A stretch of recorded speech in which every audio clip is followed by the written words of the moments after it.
will preface this that there will be just some basic information up front.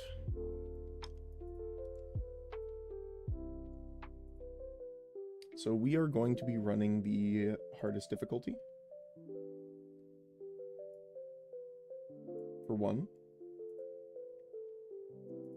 2, I do have a couple mods that were recommended that I had a couple from before. I will make a mod list and I'll post it when I can too, just because this was a bit of a impromptu decision.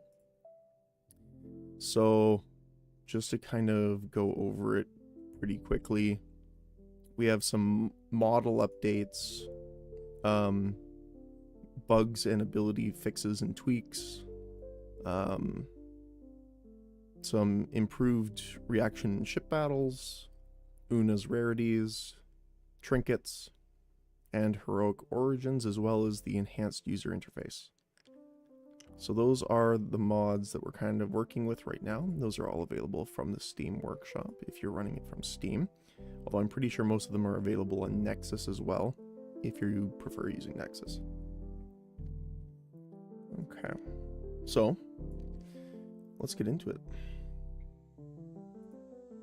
With the spiel out of the way. So this is a very narrative-driven game, I'll say that. So I'm going to be doing a lot of talking. And the people that know me by now, I do enjoy my lore, so I will be reading through texts and documents in order to essentially talk about the stuff as well.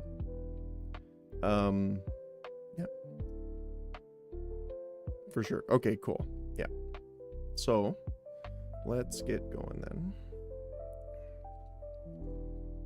So, I'm gonna have to do this a little bit, mess with the audio. Pardon me for a sec.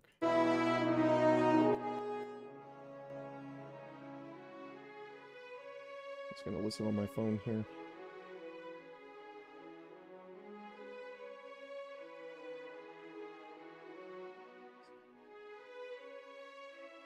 Okay, that sounds about right.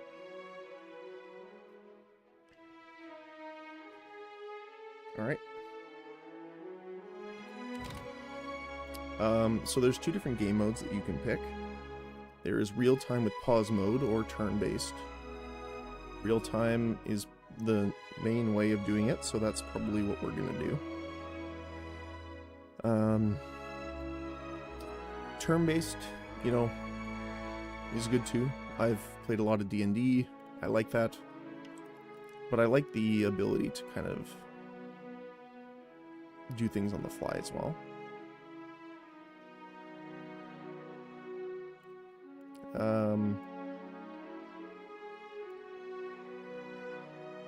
But yeah, okay.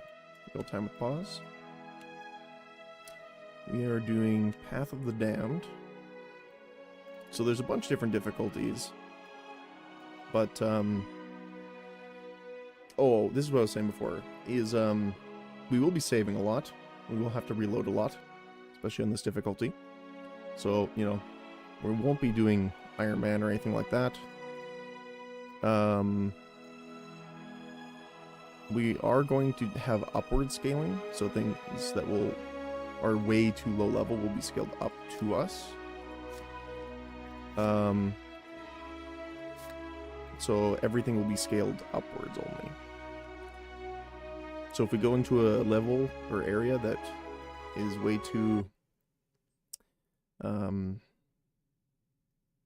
strong for us, we will still have to deal with that. Let me just change this a little bit here.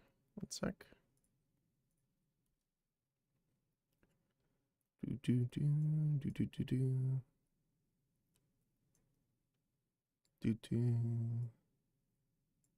Okay. There we go. Hopefully that works better. At least a little bit.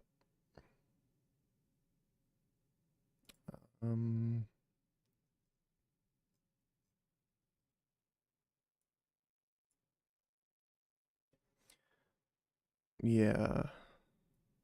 That should be okay. Okay.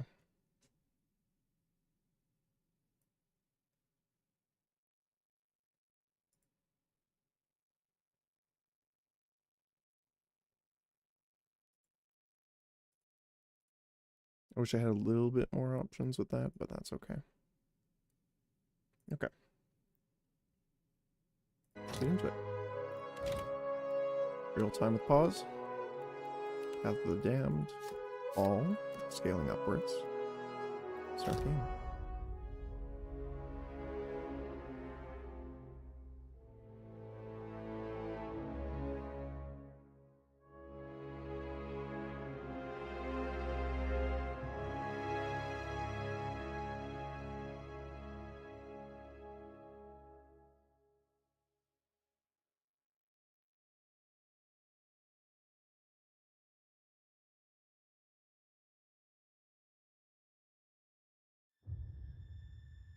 Aora, a world where mortals live, die, and are reborn through the turning of the wheel.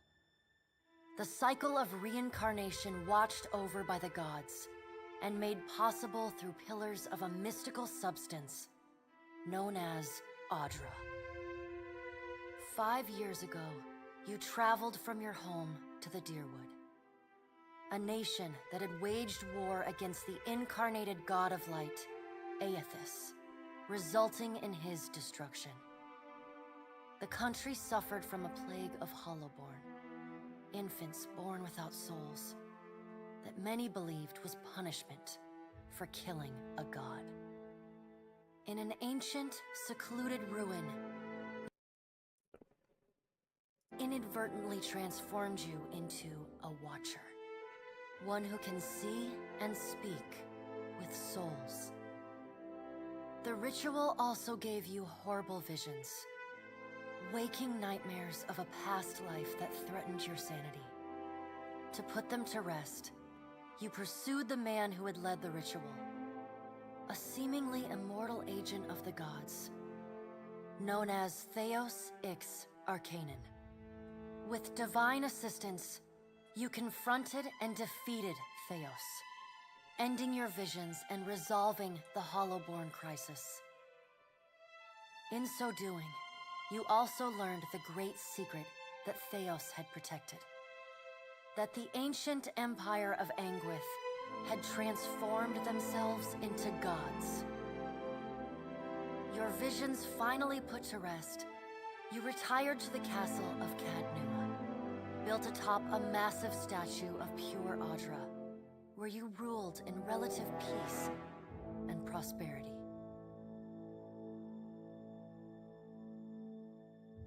So essentially that's just the information based off the first game, kind of giving us a little summary.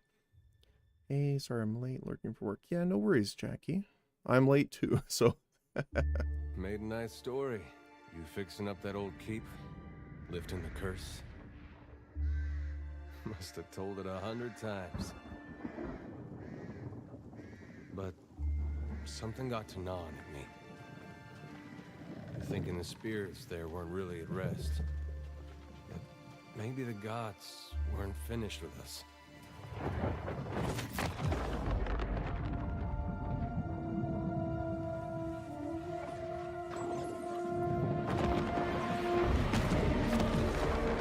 I used to dream that when my god came back, he would forgive us.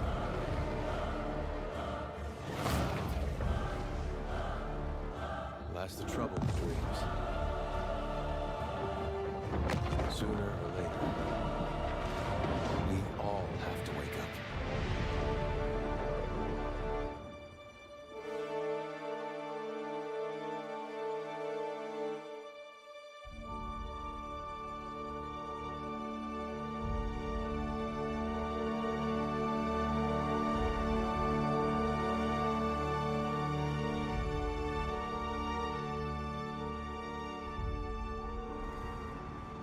And so you wake to a sleepless world, the in-between of life and death.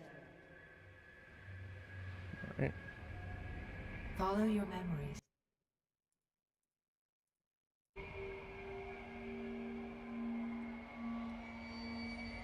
go. You have seen past the shroud. You are a watcher now, and a watcher you will stay. So this is information from the first game, so I'm gonna be quiet for a little bit until we get through this.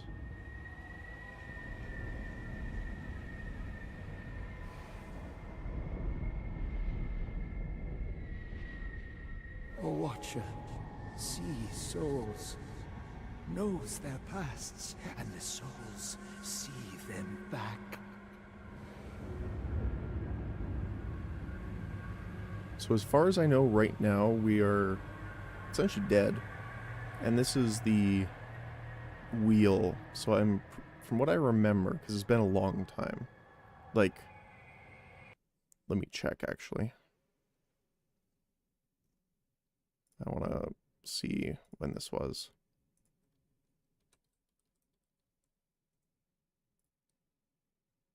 $2015. Okay. Yeah, it's been a while. There's in this universe, it's very, you reincarnate through the wheel. A dubious honor, inheriting a fortress both broken and cursed.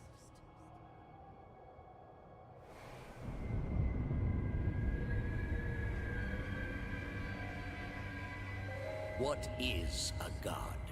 A higher power? A rewarder of good deeds and punisher of the wicked?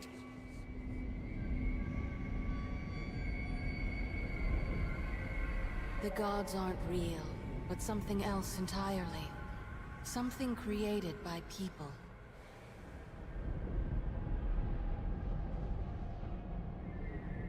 And did you ever consider that these were things you were never meant to understand? That their comprehension is beyond you?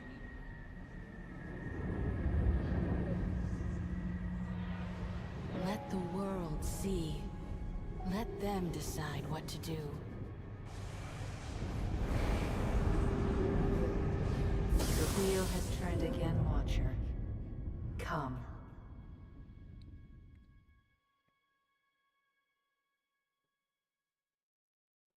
Bareth, I'm assuming. An aged dwarf shares this strange floating platform with you. His face is creased by so many wrinkles that his features lie buried amid shadowy pockets of skin. Still, the dwarf's well-practiced habits have left telltale tracks of a welcoming rictus across his visage. You can see his smile coming before it blooms, reshaping the dwarf's face from a hanging sack of flesh into something resembling an oddly carved, merry gourd, replete with unhealthy bumps and discolored splotches. By the way, this is one of my favorite character creator intros from games in general.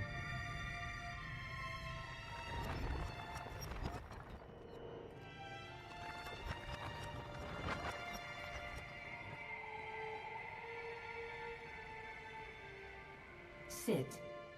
Please.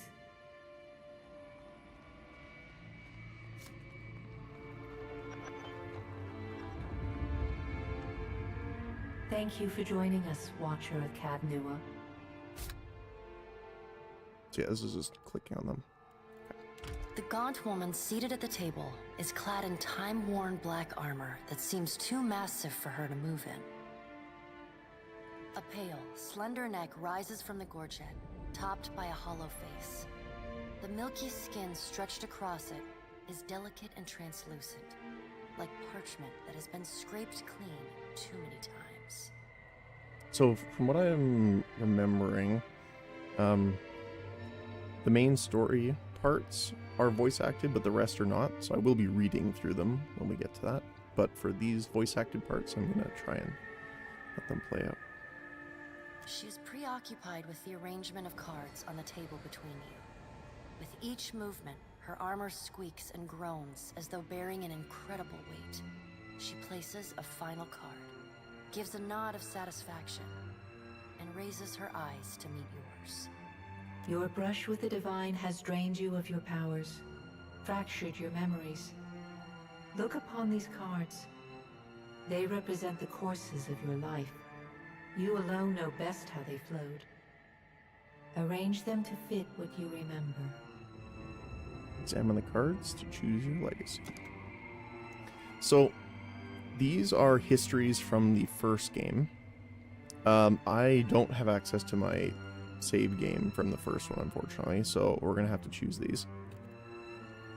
So there's a bunch of different options. In Pillars of Eternity 1, you return the lost Hollowborn, which were the children born without souls, to the Dire Woods children. So that was the nation. As you had pledged to Hylia, which was the goddess of the sky, maternity, creativity, birds, and song. Essentially, she wanted you to return them to keep the children alive. You were kind and merciful to people you encountered, sympathetic to their pain, and charitable to those who needed help.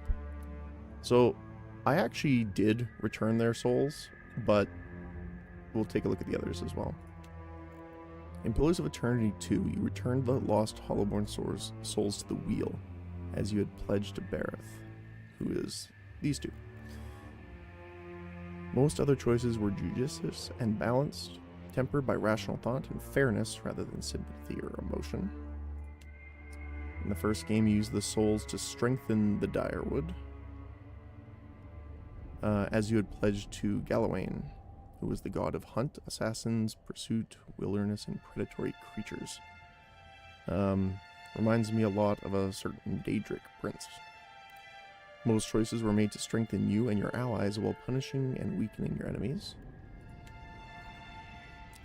In the first one, you consigned the souls of the Hollowborn to oblivion, as you pledged to Remgrand, who is the god of entropy, cold, winter, bad luck, famine, and natural disasters. You left a wake of physical destruction and spiritual annihilation where you went, seeking to bring a final end to all things. In the first one, you pledged to consign the souls to oblivion, as in Rimgard requested, but you ultimately gave the souls to Wodika. You supported maintaining the god's secrets, as well as your own. And Wodika is the goddess of justice, law, oath, promises, leadership, vengeance, memory, and hierarchy. And then everything bad. You did everything wrong. You pledged to do the bidding of every god and then scattered the souls of the Hollowborn at a random location. You got every companion killed. You got the worst outcome for every quest. If there was a mistake that you could have made while still resolving the crisis, you made it. I'll suggest it for new players. So I went with Benevolent. So I'm going to use this history. Does everything appear to be in order? Yes. Good. Welcome to the Beyond. I am Bareth. One half, anyway. She points a finger in the direction of the dwarf who led you here. Though the movement is slight, her gauntlet squeaks like a rusty hinge. The dwarf's rictus returns as he nods in the woman's direction. Tell me, do you remember when we last met? In the Hall of Stars in the Twin Elms. You came to that tower seeking our aid. You prayed for help in reaching Theos, beyond the Court of Penitence, but would not pledge yourself to me. Because we pledged to the other. Still, a pledge unmade stands fairer in this court than a pledge broken. Which is true. She places a card in the middle of the arrangement. A bell tower with no bell. Her fingertips slowly drag away from the card, faintly creaking as they retreat across the table. You had need of the gods once before. Now it seems we have need of you. The being that occupied Odnua's statue beneath your castle was the dead god, Aothus. Of this we are certain. What we do not know is what his intentions are. So that giant pillar essentially was Aothus, which was the god that died in the first one. He's the god of rebirth, redemption, dawn, spring, and light. Believed to have possessed the body of the Ridsarian farmer Waidwen during the Saints' War, and had been destroyed along with Waidwen at the end of the war. He recently reformed his essence in the statue of Maros Nua beneath Cade Nua. In the process of pulling himself from the endless paths, he destroyed the castle and left the Watcher of Cad Nua on the brink of death. which is us. Oh, I'm just gonna wait for a sec here.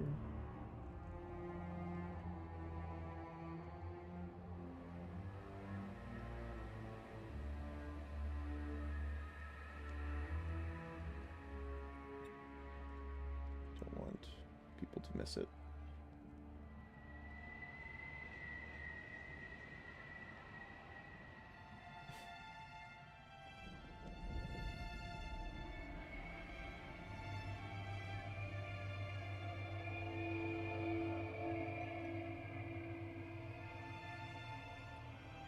Okay.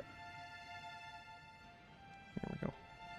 Though Aethys stole a large fragment of your soul, you were strong enough to survive the onslaught and enter the in-between. The in-between refers to the shadow world that souls briefly wander after death on their way to the beyond. It has been described as a hazy landscape, empty, but for the glow of other souls, Audra and the Watchers. In this space, the Watchers peer into when they observe and speak to lost souls and soul fragments. Even the gods cannot reach it. You and he are still connected.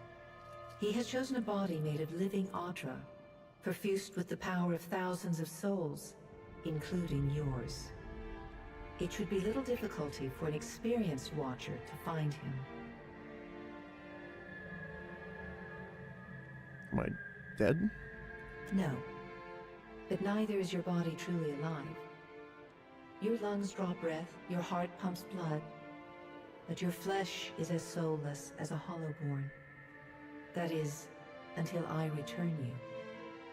Okay. She delicately places a card upright on the table. The art depicts souls flowing out of a pillar of Audra.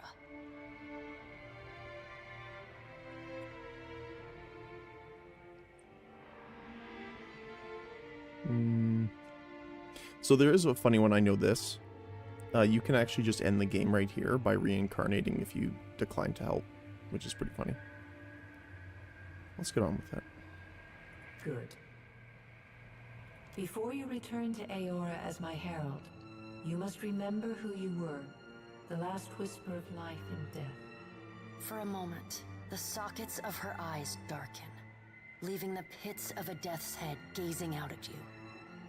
When you can picture your own face, the Beyond will lead you back to your own kind, to the world of mortals. So I'm going to start from scratch. And now we're in character creation. So I am not exactly sure what type of build I'm going to do. I'm thinking of doing something like ranged with magic.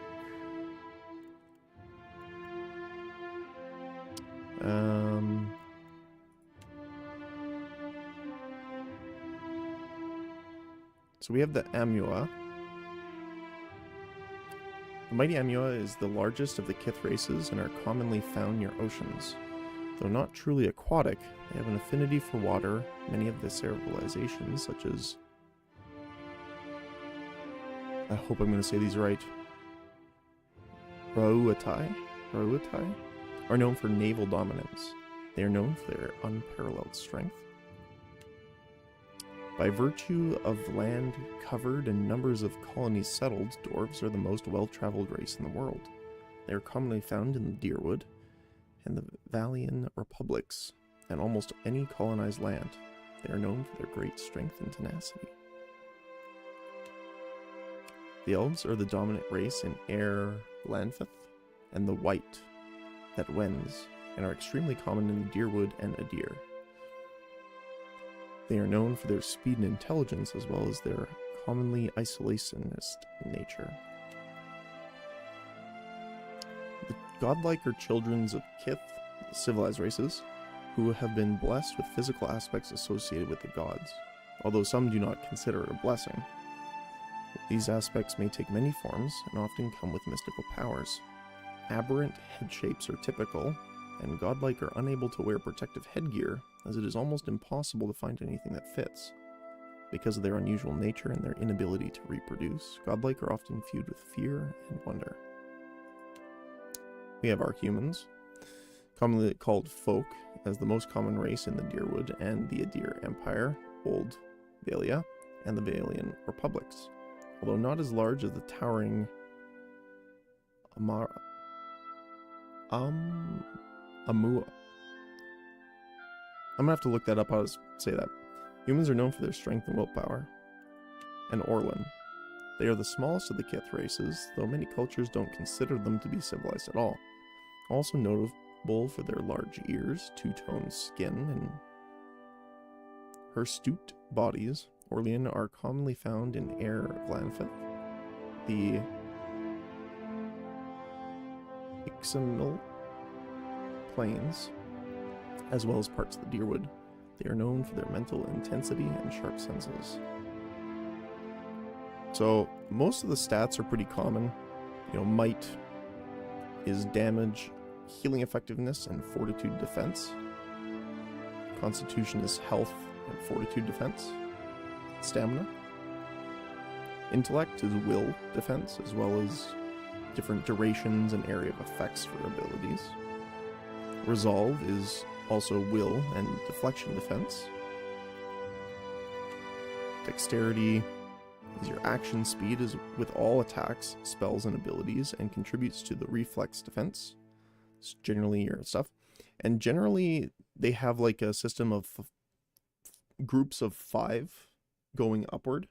So if you have a 5 in it, you're considered clumsy. 10 is your average, 15 you are agile, and 20 you are incredibly graceful.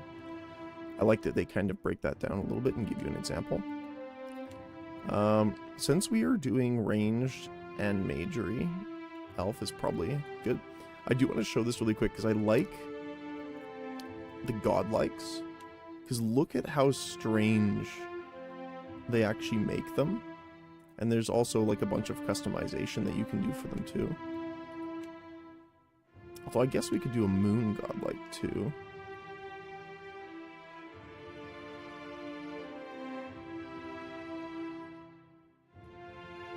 We could do a moon godlike.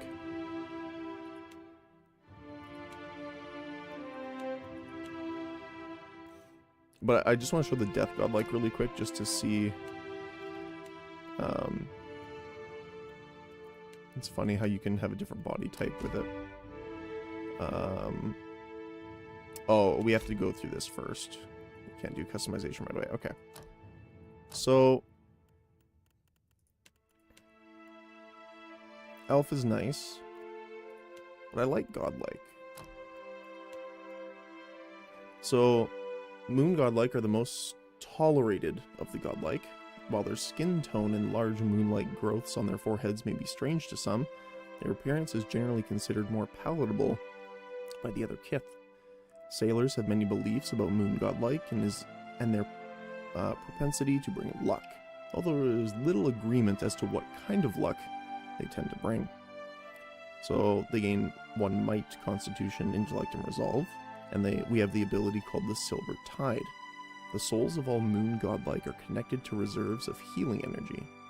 In combat, they are the first time a moon godlike is hurt, which is when you go below 75% health, bloodied, which is below 50, near death, which is below 25%, they will automatically generate a wave of healing around themselves.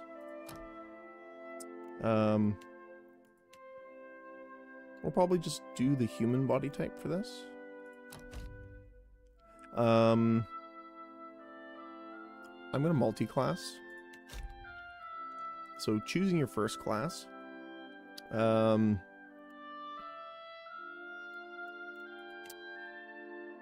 I do want to do ranged combat. So we could do, there are firearms as well in this game. So it's not limited to bows and crossbows or things like that. So there is a thing to do with that. Although we could do a fighter as well, because obviously they get more benefits. We can actually preview the ability trees here. So there's a bunch of stats, we'll go over them as we acquire them, like aware, for example.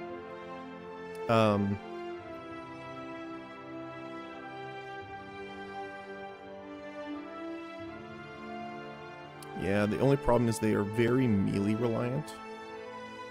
So it might not be the best case. But for example, two-handed style grants a damage bonus while wielding a two-handed weapon that does not say two-handed melee weapon. So I'm assuming this would work with something like a arquebus or, you know, any two-handed ranged weapon. So you can do that. There's a lot of different things you can get when you level up. Let's take a look at, I guess, the ranger. So this is Animal Companion. They do have some ranged attacks here for bonuses, but mostly companion based.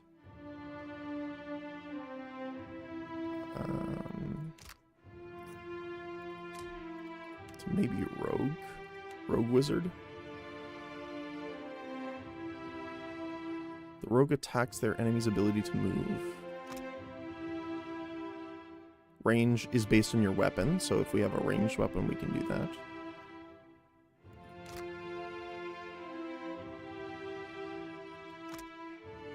And it's all based on the weapon range, so we could do that.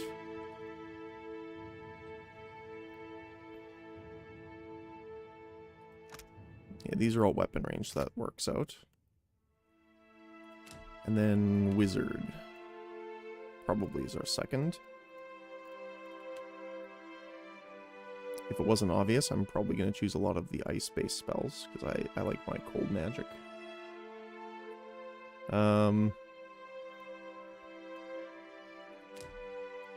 Let me just look at the others here. Priest, Paladin. So the Chanter, I think, is kind of like a bard. In every culture across Aora, there are chanters. Many historians consider them to be the most ancient workers of magic. Their hollowed phrases stirring the collective memory of wayward souls around them, compelling them to generate magical effects in some sort of reenactment. In some societies, chanters form organized groups of storytellers and researchers. But in most parts of the world, they're just time-honored part of local folk tradition. And then the Cypher is like a mind control. Not the Psi class, I guess, is probably better.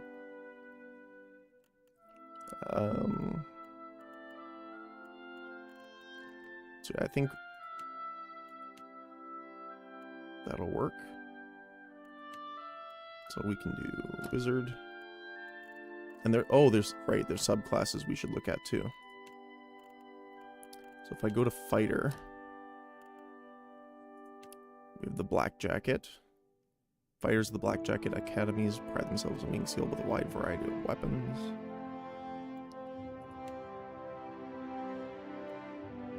Weapon proficiency. Tactician.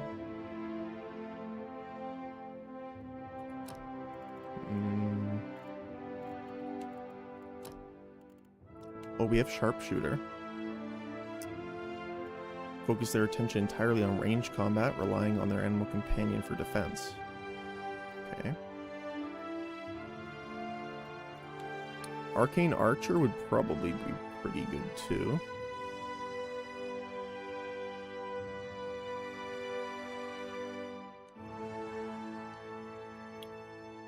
A rare few find themselves gifted in both physical ability and the more cerebral, arcane talents. Arcane Archers are among the few, and apply their innate aptitude with magic by temporarily infusing spells into their projectiles. More commonly seen among traveling performers during archery contests, these skilled individuals are both admired and reviled for their abilities. Receive a penalty to accuracy with attacks not involving traits. Imbue elements, fire, frost, acid, electricity. Okay. Max health is reduced. So yeah, you can... I like that you can kind of right-click and open all of this so you can see it. So that's an option. Hit to crit conversion when attacking. Oh. Bonus penetration when hitting close enemies. But you have a slower recovery time, which is between actions, and lower deflection. What about rogue? Do you have a ranged? Stealth attacks get bonus penetration, accuracy, and critical hit damage, but all damage received is increased.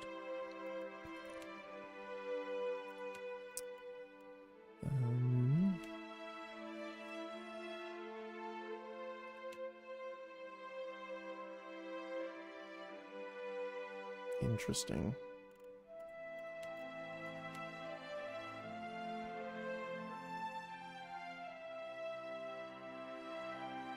So, sneak attack here. Plus 30% damage with weapons that are affected by flanked, body affliction, or mind affliction effects. So this isn't necessarily just melee. Like D&D, for example, I believe in most cases you need to be in melee combat for that to happen. So that is not the case here.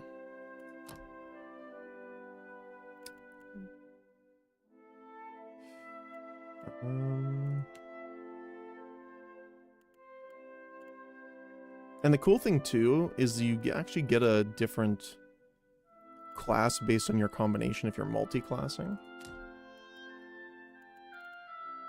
I wonder what is there for druid? Okay, so this is spell casting mostly.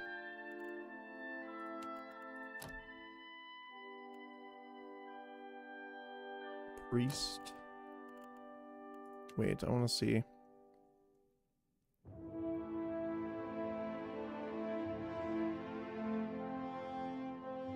Inflicting freeze damage.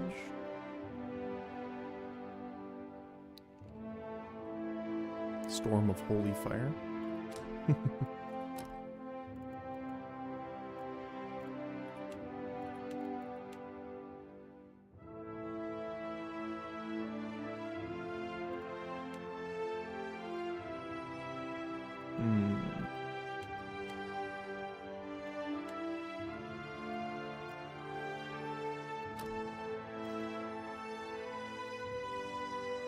I mean, the other thing too is we could have spells with a ranged weapon and focus more on that too.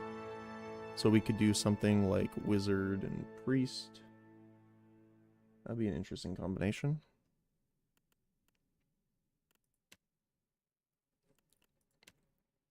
Do they have equipped weapons to burst into flame when they strike? So this might work as well, because we could use the paladin abilities for buffing our ranged attacks because it is related to the weapon.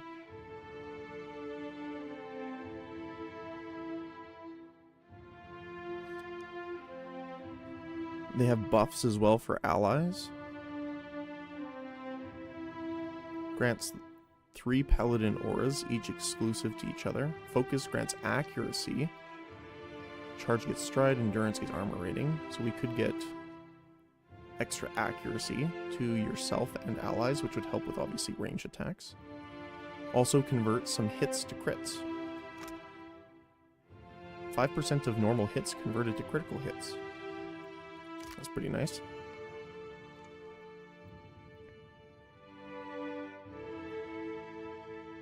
That would be interesting. So,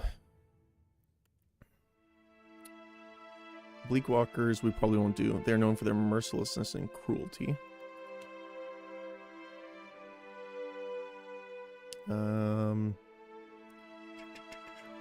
Their wit and love for life. Gold Pact are more mercenaries.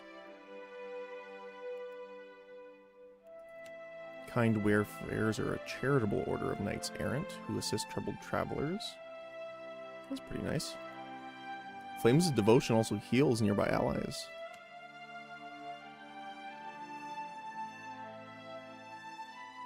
That's cool too. Paladin Order of Warriors who emphasize honesty and diplomacy over cruelty and aggression. It's pretty nice. And the Steel Garrote.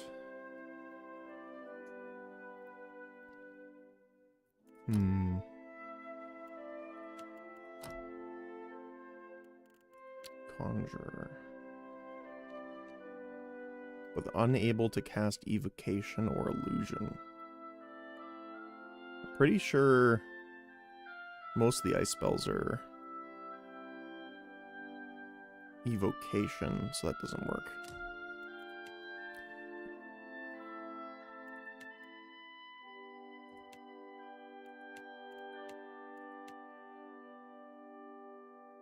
Blood Mage. Or we could just go with no subclass for that too.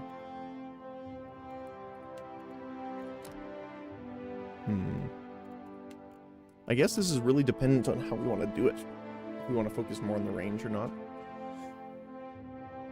I can't remember if there's a lot of auto attacks available.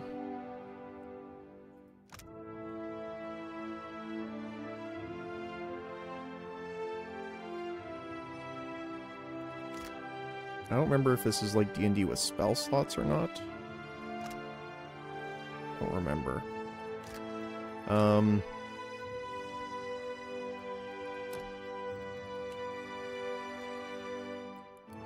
So they cannot cast evocation or transmutation. So power level is the measure of the overall power of your character. All spells and abilities are modified by power level and become more powerful as you gain items and levels. Some items, spells, and abilities may also influence your power level, positively or negatively. So I'm assuming it's kind of like an overall score. Like a gear level kind of thing. They have a small chance to double cast, reapplying the damage and effects to their targets instantly. That's pretty good.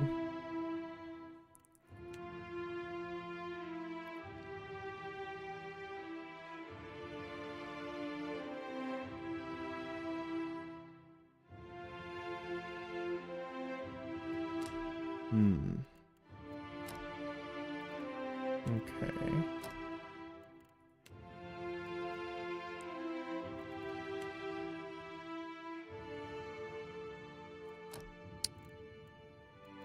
I mean, we could try like a ranger paladin. That'd be interesting.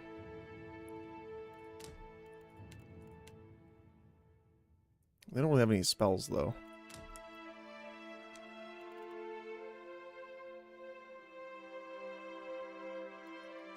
What about priest?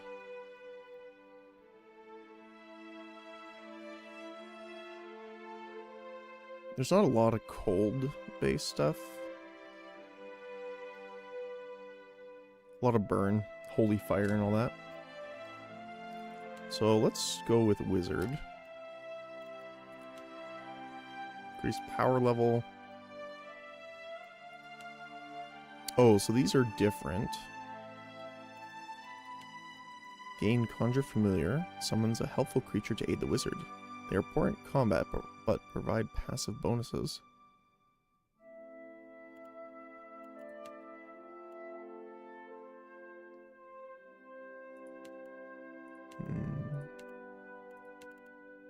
I'm gonna probably do no subclass. Initial abilities.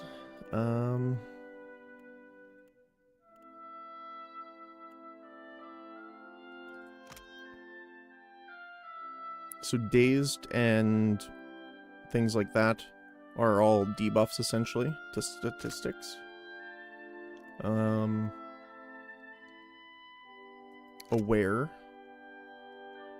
gives extra perception and graze to hit. So if there's grazing hits as well. So I'm pretty sure there's miss, grazes, hits, then crits. So this has a 50% chance to turn a graze into a hit instead, which is pretty nice, especially if we're using range.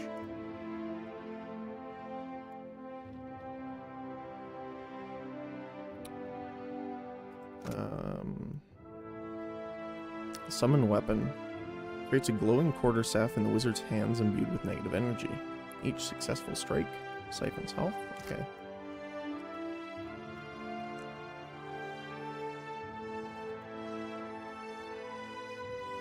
Chill fog.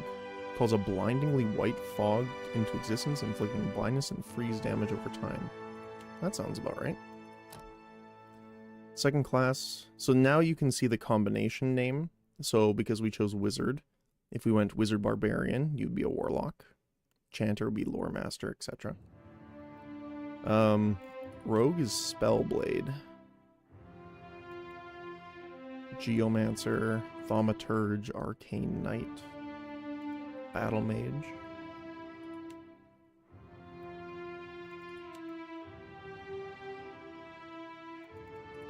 So let me see ranger here.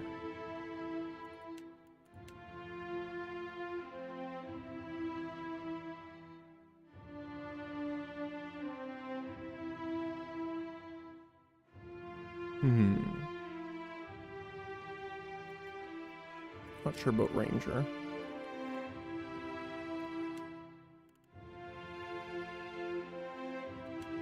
I think a paladin would work. Because then the paladin abilities could boost our ranged attacks as well. Although I'm not sure how well the leveling system works for doing multiple bonuses. Like if you're doing a build, if you're doing spell casting, how much you're going to have to give up for ranged.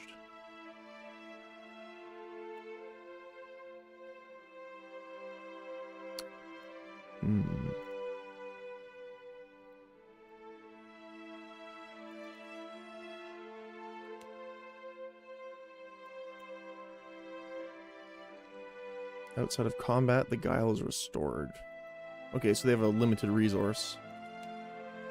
Bond. Arcane Knight.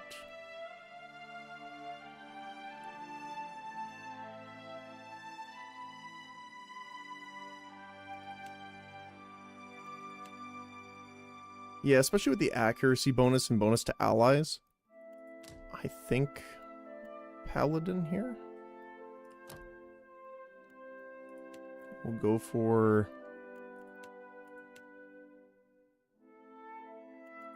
Kind Wayfarers. Initial ability, we can choose Lay on Hands, which is a touch spell, essentially. Recovering a substantial amount of health for the paladin or an ally within the range. So it's range 3, so it's not super close range. And then Sworn Enemy, you can mark an enemy as the focus of your fury, granting a damage bonus against the target until combat ends or the target goes down. That's not bad. So we could mark a target for our range attacks.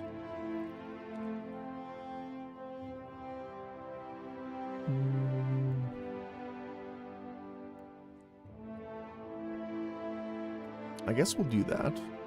I don't remember all the companions or what are available, so I'm assuming there's a healer. So I think Sworn Enemies here. Probably gonna be good. And here we have our extra stats and stuff here. So Intellect, Resolve, and Might. So Might's a little strange, as in that it increases healing as well as overall damage. It's not just melee damage. So I kind of want to increase that. Dexterity's pretty good too. Perception's pretty good. But I don't think we need a lot of it. I guess it is accuracy.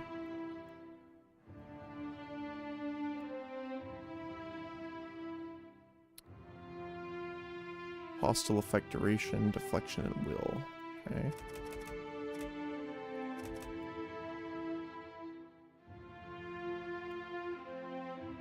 Let's do that. And then the extra damage. Okay. So, where are you from? Adir.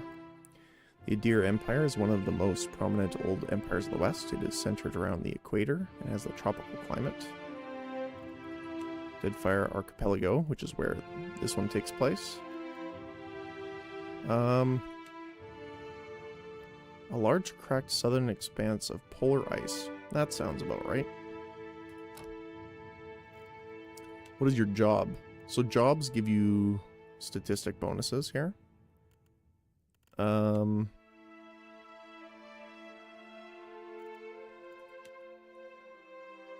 Probably survival.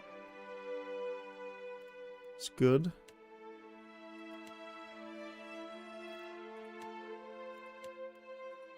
Let's see.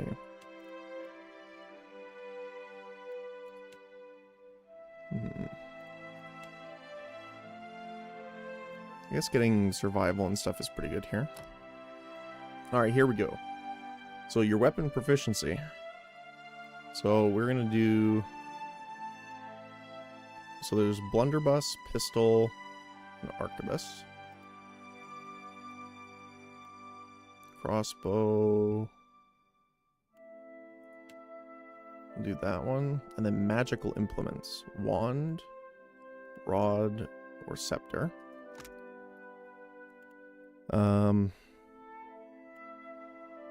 if I click on this one, so all the weapons have like a secondary effect to them.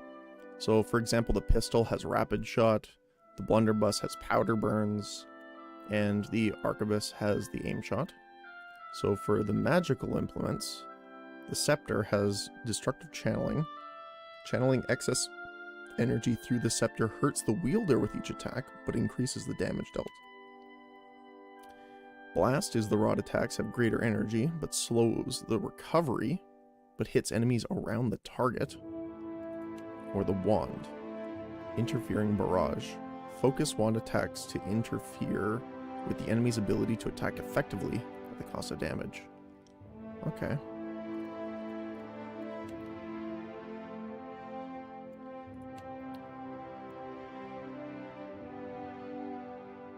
So probably...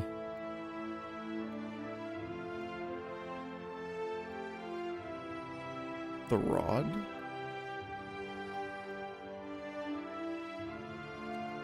Although we don't necessarily need one to use magic, so we could get a melee weapon to help if we ever get into melee combat.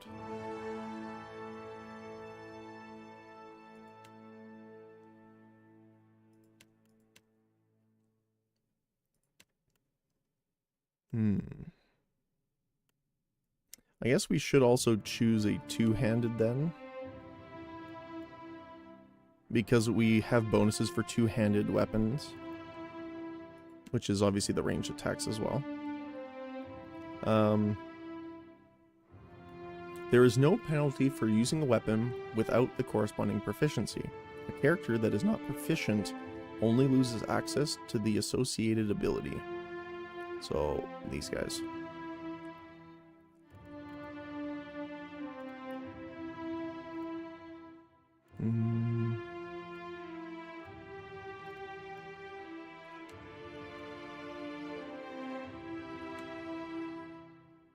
Like defensively trading damage for increased engagement. Engagement occurs any time when a character attacks an enemy with a melee weapon at close range. As soon as the attacker gets close enough, he or she will engage. When a character is first engaged, they will stop moving. The character is free to move around their engager, but moving away will provoke a disengagement attack, so attack of opportunity essentially. If characters break engagement, there is a limited amount of time before that enemy may re-engage. Okay.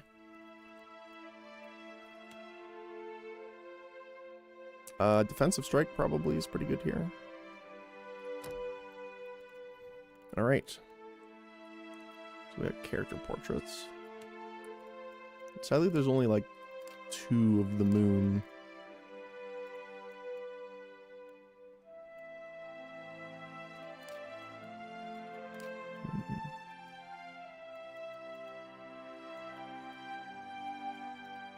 Yeah, there's only 2 of the moonkin.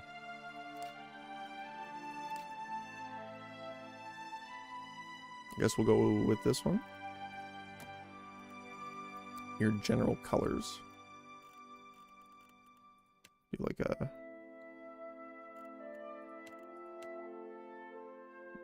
dark blue. Hair primary.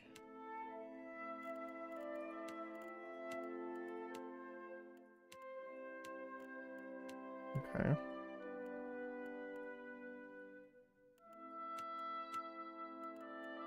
Okay. We got a decent amount. I know there is more hair options and things like that you can get later on too. There's also mods and stuff that have a ton.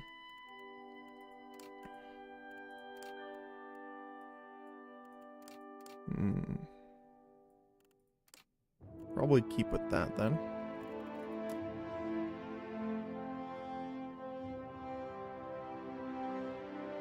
Are you winning? Not yet. We'll probably be losing a lot too, since we're doing the hardest difficulty, but we're getting there. Quick and quiet. After him! Yeah! Sharp eyes and keen. Not a sound. Attack! Let's keep quiet. Kill them all! I'll teach you! They'll never know I'm here. Take them down! Steady does it. Stand together! I think kind's probably the best for this. You have your standard poses.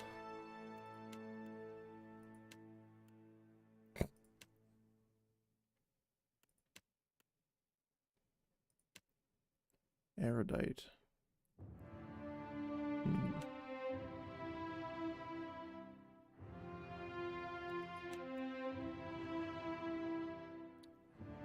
If I'm not wrong, there should be a DLC on Steam for free that you can download. It adds 3 to 4 voices.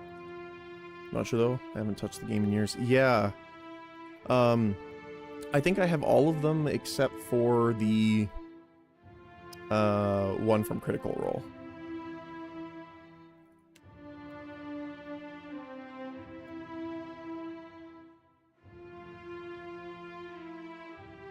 Oh, it is that one. Okay.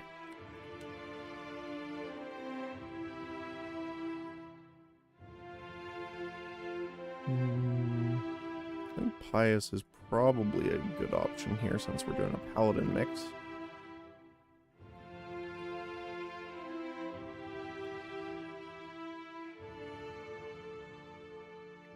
Sure. Erwin.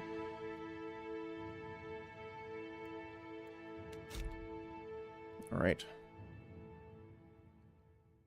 Wizard, Paladin. Power source is Arcane and Zeal. Moon Godlike, the white that wins. Hunter background, or job. We have the Quarterstaff and Arquebus. Sworn Enemy, Chill Fog, Faith and Conviction, Flames of Devotion, which will heal allies as well. And we have a lot of skills, actually. Pretty jack of all trades. Alright. Go forth now, Watcher, as my herald. Know that I do not give you this title lightly. When the time comes, you will have the power to reveal the souls that cling to you. To open the gateway from the in-between to the waking world. Find Aethys. Learn his plans. When I have cause to talk to you, I will summon you. Okay. With a quick gesture of her hand, you feel a sharp pain in what would be your chest. The pain continues, intruding deeper into your soul. Looking down, you see a small lump of darkness roiling within you. The darkness lingers there, but the pain abates and fades entirely within the span of a few seconds. A chime. Do not fear, Herald. It will not harm you unless you choose to cross me. I trust it will not come to that. Her gauntleted hand gestures to the dwarf, hovering nearby. The dwarf nods, contorts his face with his odd smile, and gestures to a new door. Alright.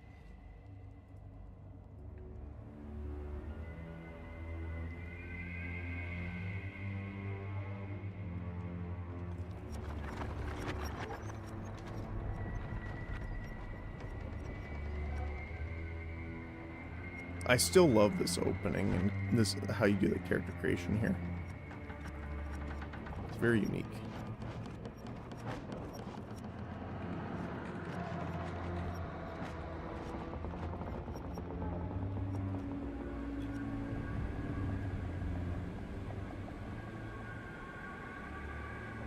Okay.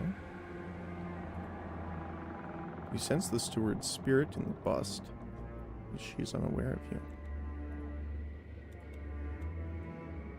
Goosebumps rise on Adir's arms at your approach, but he seems unaware of your presence. Alright?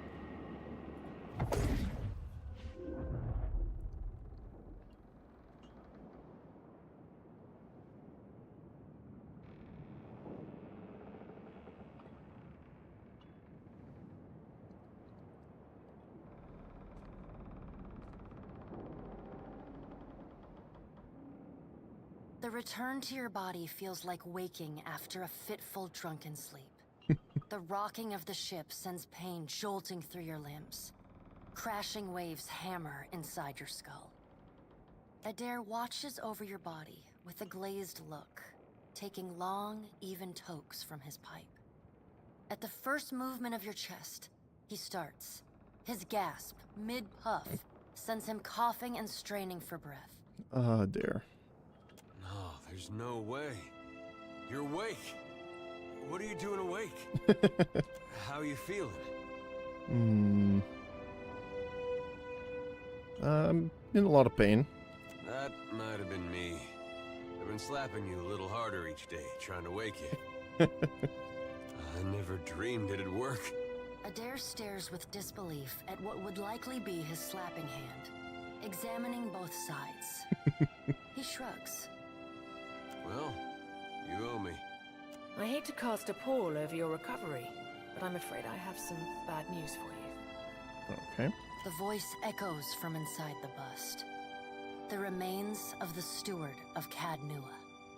Yeah, the steward of the castle. Cad Nua has been destroyed. Aethus possessed the statue of Maros Nua and rose from the ground, consuming the souls of all nearby. It is only by the exceptional strength of your soul that you survived. And even then, just barely. The further Aethus withdrew, the weaker you became. We chartered this ship and followed him to the Deadfire archipelago. I know not how, but it seems he has retained a piece of your soul, and proximity to it has brought you back. I know. How could you know all that? You've been faking on us. He pokes at your shoulder with one finger. I like Adair. Misfortune's brewing topside. Magrans fires the captain stirs. An older man with ale-sour breath rubs his bloodshot eyes and stares at you. My character in Avowed is an Adair cosplay. That's fantastic. I approve of that. Engrim, the smell of drink on your breath could wake the very dead. Now what's this about? Pirates. They're demanding parley with you, Captain. I know this is asking a lot, but you better arm yourself and get on deck. Should be some gear in there. He indicates a nearby wardrobe. Alright. So I don't remember... So Alt is your stealth. So yeah, if you press and hold Tab, you can see Interactables. So we're going to take all. Grimoire, quarterstaff, mail armor, some money, and a meal. Alright, now make some use of it.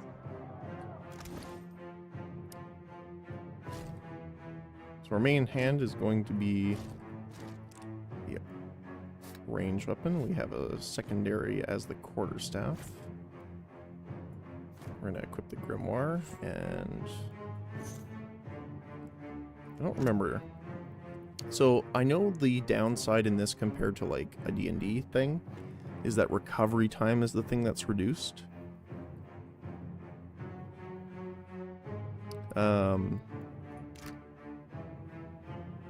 So I think we're just going to keep our clothing on for now. Prepared meal. Uses 3. Ship crew morale up. Affects all defenses, all skills up, and an extra 25% HP. That's interesting. A blessing from Halia for fulfilling your promise to her. This strange food provides sustenance and comes with the goddess's blessing. Oh, because we saved the children in the first game, technically. Okay. Sounds The good. pirates of Deadfire are notorious. I suggest you deal with them quickly. Okay. I just want to see control. What is our quick save?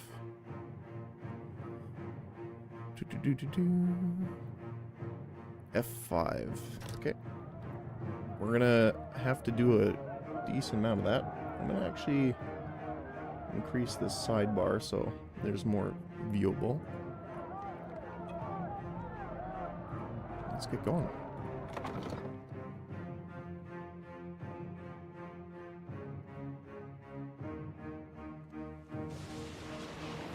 Well, what have we here? A little sloop? Lost and alone in the storm? A surly, brutish-looking captain stands stiff-backed before his crew. He scowls as he assesses you, his hair whipping about his ears in the wind. I'll be taking your ship now, if you don't mind. And especially if you do. Well, at least he asked. I am a gentleman of fortune. He shrugs in the sheeting rain before pinning you with a slow, murderous grin. Give her up easy, and I'll see you get a swift death. It'll be bloody and agonizing, sure. But at least it'll be quick. Fire all cannons, aim at the one. I don't have any quarrel with you. Why do you want my ship? Why complicate this with a quarrel? I see, I want, I take. It's as simple as that. Dispositions. You've gained a reputation in a disposition. Dispositions represent how people perceive your personality throughout the world. Even seemingly nasty reputations will be favored by some people, and benign reputations sometimes bring out the worst in certain people. No disposition is inherently good or bad in Pillars of Eternity 2. Okay. Also the Grimoire. Grimoires allow wizards to cast spells that they have not yet learned. To cast a spell in the Grimoire, it must be equipped in the Grimoire slot, which it is now. A wizard can quickly switch between Grimoires in combat by placing additional Grimoires in their quick item slots. To view the spells included in the Grimoire, right-click on it and click the question mark item in inventory and click on the Grimoire. Note that although Grimoires give access to many powerful spells, they cannot cast a spell out of a Grimoire that they are not high enough level to access at that level. Which makes sense. Now then, me and my mates will be helping ourselves to your ship. There's no need to see her sunk by the storms. Or my culverins. The grunt, he nods towards the port cannons. Listen up, mates. He cracks his head as he addresses his crew. I'm off to spear me a bigger fish. One with sharper teeth like. I'm trusting you lot not to cock this up. Don't damage the sloop when you take it. Play with the crew if you'd like, but don't bring me any prisoners. None that are alive. Alright then. So I want to see this first.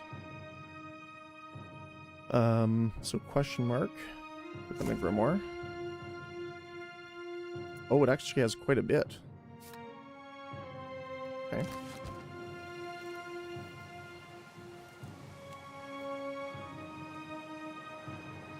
So I'm gonna move further away here.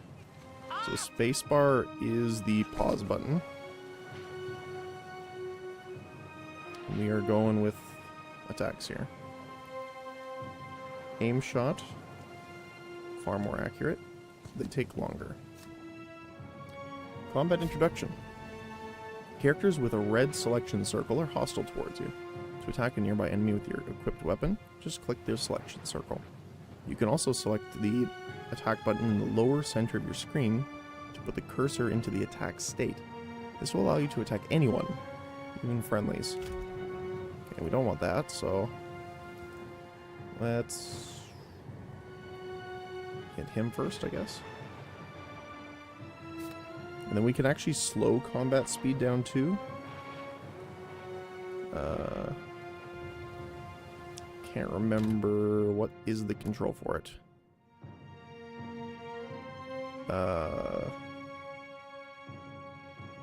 Let's do next ability row. That's fine. There we go. Save. Yep. So we can slow down combat now.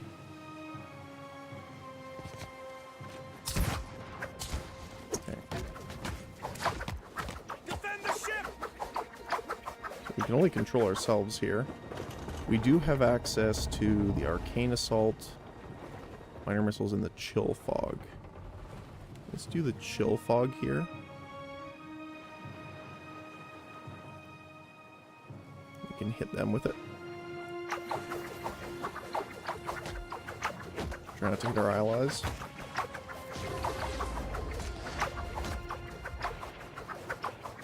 We can keep on firing this guy.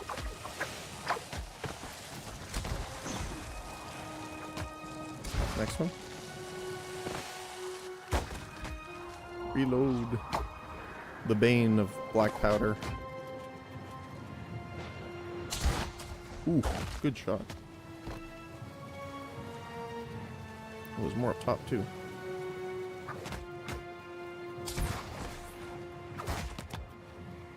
Can we hit him from here? Yep, we can. Perfect. We can jump back to normal speed here. There we go. Nice. Storm's picking up! Take cover!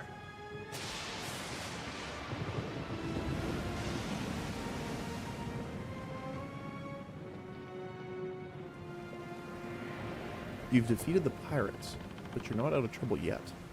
The storm picks up, lashing your ship and driving you dangerously close to a rocky shore. The Defiant's crew hurries to reduce sail and batten down the hatches. They work quickly. The ship is still listing heavily. Just then, a loose crate tumbles towards you, gathering speed on the rain-slick deck. It misses you, but knocks Chitupek, one of your deckhands, off his feet. The Defiant heaves. Chitupek hitches over the side. He grabs onto the rail, but his fingers are slipping. He cries out for help. Meanwhile, the runaway crate totters on the edge of the deck, ready to plunge overboard. You recognize the symbol on the front and realize it's probably the salvage from Caed Nua, your keep. We'll save life over resource here. You grab his arm just as his grip fails. For a tense moment, he hangs suspended over the roiling sea. Then, with a mighty tug, you pull him back onto the deck. You hear a heavy splash. The crate from Caed Nua is gone. Chitupek, however, nods in gratitude and hurries to his station. Meanwhile, the storm has nearly driven you ashore. A flash of lightning reveals a treacherous coastline and Eothas striding into the distance. The lookout barely has time to shout a warning before the Defiant runs aground. The impact hurls you from the deck and into the froth of waves, bodies, and splintering debris. You struggle towards the beach just ahead, even as the surf tugs you towards the open sea. You kick and paddle with all your might, until at last you feel sand between your fingers.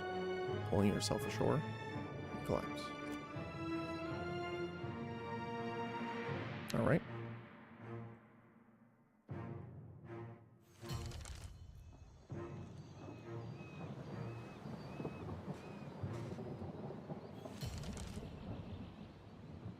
You've been getting a lot of sleep so far on this trip. I'd have woke you, but you look so peaceful with your face in the sand. He runs his fingers through his hair and removes a strand of seaweed he finds lodged there. He examines it closely, then tosses it into the sand. If you're worried about the ship, you can stop worrying. It's wrecked right over there. He points out the Defiant, despite it being difficult to miss from your vantage point. So far, it's just you and me and the chair lady over there. He nods towards something further up the beach. It's a relief to see you awake, my lord. I worried you were in for another long sleep. Your steward appears to be lodged between some rocks. Despite this, her tone is warmly cheerful. I hate boats. Shh. It's right behind you. Unfortunately, I believe we'll be needing the Defiant yet. Unless you mean to settle down on the island for good. Oh, there's a thought. Can we patch up the ship? Oh, we could ask for Bareth's help. That's funny. There's no reply save for the calling of gulls and the constant crash of the water upon the shore. I'd shout for Aethys, but I'm worried he'd hear me and come over. Can we patch the ship up? I'm afraid I won't be much assistance in that regard. And not to doubt Master Adair's capacity, but even he would need supplies. That's true. Steak, especially. Patching the hull is only the start. You're going to need help getting the Defiant out to sea again. And a crew, for that matter. That's fair. Let's see about the other survivors. And somehow we gotta get the ship repaired. I don't want to be paddling out of here on a salvage raft. Yep. For now, I'd say your best bet is to find some sign of civilization. If nothing else, we may be able to hire on a shipwright. My lord, if it is not too taxing, could you explain how it came to pass that you were returned to us? Squint dramatically while looking out at the ocean. I've returned as the Herald of Bayreth. I'm on a special mission to find Aethys and learn what his plans are. That's funny. Turns out the gods are too dumb to figure out what Aethys is doing, so they sent me back to figure it out. I think number 1, because it is the most accurate. My soul passed into the beyond, and Bayreth gave me a choice. Find Aethys or die. These gods. You make one deal with them to stop a madman, and the next thing you know, they're threatening your soul. That isn't much of a choice. But castle or no castle, you are still my lord, and I will aid you to the best of my ability. Okay. And quest journal. Okay, that's fine. Well, I suppose we better get a move on. Let's go. I'll probably leave him as a fighter.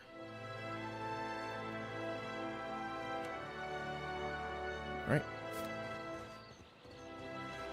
Help! Somebody! Blanca! Oh. Oh. The Defiant is looking far worse for wear after its unexpected landfall.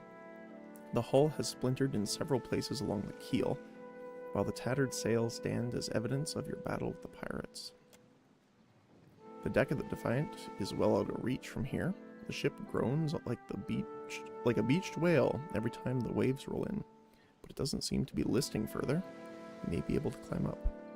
Okay, we can try and scale to the hull by hand, which uses athletics. We have 1.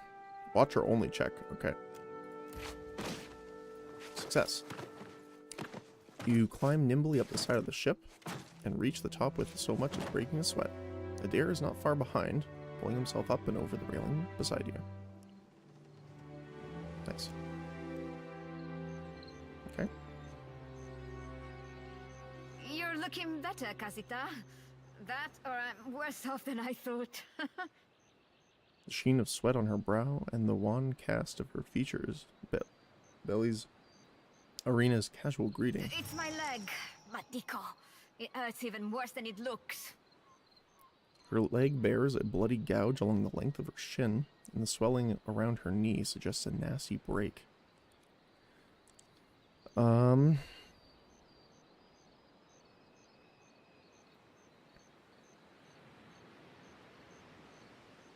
We could try carrying her down, because she can't really stay on the ship. I would like to craft a splint. I don't know if we can do this afterward. Like, I would prefer taking her down and then doing that, but... Okay. I wasn't planning on going for a run, Casita. She watches you work with obvious relief. Once you're through, she gives the leg a tentative stretch. It still hurts, but I can manage from here. Agrasima. Have you found any of the others yet? Not I'll yet. start a fire. If any of the others are out there, hopefully they'll see it and turn up. Fair enough. Okay, so we can't look through any of the barrels, unfortunately. So let's head back down. Climb down. Okay. So we have some crates of loot here. Fire cup and water. Poultry. Some chicken at the end of the world. Leather armor and a Principe hat. Happily. Spire sponge. Ingredients.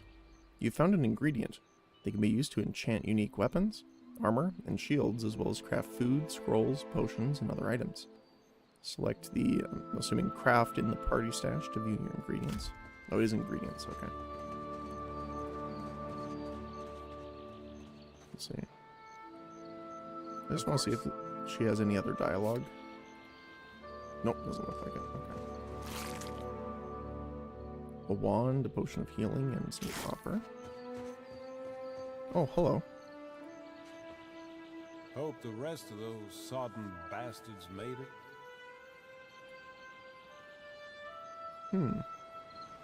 Happily. Got some ale. Small shield.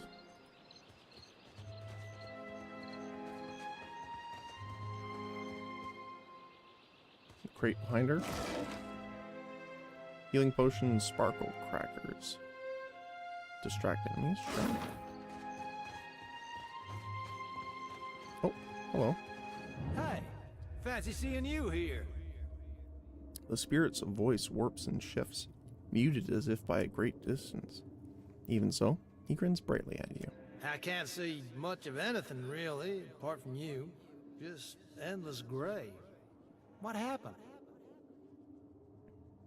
The ship ran aground, and you had died. Storm? That's strange. You'd think a man would recall a storm. It's like someone cut away a part of my memory. There's just this big black hole. It's weird. I thought death would be different. Big light and so on. But I don't see anything at all. Just you. Aerith charged me with guiding the souls to the afterlife, so I suppose you're my responsibility now. Oh. Suppose that sounds nice enough. I'll follow you then, shall I? Come along then. The spirit falls into a step behind you, radiating cheer. Seeing ghosts, huh? Suppose you're stuck with that. Yep. Oh. Okay. Can I get the first shot off here? Suey! Suey! Combat attack results. All characters in the game have 4 defenses against attacks. Deflection, Fortitude, Reflex, and Will. These defenses are based on their attributes, level, items, and other effects. The more powerful the character, the higher these defenses will be, and the harder they will be to hit or affect with abilities. The attack roll is random between 1 and 100, which is added to the difference between the attack's accuracy and the targeted defense. If the accuracy is less than the defense, the attack roll suffers a penalty. If accuracy is greater than defense, it gains a bonus. A higher final attack roll is always better. 24 or less is a miss, 25 to 49 is a graze, 55 to 99 is a hit, and 100 plus is a critical hit. A miss has no effect. A hit has the standard listed effects. A graze does less damage and has a shorter duration for the effect, and a crit does more damage, has higher penetration, and a longer duration for things that have effects. Okay. Selecting characters, we can just click on their icons down here. I think just the shot's enough.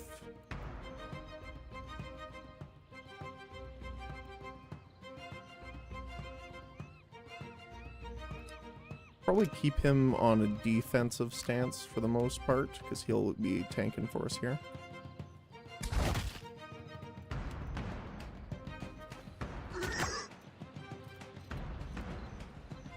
while I reload. There we go.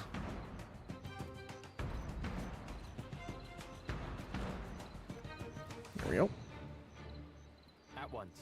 Oh, we can't harvest anything from them. That's a little unfortunate. Mind the boars, Watcher. I can't hold them. Okay. Stand together.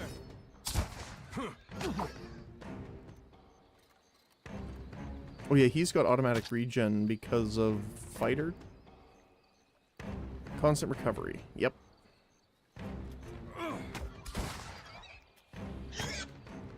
So I missed it. 41 to hit. Deflection. Oh, we rolled really low on that. Okay. I like that you can see all the breakdown here. Expand it a little bit here. Party gained 20 experience. We got pork. Hey, buddy. Oh, this is the guy we saved. Well, Watcher. I believe the boars were hoping for easy meat. He greets you with a relieved nod and checks the pistol at his hip. The bosun, Beadle, is in that cave over there. Ran in after a boar. Stubborn old dwarf. What happened? After we made landfall, you mean? I woke and Beadle was close by, swearing fit to bring Andra's wrath upon us a second time. We began to search for supplies. I came over this way in hopes of gathering some of that blood moss over there. I thought it might be of use. I imagine the boars had the same idea. I'll go look for Beadle. I will make for the campfire. I must get this pistol cleaned if it's going to be of any use. Be careful in there, Captain. Alright.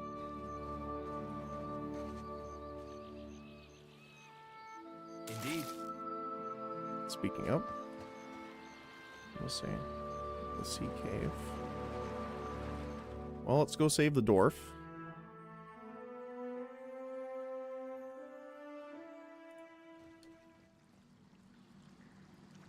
Quick save.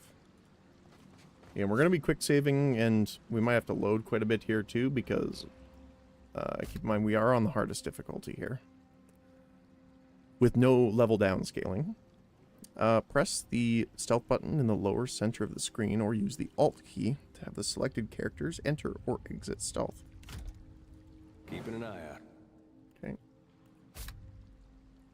Each character has their own ability bar that holds all of their active abilities, including spells, powers, invocations, etc. To use an ability, click it. Some abilities automatically target the user, but most require you to specify a target when clicking on it. Some targeted abilities have an area of effect. The most common area of effect is a circle. If your area of effect is displayed as two circles, one larger than the other, friendly characters caught in the margin between the circles will never be harmed by it. It is always a safe zone. Most abilities draw power from a resource unique to each character class. Barbarian, Fighter, Monk, Paladin, Ranger, and Rogue abilities draw from a pool that is full at the start of every combat. Each ability subtracts a cost from that resource until it is entirely exhausted.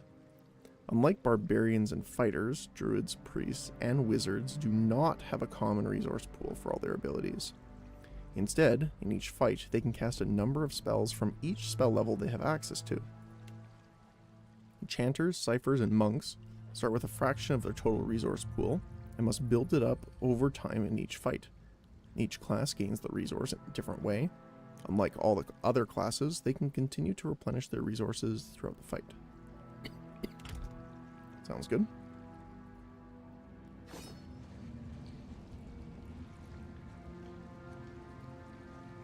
I guess we're not the first to head this way.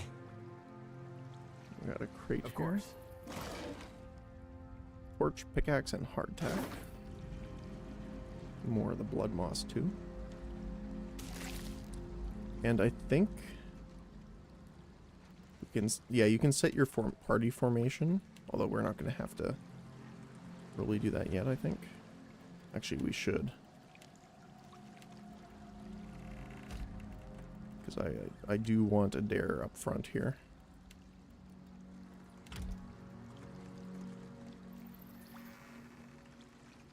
Oh. Whoa, whoa. cave beetles. So detection range, I'm assuming. Wait. He missed. Oh no.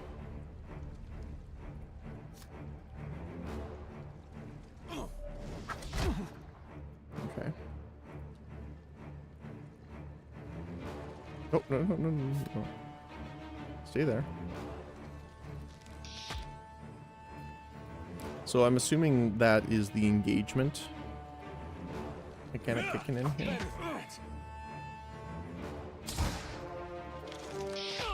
Missed again, even with the accuracy of aim shot bonus. There we go. Yes. I don't remember. Is there... Oh, here we go. AI behavior active. Let's just do auto attack only though. For now. Auto attack. So they'll just change their target for their auto attacks in between. Yes. There we go. I don't want them using abilities. I want to be able to control that, so. Certainly. Found a leg. Not a sound. So we have a leg up on the situation now. Oh. Skeletons. Trouble up ahead. Yeah. Okay. You engage there.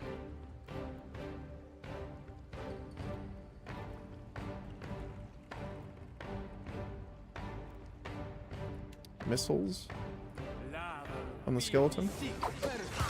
Ooh. Well then. That was a solid hit. I'm gonna shoot at the range guy here. Nothing I can do. Open. Well, I guess they're skeletons, so they probably have some pretty high resistance to range attacks. Ow.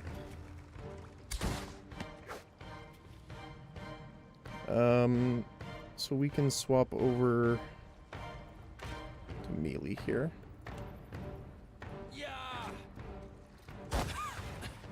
Ow. I'm all right. Bonk. Yep, bludgeoning worked. My goodness, though. We got his pistol, some shields, a warhammer, and a saber. Yes.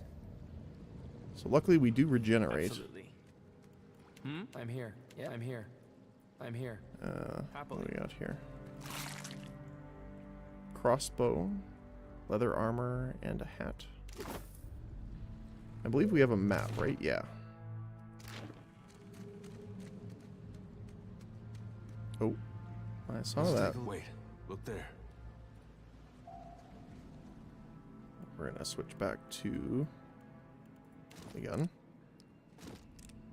Try and get that shot off. Oh. One. Trouble up ahead. He's gonna path this way so we can do it from here. Yep. You missed.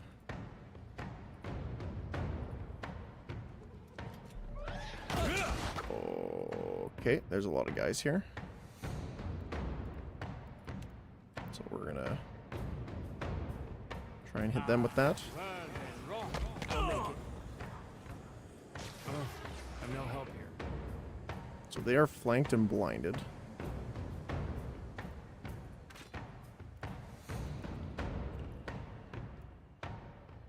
We're gonna use Flames of Devotion on him. Oh. No.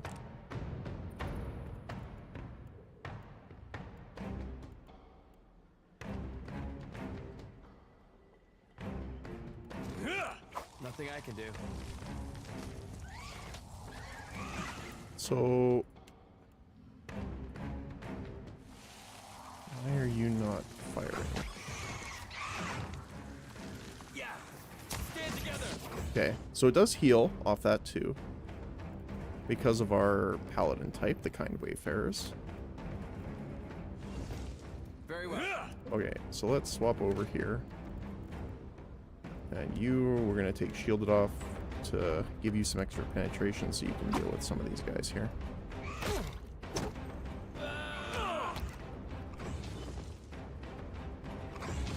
Okay, on to the next one.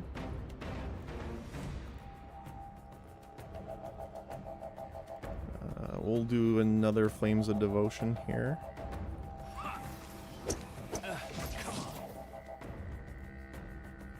We can hit with it. I can hold out. Ow.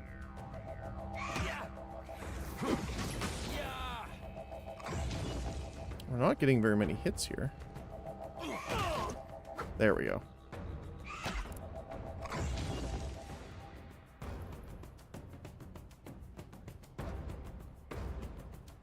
I don't really want to use Second Wind already.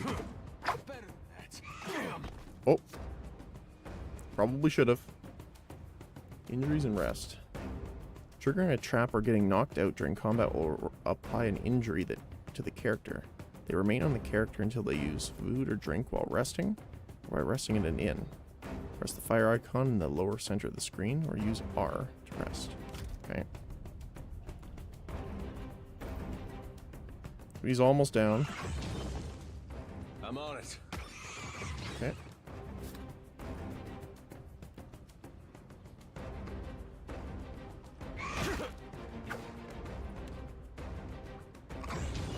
Try and knock him over.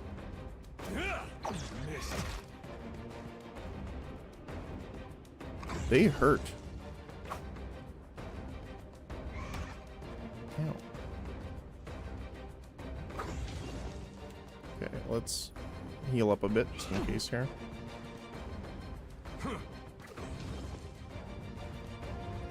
Got the knockdown attempt as well.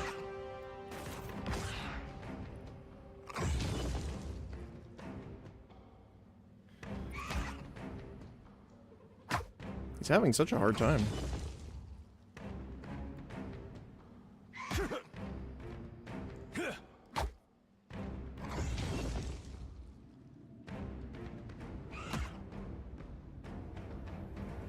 He's got 53 accuracy, holy cow.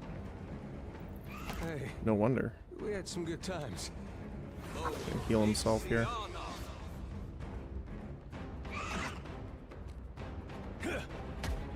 Oh, he got hit there. So I want to see. Yeah, they have very high. They have 50 deflection.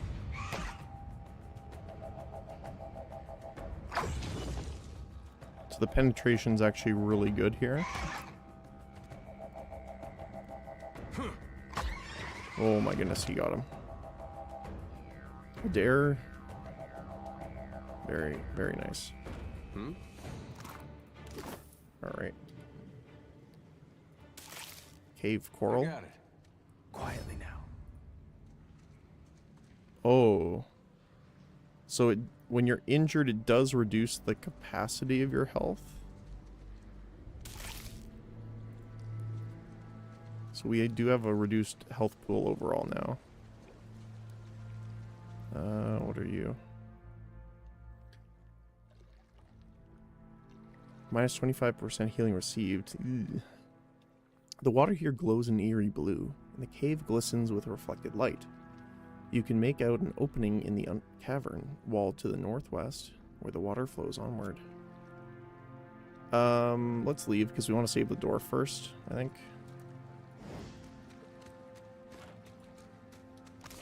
And I believe it was this way.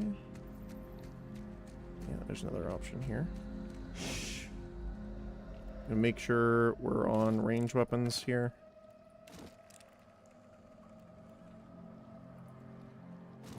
I'd be glad to. Right. Yes? Not used to the selection yet. Normally double click would work, but... Oh. There, buddy. Damn pirates. Andra, take your scabrous souls for fish food. Stealth detection. When a player in stealth enters a hearing radius or a vision cone of a bystander, they will start to detect them. The rate of detection is determined by the character's stealth skill and by the level of the bystander, and it is faster in the vision cone than the hearing radius. You can hover your cursor over any character while in stealth to see their radius and vision cone. Items such as noisemakers can be used to distract and move bystanders while you explore in stealth. Okay. One of your characters has been engaged in melee. If an engaged character moves away from it, they will provoke a disengagement attack. An interrupt, such as the fighter's knockdown, can break engagement to allow a safe exit. Some abilities, such as the rogue's escape, allow a character to get away without provoking that attack. Defeating creatures will progressively unlock their entries in the bestiary. As you unlock more information in the bestiary, you will be rewarded with more experience.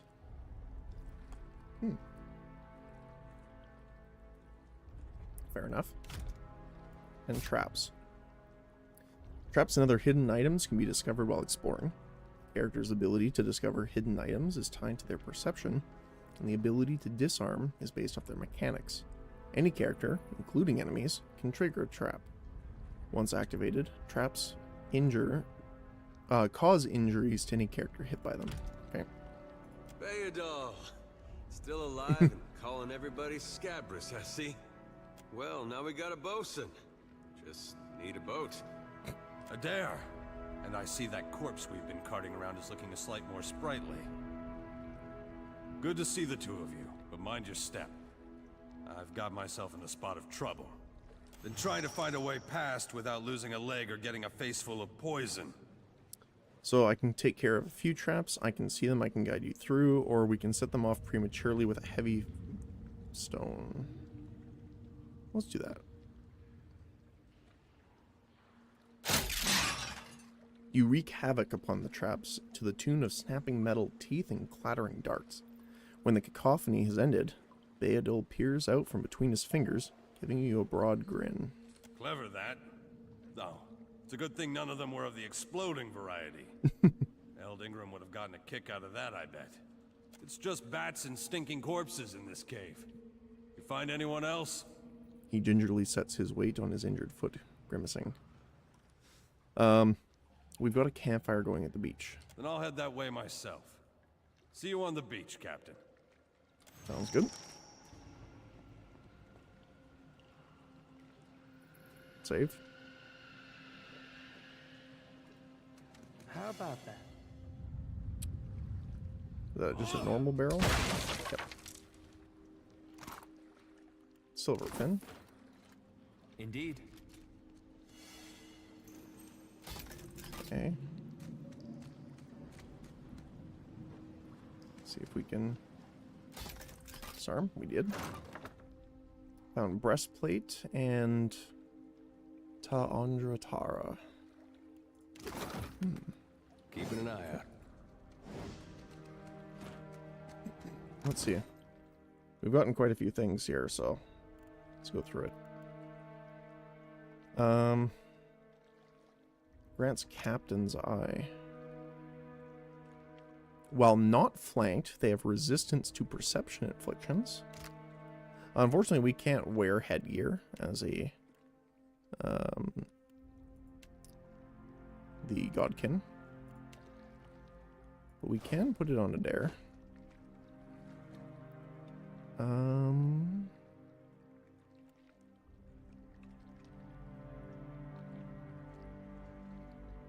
(16, 24, 15, 22 penetration. Accuracy is the same. Attack time's the same. Recovery is less. Okay.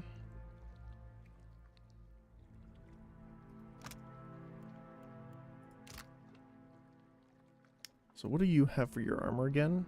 Medium armor 7, 5 pierce, 5 corrode. Okay. Oh, the second chance is part of his armor.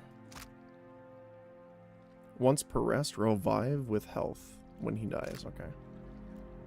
Very nice.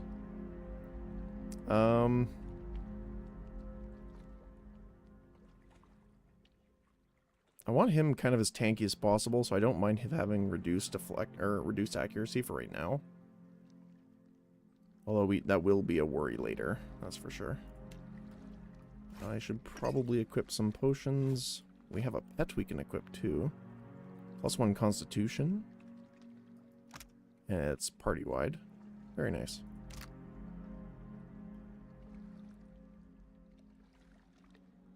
I don't want anything that takes extra recovery time, honestly. But we might have to sacrifice a little bit here.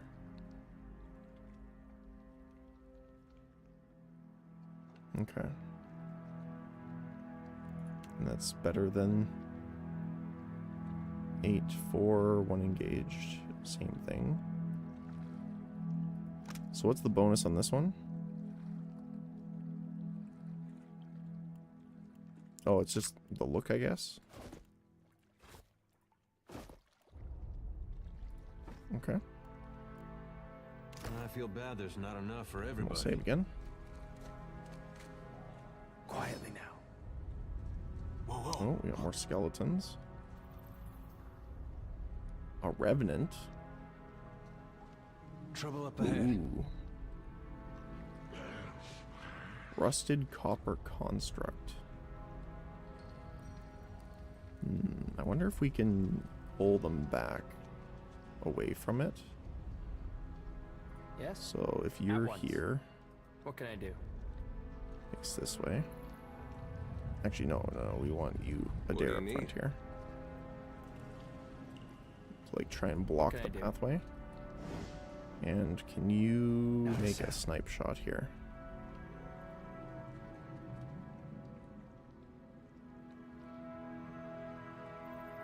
Deflection 81%. That's unfortunate. What about these guys? 59%. Okay. So we are technically better at dealing with the other ones. I guess crush damage is really good on the skeletons here too. So that's probably a good thing to do. We'll cast that and we'll head back right away. And then we can get a dare to hold out right in the middle here. Nice, we got him. Okay, cool. There you go. So no, I can't click on them.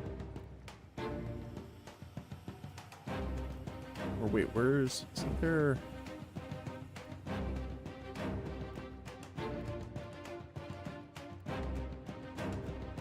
I thought there was another information thing you could do. No, that's fine. Alright. So that's decent.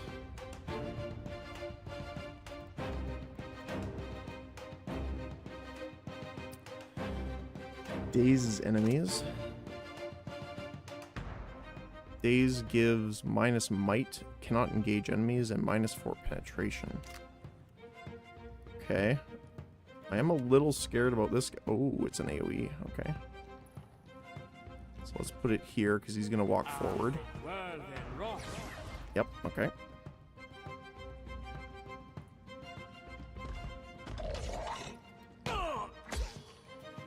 So he's going to deal with the skeleton, obviously, because the piercing does not do well. We have 2 revenants that we have to worry about here.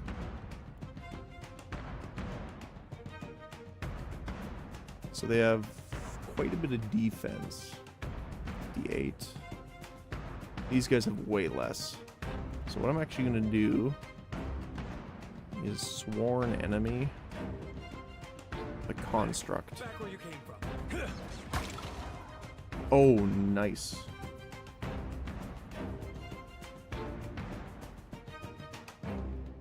Okay. That's on me. We missed.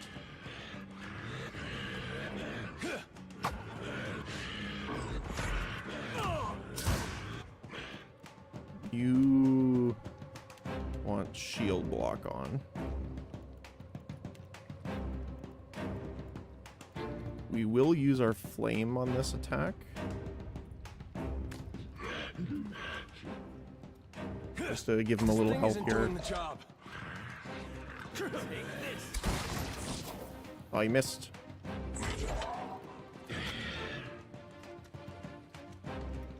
Stand together.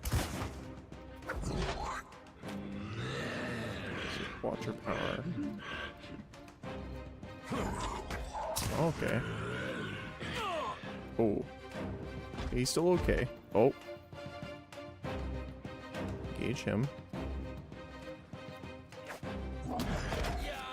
Oh, he's flanked now. That's rough.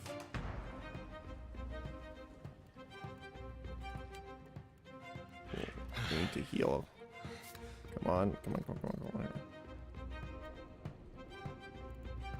We need to shoot this guy here to heal him.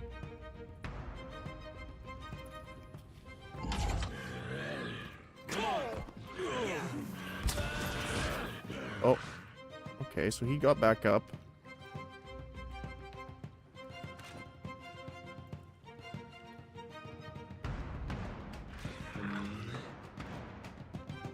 I am a little spooked here. I have no idea if he can be feared, but we're about to find out. There, I want you to heal right away. Even though you're reduced healing. Yes.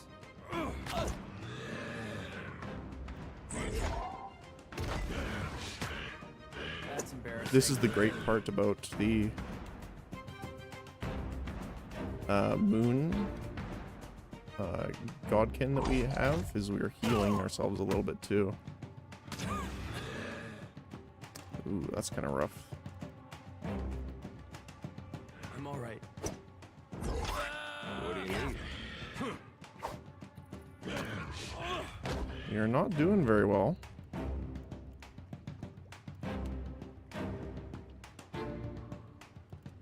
No. Consume the elixir. Okay. I'll make it. Stand together. Wait. Why did you not consume it? Uh-oh.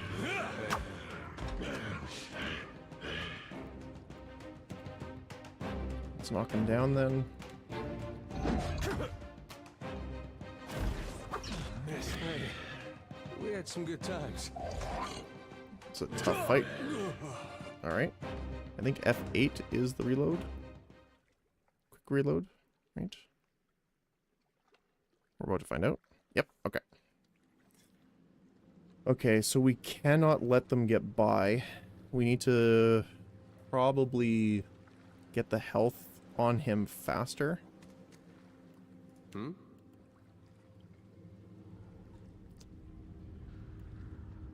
The problem... Use your shield to attempt to block incoming. 30% resistance against weapons, but plus 25% recovery time.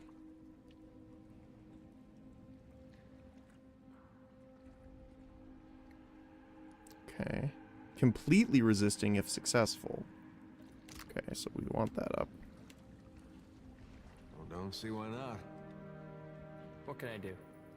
And then I guess we should save the Hey, watch spells out. for the big guy.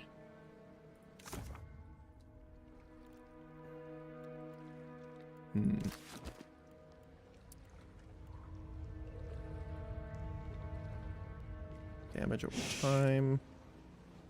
Raw damage in days. Crush and corrode. So that's blunt, and corrode is acid. Okay. So we will just start with a normal sniper shot here then. As you wish.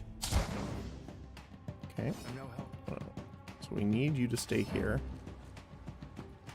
And then we're going to have to move back way further here. We're going to engage here. No, engage. There you go. Oh, nice. We got him. Okay. So,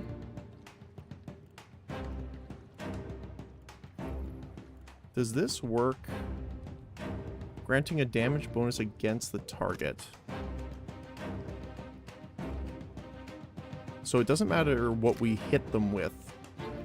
So we'll probably mark the construct. Back where you came from. Okay. Then we will go with a spell.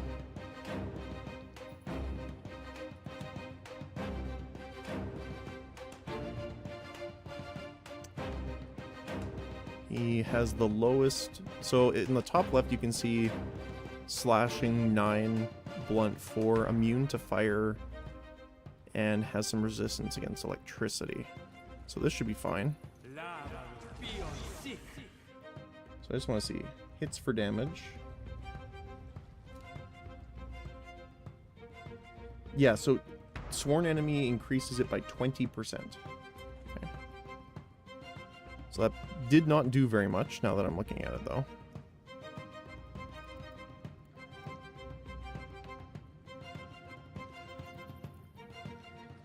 Okay, we're going to put this field down. So they're going to get hit by it, too.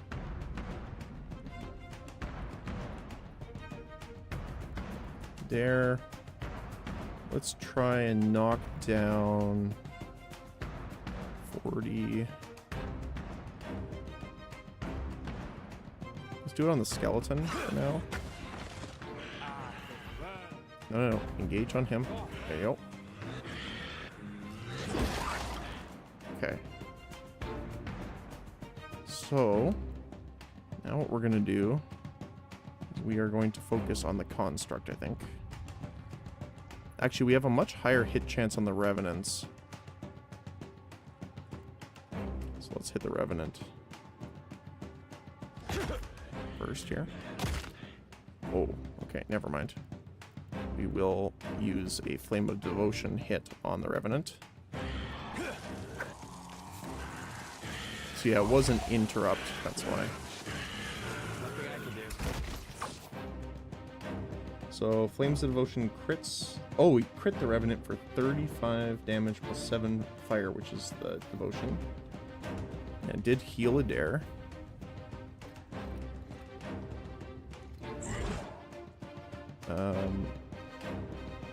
They're taking damage for 22.3 more seconds from the Chill Fog.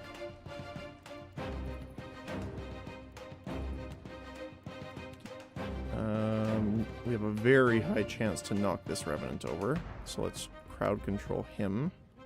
And we're still firing at the middle. It's no use. Oh. He's trying to go, so let's engage him. We need to be careful on how many we're engaging here. Okay, he missed.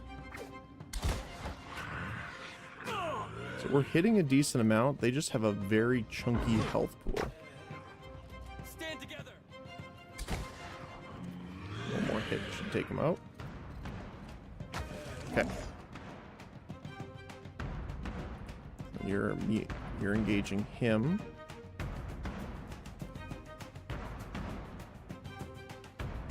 Let's do this on you.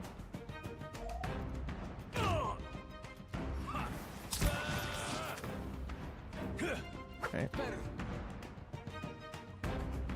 Dare's getting pretty hurt here, so let's...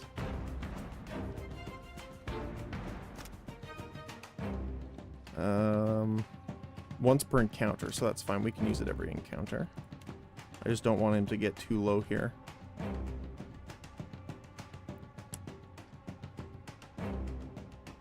The only thing is, I think targeting the Colossus is the best idea here. Mostly because he has the lower of the health pools, even though he has higher armor. Come on. Oh, okay, he did recover. Perfect. We have a decently high chance to trip the Revenant, so let's try that.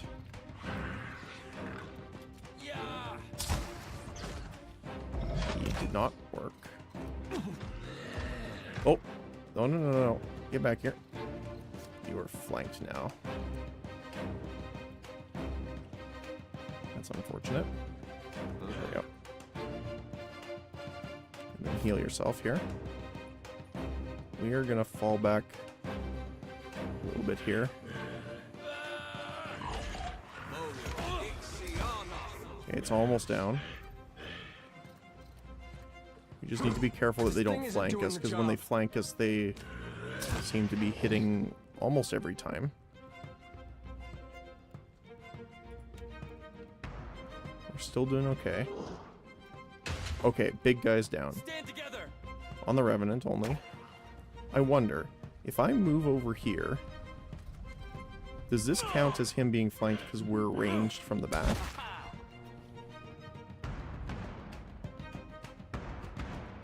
Does not look like it. No, okay.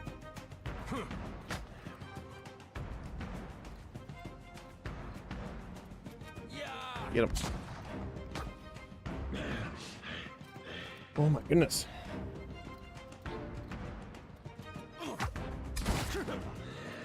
We're in the first cave, and this is going to be a fun playthrough, I think. Legitimately. I like more difficult combats like this, especially where you need to really tactic up.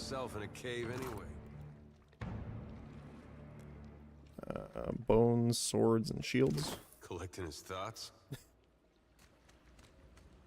Alright. Okay, let's stealth, because I don't know if there's more around here. We will remember to quick save. I don't see any more. Pry bar repair supplies. Ink harp. A dozen paintings, mildewed and worthless, line the wall amongst broken That art bottles. looks about as good as it smells at this point. So not well. That's gonna be hard to clean. Okay, what's in here? Scroll of Fan the Flames requires Arcana. So there's spell scrolls. Ring of Minor protection. +5 fortitude, +5 reflex, +5 will. I don't know. I'm tempted to put it on a dare, but it might also be good on my guy because of how he's not using armor, so having natural defense be higher might be a good option too. Palm slats and lockpicks. Okay.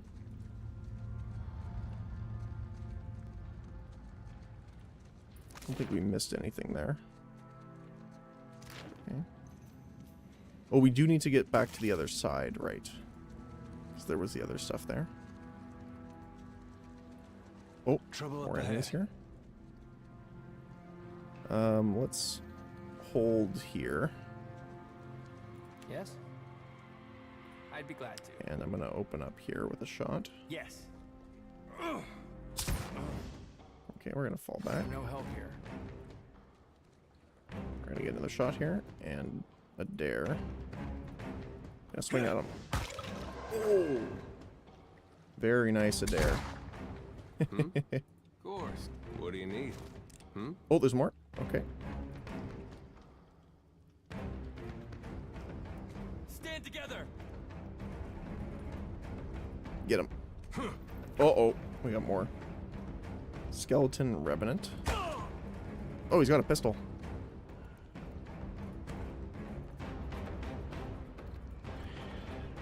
Okay. So let's do this. Oh, you're trying to run by him. Retarget. Oh. Rotgast. Okay.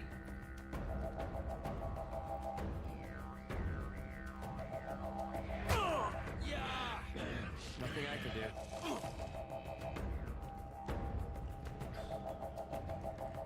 Let's focus on killing one of them, I think, here.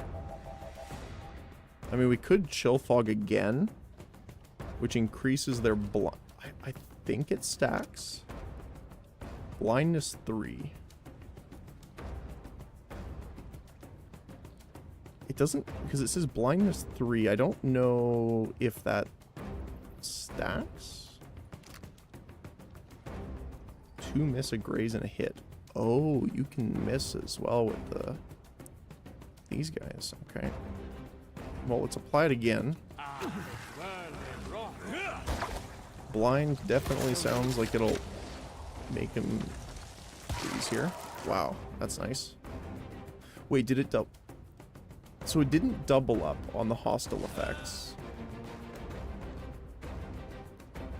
I am concerned about the Rotgast. We need to engage him here so he doesn't come back here. Immunity is poison, disease, and worm puddle. That doesn't sound fun.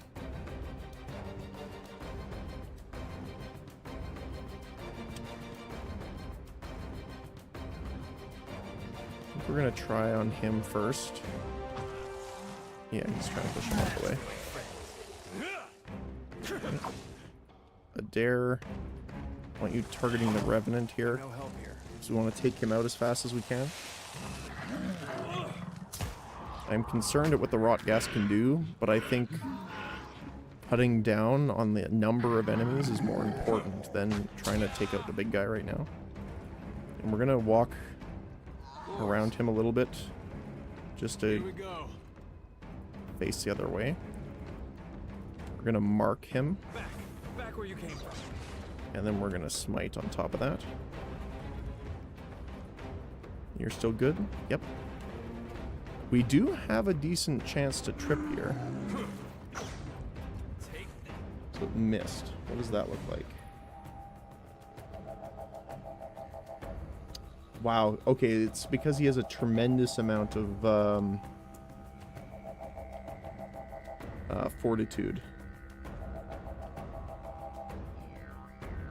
Oh, so our difficulty is giving them plus 15 to all their stats. That's why. Interesting, okay.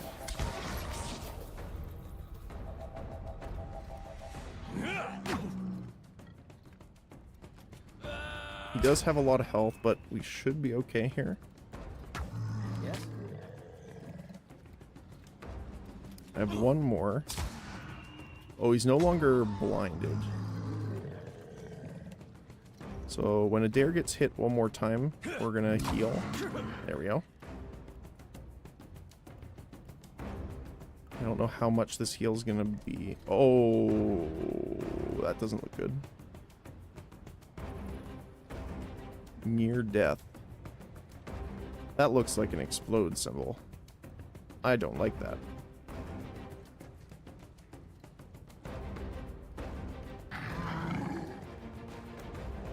Yep. I don't know how big this is, but I'm gonna get over here. Certainly. Rotgast activates Death March. Okay. Okay, I was correct in the sense of do not stand near them. Got some pistols and weapons here. And then we're going to keep going here. Let's stealth up. I don't know if there's more enemies here. We can get that though. Cave coral. Coral! I must save my son. Okay, doesn't look like there's anything else up here. Lockpicks, golden soul, and a waterlogged note. Still no sign of Benwith. How much longer are we gonna wait? The wet's already half ruined our take. And get your stinking construct under control. It's been hanging out by that crystal. I swear it's been giving me the eye. Okay. Well, if you insist. Lockpicking. Lock difficulty is 2. We don't have a great amount, so it's going to cost us 3 lockpicks. Sure. Hope that helps. We get a Valian frock coat, potion, and some gold. Alright, that's it. Looks like it. There is a thing here we didn't click on, so I do want to check on that too. Small forms dart swiftly between the coral below. Tiny fishes. Alright, so then we need to go up here. Alright. You stand once more by the pool of water and the tunnel below. The water laps hazily at the stone outcropping where you perch, providing constant backdrop of sound. Swim through. Oh. He's got better swimming, so let's do that.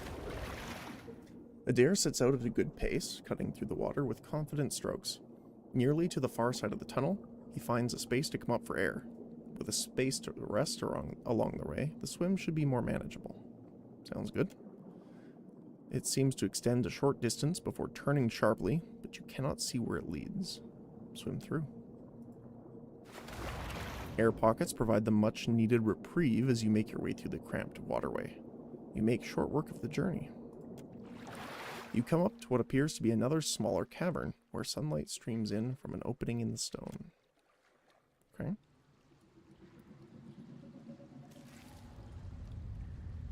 Sounds good to me. Villario's Rest.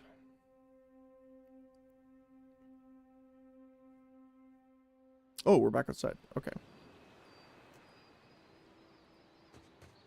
Told him not to bring that thing in there. Didn't like the look of it one bit. But no one daren't speak poor of his precious animancy tech. The ghostly figure paces the length of the small outcropping with small deliberate steps, muttering to herself all the time. Her long cape flaps in the wind that bellows with the in-between. Special gift from his contact, he says. Now it's acting all weird. Gives me the damn creeps. You feel it too, right? Like it's looking straight through you? She turns piercing purple eyes on you. She shakes her head and resumes her pacing. Came out here to get away. Couldn't stand it staring at me anymore. Then... Oh, my memory's fuzzy. Anyway, you want to Benwith's? Haven't seen you for, but he's been bringing all sort of new folks on lately. Can't hardly keep track. Animancy is the science of soul manipulation, a field both controversial and relatively new, banned in some nations like Edir, but permitted in some countries like Deerwood and the Valian Republics. Oh yeah, one of the crew got it off those Valian bungholes. Valian. The ones what with the fancy ships and jaunty caps. We swipe things from them all the time. Looks like the rocks did a number on your boat. I think I remember something about a boat. Yeah, and some screaming. Look, maybe we should stick together. Feels right, you know? What with you being the only other thing around and all. I can give you a hand with, spirity stuff. No kidding? I've always wanted a ghost friend. And I've always wanted to be a ghost. Look at us, all in accords. We like two peas. I just hope you know where you're going, because I ain't got half a clue. The spirit tries to give you a friendly pat on the shoulder, but her hand passes right through you. Unperturbed, she grins and walks along behind you. Cool. There was a pop-up.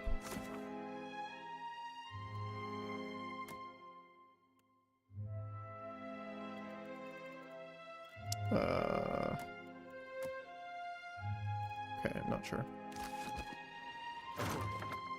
A pistol, healing stun bombs, and copper. Foul briny stench rises from the sodden crates, their contents rotten. Okay, can we get down from here? No, it doesn't look like it. Okay. Then we're gonna head back down here. Oh. Why can't I select that? I'm here, absolutely. Oh, we have to swim back. That's fine. Swim through. I forgot that we had to do that. We can run our little legs all the way back here.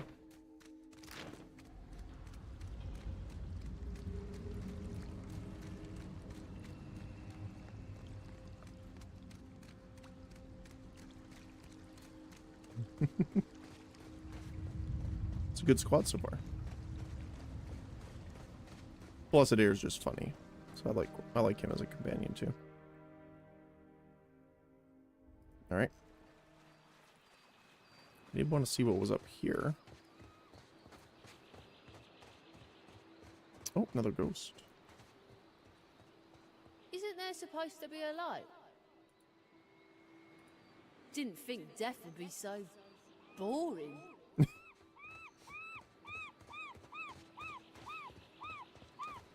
Alright, I just want to scout the beach a little bit, just to make sure we haven't forgotten anyone. Oh, boar. Boars hit surprisingly hard.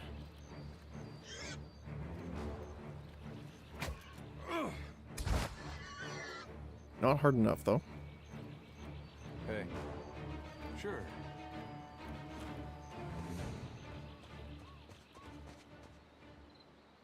Oh. Got some stuff over here.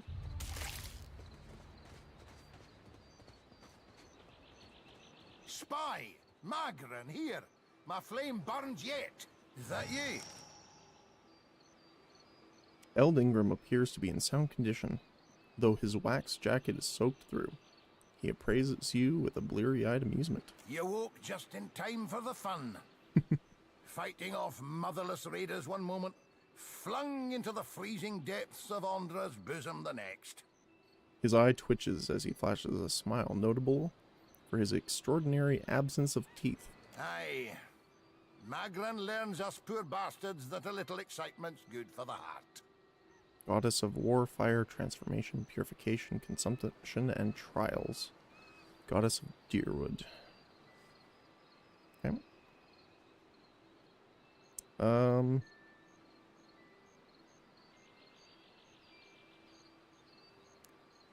The last Megramite to travel with me almost went mad because of his goddess's trials. Aye, but almost mad ain't fully mad. Old Durance. The goddess shan't forge another like him in our lives, Captain. Can we go back on the ship now? Vila rocks back on the heels of her feet, watching you both. Vila, don't let him be a bad influence while I'm gone. That's unkind. You're the one decided to pluck this wean from the wilds of Aer Glanfith. Blame that stone steward of yours for bringing the furry maid along. Uncle Engram, you promised me ale. Later, sweetie. Uncle Engram's thirsty too. He absent-mindedly taps on his chest near his heart, sounding the thunk of something metal beneath his jacket. Funny. Okay. Well, that looks like the area is complete here. I'll boil up some water. We'll have a spy at that leg of yours. Should have seen. Theodore said you had to bail him out of trouble. Diverus? Was he crying? You can tell me. Oh, quiet. I suppose we We're were under lucky a to have damn found barrel. that. What Oh, a here we go. mess. We'll be needing help getting the Defiant off the ground. Do you know anything about this place? We got turned around in that storm. Hard to be sure just where we are. What do we do now? Not much chance of us moving the ship on our own, but we're in charted waters. There's bound to be a town nearby. Alright.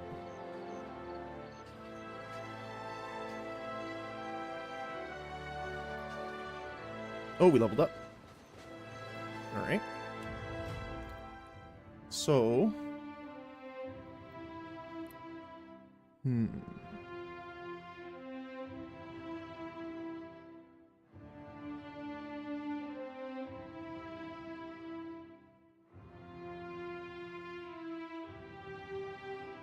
Probably do... mechanics? And then passive skills...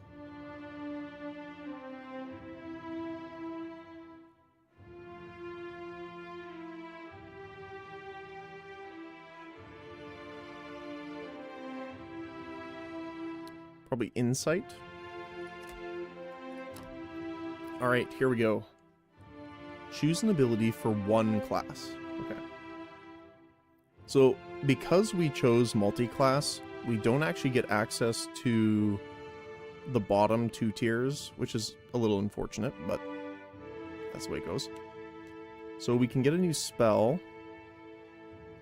Scaling effectiveness in unarmed attacks. Additional weapon set.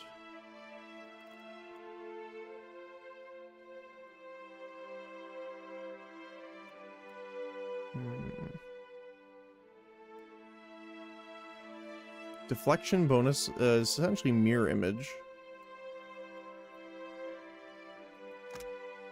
A strong thrust of magical force dealing damage capable of piercing through the veil. It cannot miss and will reliably interrupt.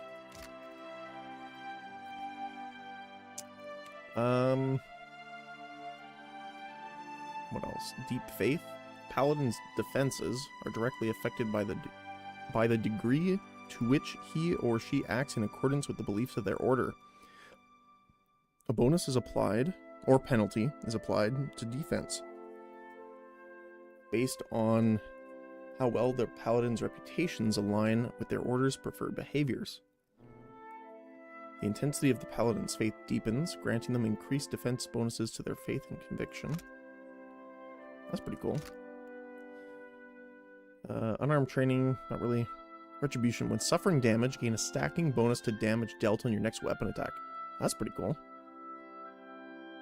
We don't really want to be getting hit though, so that's not necessarily great. Becomes more fleet and nimble, increasing stride and gaining defensive bonus against disengagement. Additional weapon set. Or lay on hands.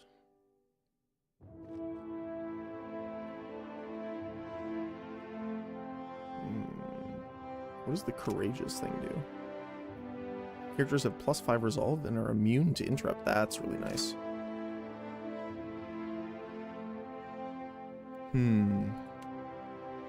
It's actually a hard choice.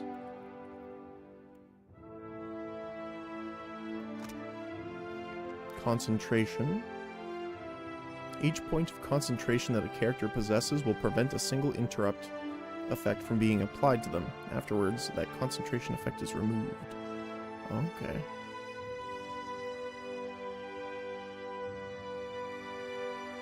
So it's like a protection against interrupts. Armor rating.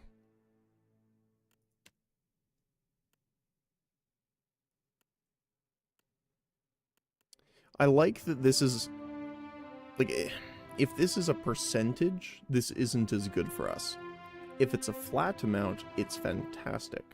Because we don't have any heavy armor, or armor really of any kind, on the range character, a flat number value would be way more beneficial. But it's hard to say because it doesn't... Oh, here. Okay, it does. +10 to all defenses. I mean, we are pretty well off into our alignment, so to speak. That might be the best case for us here.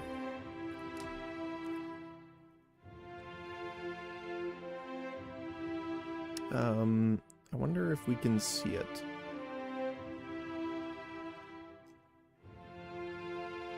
I wish it showed beforehand.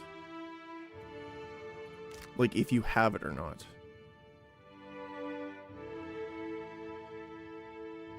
We can check, though. Again, we are following that the paladin ideals. Oh, here we go. Interrupts. Some abilities specify they can interrupt a character.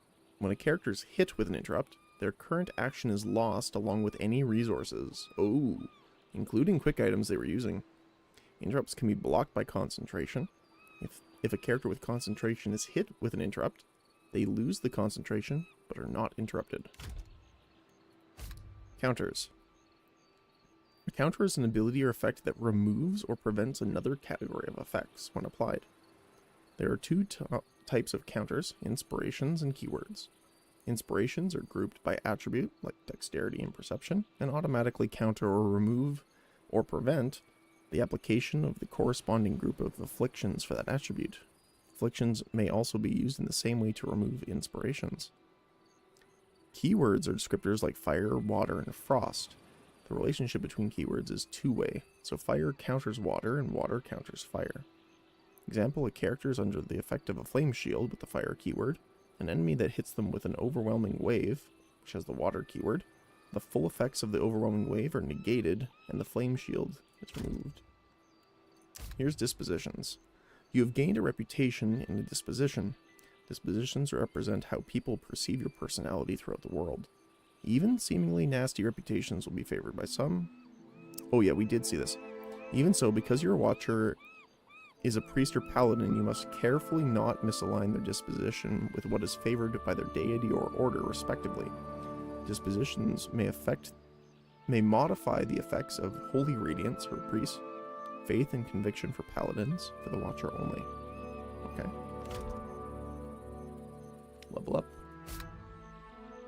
You can now empower your abilities or yourself.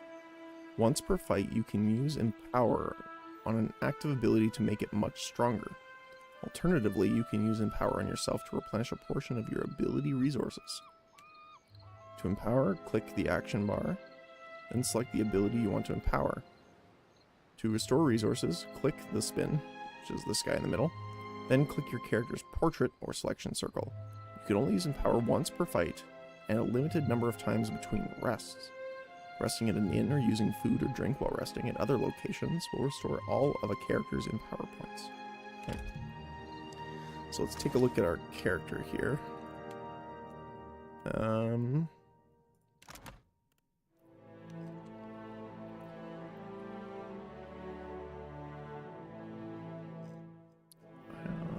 Defenses.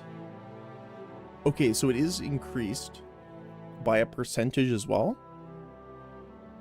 So the flat amount was 10, but it's actually giving 12.3. Interesting.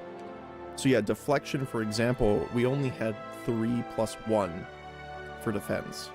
So the percentage would be bad, but obviously now it's pretty good.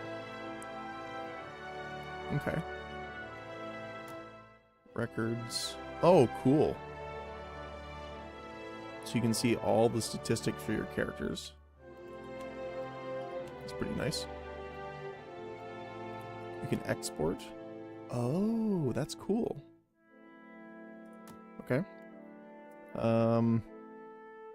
Reputations. Okay.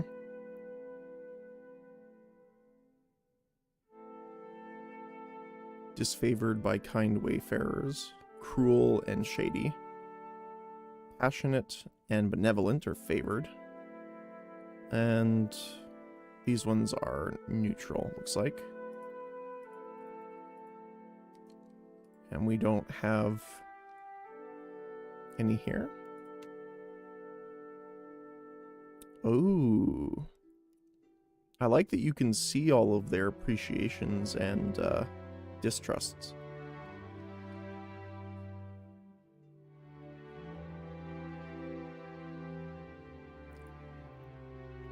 Okay, cool.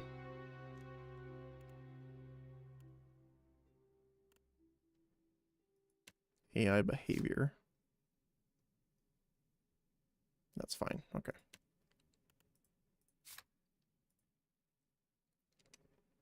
So I don't see where... Because we have done things, but I don't see... Maybe it's just the bar around it fills based on that. So because we are kind wayfarers, that those choices were already kind of filled, so to speak. Okay. Adair.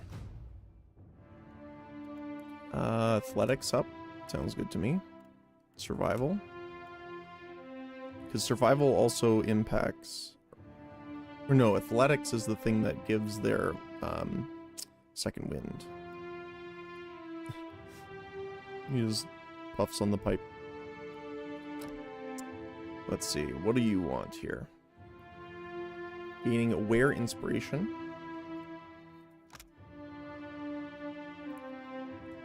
So increase perception and grace to hit.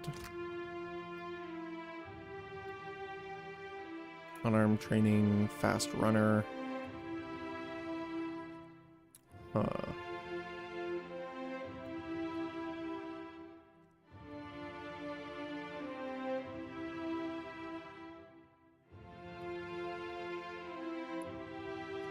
Cute. Intellect and use abilities and spells at +1 power level. We'll probably get fast runner here because he's tanking for us, so there's been a couple times where he's had to break engagement to make sure the other enemies don't, you know, charge at us. So I think that's going to be important. Plus him being able to get in and out of combat somewhere faster. Sounds pretty good. Good news, Captain. I found some supplies must have washed ashore. Even better. I've located some spirits. The mundane kind, I mean. Nothing that requires your talents, Watcher. His eyes twitch and twinkle in delight. Have you seen any other survivors? Not a one. We've come away from this one limping, Captain. But we live to see the next battle through. Do you know anything about this island? Kith live here. I ken that much. Means we're a sight better off than we could be. That's fair. Of course, it's surely pirate territory. They've a number of bolt holes out this way. I'd nae be surprised if that cave up north is one of them. Could be they lie in wait for us even as we speak. The twinkle in his eyes bellies his foreboding tone. What do you think we should do now? It's just the lot of us now, Captain. You'd best head into town, see about supplies and repairs. I'll keep an eye on the ship. Alright. I don't think he had any dialogue for us. Me strange things would come to follow me, Watcher. So let's head out this way, right? Yeah, this is the only way we haven't been yet. Updated Stranded. I found a trail leading up from the beach. There must be some sort of settlement nearby. Into the Deadfire archipelago.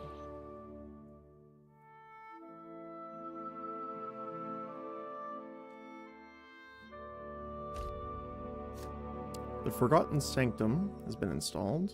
You will automatically begin the first quest of this adventure when you receive a visitor on the high seas. Okay, that's fine. This is DLC stuff. Okay, so Delario's Rest is where we were. We're gonna quick save. Actually, I think we're far enough. I want to do a manual save. What are you? Hardtack. Okay, so actual resources. We can't cross the river. And time is passing as we go. Iliad's Fork. In the distance, you see a simple wagon. The angle of it, which rests on the road, one sign jutting above the other, suggests that it is damaged or disabled. Even from your vantage, you can make out Kith milling around it. Let's approach openly. I don't want to sneak and have them worried. As you near the cart, you can make out a group of Red Syrian pilgrims in rough spun linen and cotton. A single draft horse stamps at the ground impatiently as two of the pilgrims argue over the front right reel, which is seemingly hopelessly stuck in the mud. One of the pilgrims notices you. Her step back draws the attention of the others, and the man in well-worn gabison steps forward. The weight of deep concern hangs on his face. Did the dreams bring you here as well? The other pilgrims look at you with a mix of apprehension and hope. I mean, we are following Aethys, so... The older pilgrim's mouth opens in amazement. You hear a gasp from another. They look to each other, excitement in their eyes. Praise him, the old man cries out. We are not alone. We had the dreams too. We saw the 3 stars sailing through the sky, piercing the black of a storm cloud. Figured it must be him, Aethys, calling to us. So we came here, to the place we saw in our dreams. The pilgrims look around, matching their sleeping memory to the present. We saw the giant pass with 3 stars on his brow, but He sighs and gestures to the wagon stuck in the mud. Sad to say, we could not follow him. The wheel stuck as stuck gets. None of us are strong enough to lift that corner up to get something under it. More than one of us tries and we get in each other's way. The other pilgrims nod and stretch, suddenly remembering their aching bodies. Well, we can take a look at the wagon. A brief inspection reveals that the wagon is undamaged. The wheel is stuck fast in the mud. We have some wood, the old man says as he gestures to the back of the wagon. If we can get the wheel up, we can slide that underneath it. Inside the wagon, you see several planks of wood. A small box of valuables sits to the side. One of the younger Dawnstars looks at you, eyes wide. Reckon you can lift it? Yeah, let's try. Attempt to lift the corner of the wagon. We are the best one for that. You square yourself on the wagon's corner, squat down, and wrest the wheel from the mud with a grunt. The young Dawnstar stands in shock for a moment, but reacts in time to thrust the thick board underneath the wheel. It takes the better part of an hour to lay down a safe path for the wagon to roll free of the mud. You and the Dawnstars you've roped into your work glisten with sweat, but they laugh happily, singing songs of praise for Aothis. Results, 2 hours have passed. Smiling, their leader presses a small pouch of coins in your hand. We appreciate the help. Without you, who knows how long we would have been stranded out here. They begin to prepare their wagons as you take your leave. You've gained an item, 15 silver pfennig.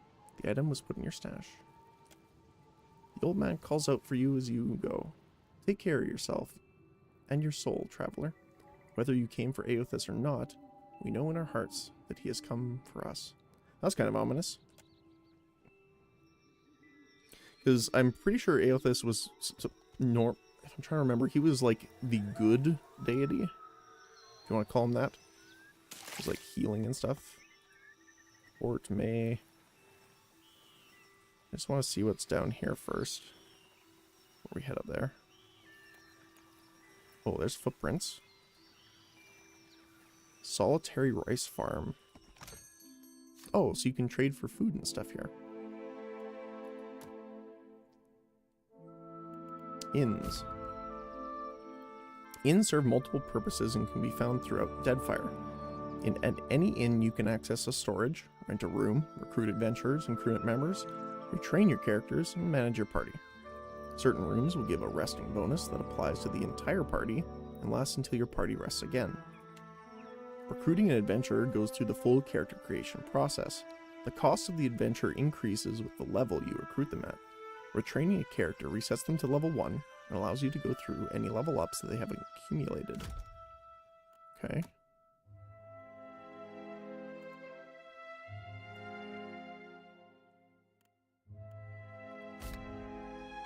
Press the button in the lower center of the screen or use the C key to bring up the character sheet. Select the Reputations tab to view your character's earned faction and community reputation. Factions will display how much positive reputation you have with them with a blue bar, and how much negative you have with a red bar. Clicking on the world map or having your party navigate to a selected location. To toggle on and off the camera's automatic movement of the party, click the follow camera at the bottom right. Okay. I don't think we're going to buy anything here for now, though. Just want to check. Yeah, there's nothing there.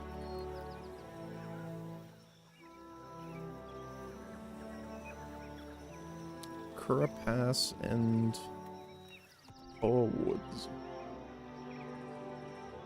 This location is above your level and be hard to complete. Okay. The trail before you seems thoroughly disturbed by erratic tracks. The sparse plants to the immediate sides of the path roughly mangled. A struggle may have occurred here. Let's search the area. So... perception and survival. So he has way more survival but less perception? I don't know. Maybe him? Adair makes sense of the chaos within moments. No blood splatters suggest it was not a fight, and your compatriot easily identifies the clawed prints of Zarips. The tracks seem recent. A dry and ropey vine has been pulled taut across the path and inexpertly covered in dirt. Beyond, a group of robed figures cringe and cower at a nearby river's bend. Each is frozen in place, ashen and gray, like statues crafted in soot. Disarm. Though the trap seems simple, you take care as you disarm it and collect its component parts. That's cool. You have gained a corrosive cloud trap. Cautiously continue forward or search for them. I don't know if I want to fight them at level 2. Let's continue cautiously. Okay, there you go.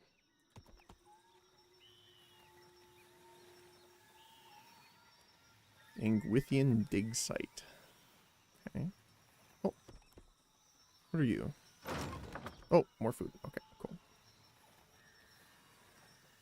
Known locations. Oh, cool. Set course. I'm assuming that's more food. Fresh fruit. Let's see. Although I guess we should probably deal with the boat first, because I don't know. Oh, here's the stone. Let's do a save here just in case.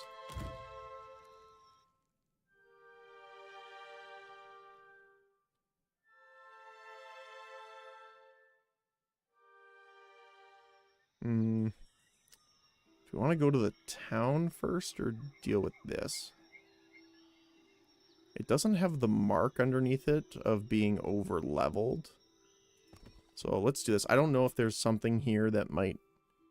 in these games, in the first one anyway as well, there's a lot of things where if you do it in the wrong timeline, I guess, I can't do it. You can really miss out on a lot of stuff, so... Okay. So let's stealth up here. I don't like everyone literally petrified.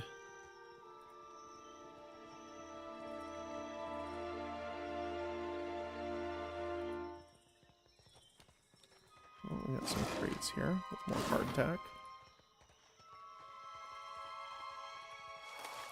I'm sorry, I can't. Happily.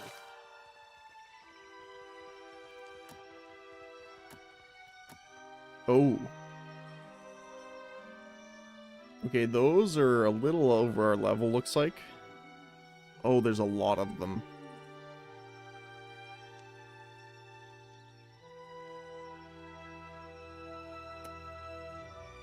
Let's pop down a quick save really quick. Whoa, look. There's so many.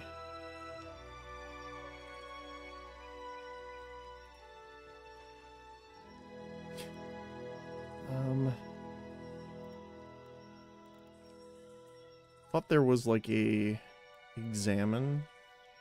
I can't recall. I wonder if we can just avoid them. Just keep going.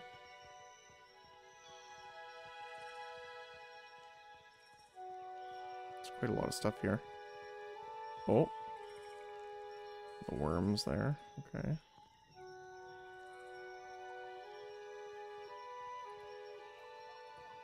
Can we make it all the way around here? Doesn't seem to be anything else over here.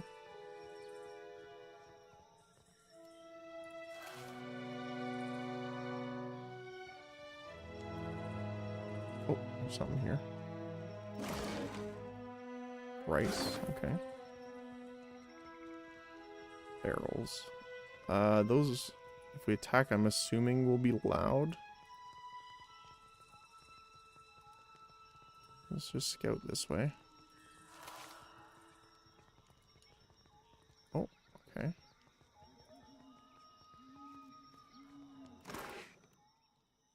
A dagger, some copper, and a note. Ferris, take this coin out to the Huana village and see if you can round up anyone willing to do a week's digging for pay. Try the low caste types first. The Raparu. They're used to hard work and they don't ask for more than their share. Okay. I do want to see if there's anything here other than dragon. I guess it's more of a worm, but... Trouble up ahead. Oh my goodness. Panthers. There's so many enemies here. Okay. Arena sub-level. Or the foreman's quarters. Let's take a look around before we head down.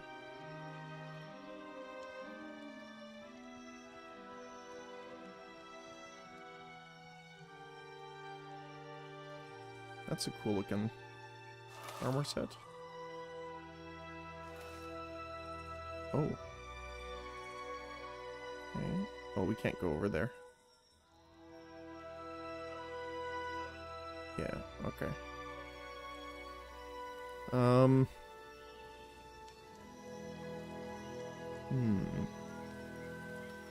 I guess what we can do is save here and try and take on the wolves. But keep it so that the boars don't engage us here.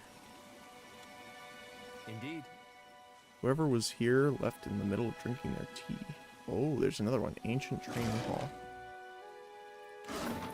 Okay. So the boars should be over here, I think. Oh. Generator occasionally vibrates wildly, and you can hear the faint sound of metal grinding on metal from somewhere nearby. Okay. Wait, look there. Ooh, okay, so up there. But this is where the boars are, I think. No, just murmlings.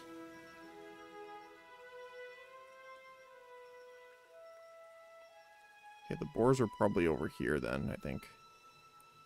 Alright, let's see how this goes.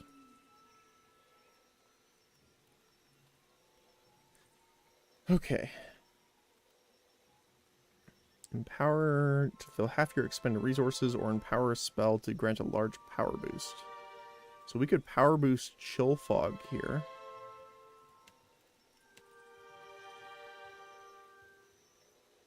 And see, can we hit them all there?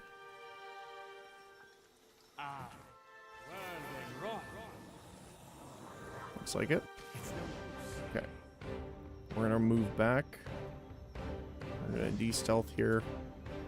Oh, no, the boars are there too. Okay, this is gonna be interesting.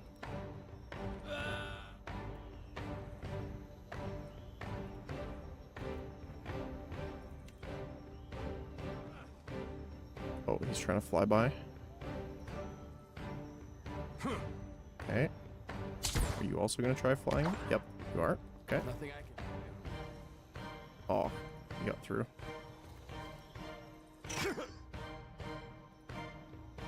Oh my goodness.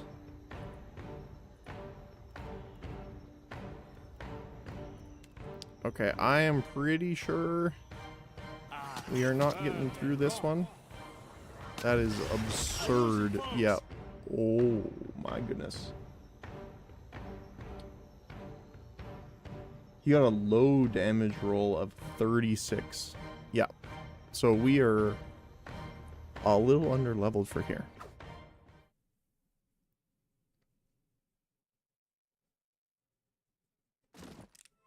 Okay.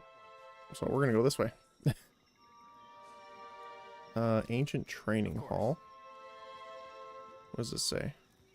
Warning, extreme danger inside. By the order, the training hall is off limits. Oh, let's take a look. You say extreme. Look there. Okay. Oh, hello, skeletal warrior. Happily. Trap disarmed, okay.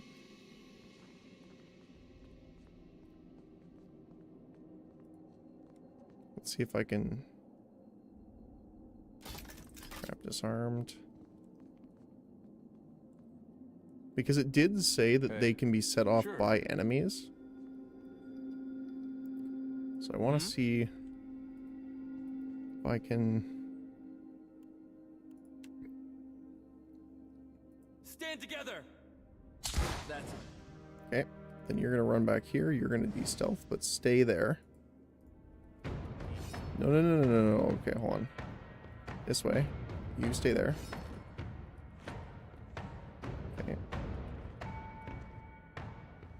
So they are not running that way.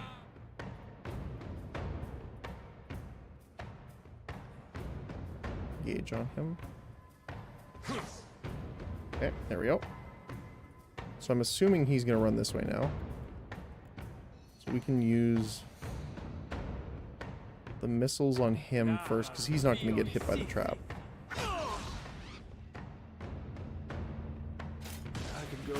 Oh, okay. Looked more like a flamethrower trap than an explosive one. Oh, that's a ranged guy.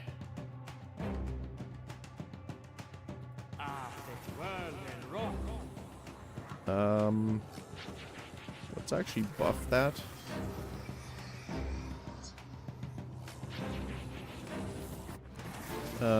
You are probably... You knock down...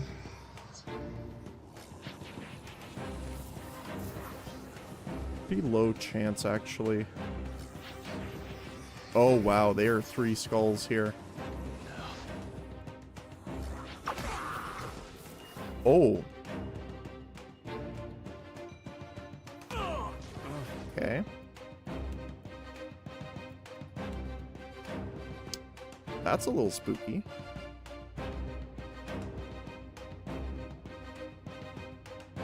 He's immune to piercing. Well, that's just unfortunate.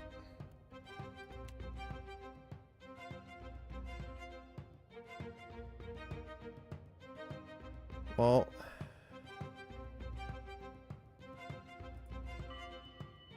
let's tag you here. Oh my goodness. Ow. Okay.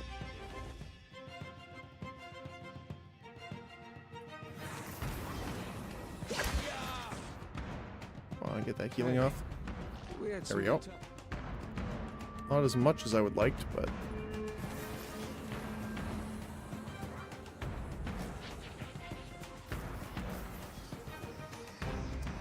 They have pretty high mental resistances.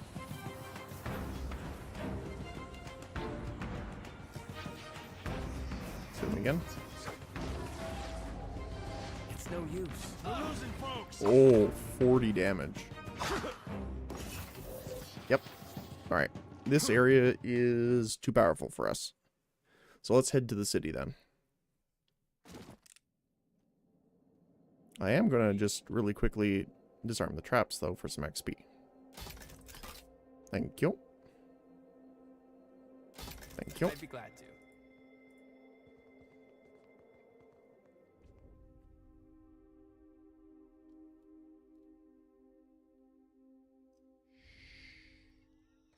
I wonder if it's going to be an issue later because we loaded in here. And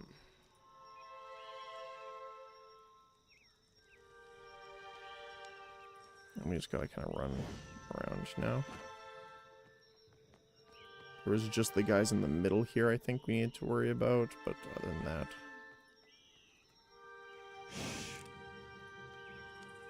Don't think there was anyone else here. Yeah, they're there.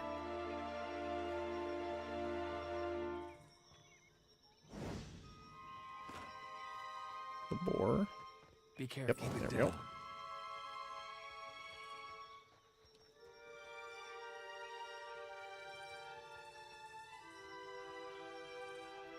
And we're good. Alright. The town it is. Which works out because our inventory is getting a little full too. So we should probably go sell some stuff.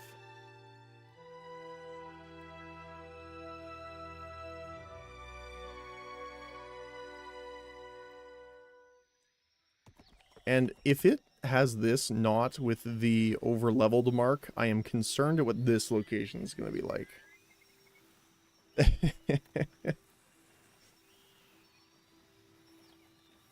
Let's see.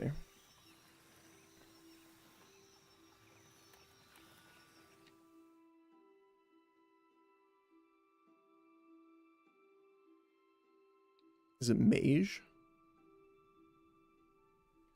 Oh, okay. Port Mage Harbor. Deep Spring Fun Prima 2828. Okay. What if the giant Oh. comes this way? Please, everyone stay calm.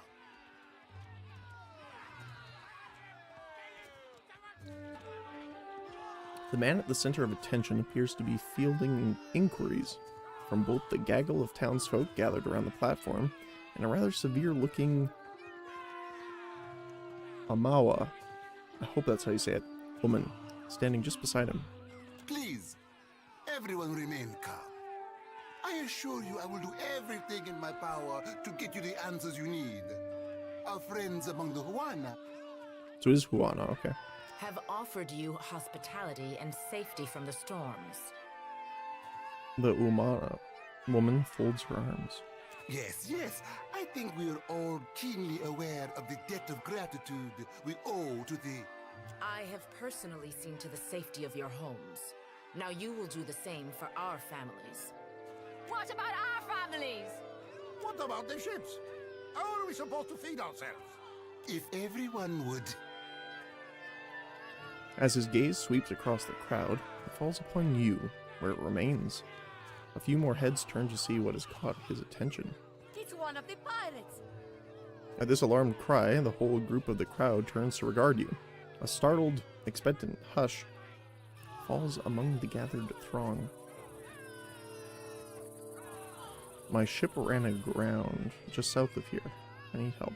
2 of my guards reported a ship flying deer wooden colors, fallen prey to a private vessel. That would be your ship, I assume. The crowd quiets somewhat at that, though you would still find yourself a target of a few glares. That would make him lucky. Your own vessels do not usually fare so well. The woman regards you with bland curiosity. Quite. I just need some repairs and I'll be on my way. Percamblanca, everyone, forgive me. I believe this matter requires my attention. You have my word that I will keep you apprised of any changes. Especially you, Mr. Ikawa. Kawa. Do not flatter me with Valian titles. You are distracted with your newcomer and wish me gone. But I will not go far, Governor Clario. Giralde. As for you, stranger, let us speak at my estate. We'll discuss your predicament. Very shady governor. Sounds about right. Can I I talk am with for her? friendlier fires. If you would speak, seek me out in our village. Oh, okay. I didn't see their village here, though. Accept the light, and you shall be redeemed. A woman shouts, arms raised high and wide. In each hand, she grips a golden candle. The flames gutter wildly as she gestures to the crowd before her. The missionary holds a candle to drip wax in the shape of 3 stars on the forehead of each kneeling worshipper. One of them stumbles back, swiping the hot wax from his skin. Sefutito, Madicchio, I did not sign up to be burned. What do you think you're doing? Idling, that's what. Making ourselves feel all requited.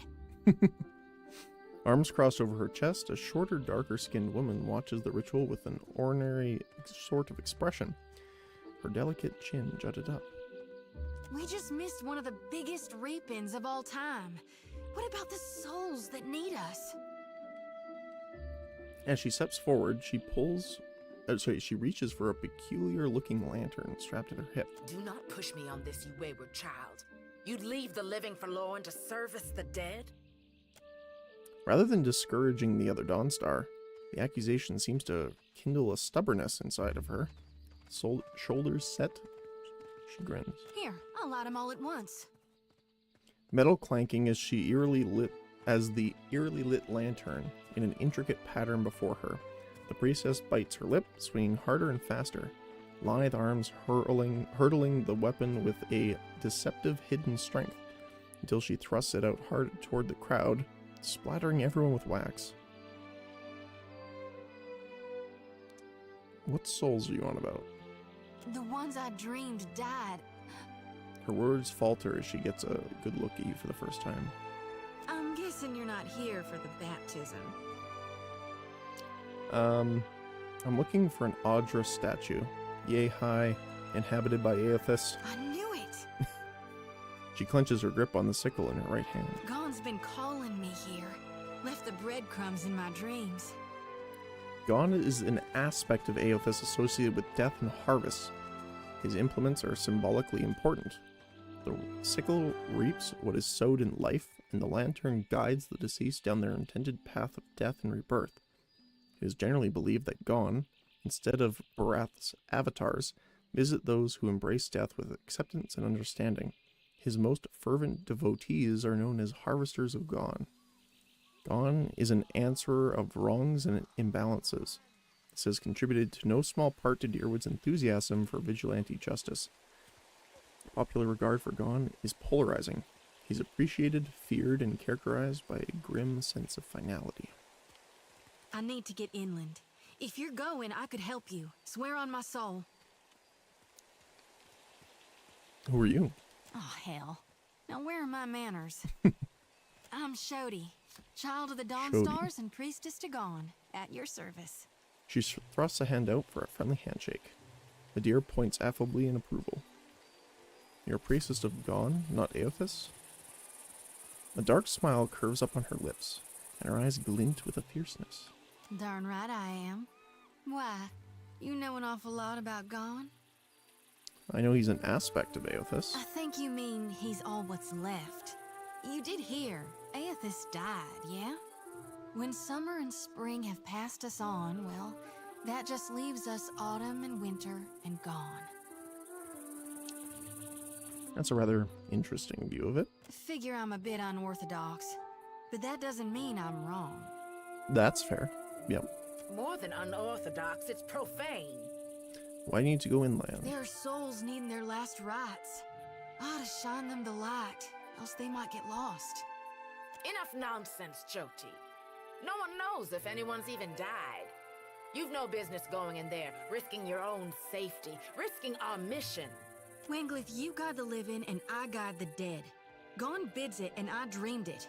Leave it be. We all serve our purposes. So what's yours? Okay, I'm a watcher. So you can see souls? That's a handy talent to have. I know my harvesting would benefit from it. I would assume so.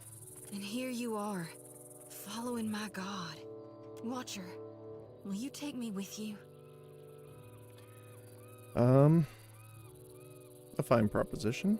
I'd enjoy the company of a priestess. I know an offer rare as hen's teeth when I hear it. Yeah, I'm taking it. She beams brightly as she talks. You won't regret this. She steals a shy glance at a deer. Hey. He half nods without looking in her direction. He seems suddenly focused on something in the distance. A tad too eagerly, she saunters close behind you. At least take care, child. Come back to us in one piece. If not for my sake, then Samhain's. The older priestess sighs, shaking her head. So don't tell her. What the High Priestess doesn't know won't hurt her. Grinning, she waves her brethren a curt parting.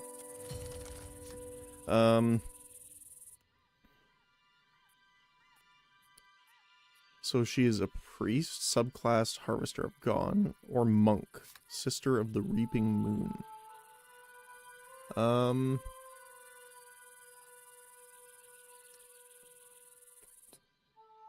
Let's preview.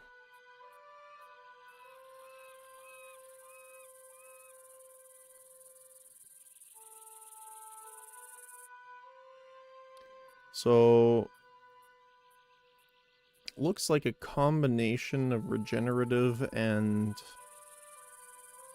like, I don't know if execute would be the right terminology, but things like If they're bloodied or near death, they receive significantly more damage. 120 slash damage. Ooh. Wow.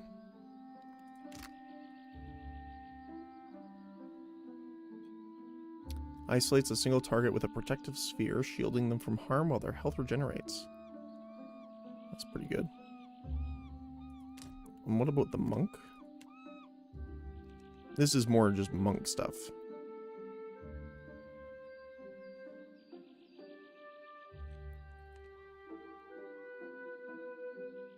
I don't see anything special from her type, though, here. Here we go.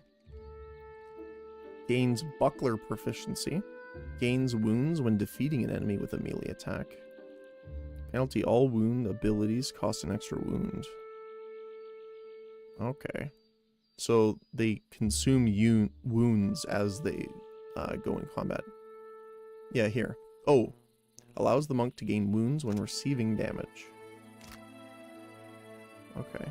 I think the priest is probably going to be the best here. Oh. The children of the Dawn Stars. I wondered if we'd run into them down here. There's someone I used to know. Just an old friend. Came out here to settle with them last I heard. I wonder if this is her. Maybe we should ask around. See if she's still out here. Might be she can help us. Just a friend, huh? Okay, not her then. She rubs the back of her neck, clearly uncomfortable. How'd you know her? Oh, well, both grew up in Gilded Vale, same temple. He looks askance at you. Insight, perception, or diplomacy.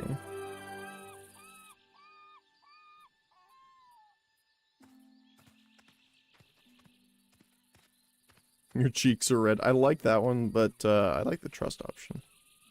All right, all right. We used to, you know. She was real loud, too. Used to have to cover her mouth or she'd get the dog howling in the next room. Zodi's face models bright red, and she turns away, hands covering her eyes. Sounds like a special woman. I knew you'd understand. You're gonna like her. I got a good feeling. Oh, dear. That's funny. Of course. Alright, let's get everyone together. Absolutely.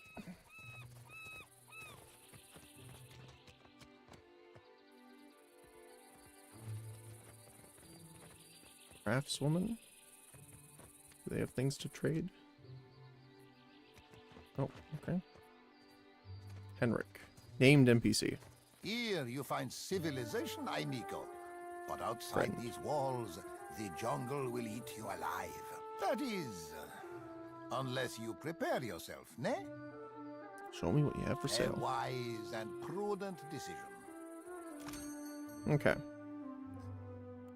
So, let's see what we got here. Not a lot. This is mostly just the basics. Essence Interrupter. That's a lot of money. Holy cow. Hunting bow, two-handed, exceptional quality. Oh, I just realized that compared to the other one, because we haven't done this before, we didn't get any of the starting unlocks for achievements. When you complete achievements, they unlock like specific bonuses that you can take. So, obviously we don't have any. Unfit for melee, which makes sense. Exceptional, so the quality itself adds damage and accuracy and penetration. And then experimental souls. Critical hits with this weapon transfer soul energy into the target, morphing them into a sentient creature when the target dies. Huh.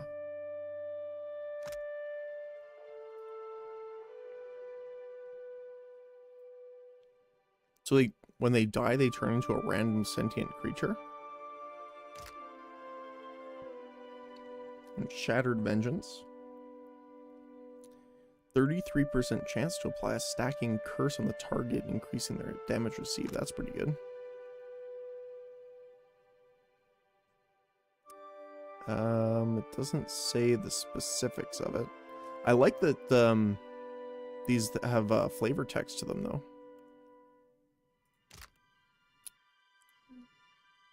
Physiker's Belt. 10% extra healing done, and +1 alchemy.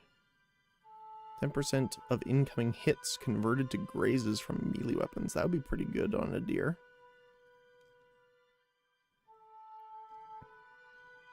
Okay. So, breastplate. Mail armor.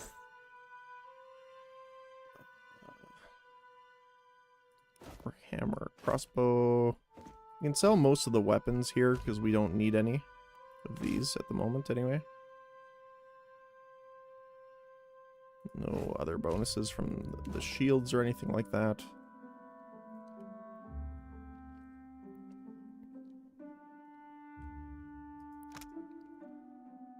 I do want to see what that looks like. Burning ground traps.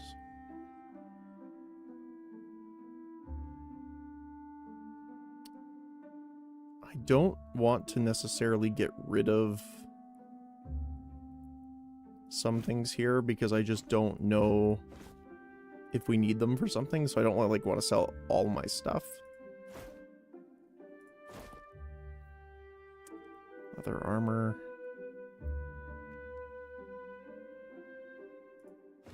You can sell the dagger.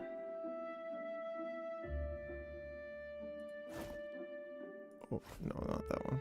There we go. Rope and grappling hook.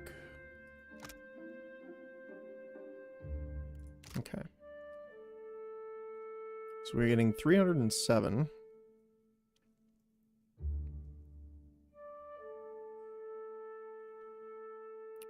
% incoming hits converted to grazes from melee.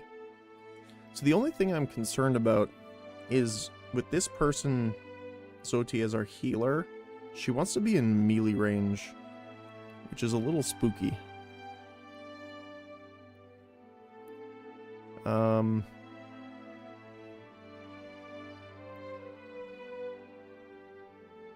I mean, that's really hard to pass up for a deer, though.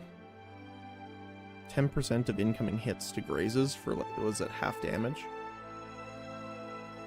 Especially on this difficulty. I think that's gonna be good. Cool. Scroll of Blessing. Insightful. Perception and inspiration to allies. Okay.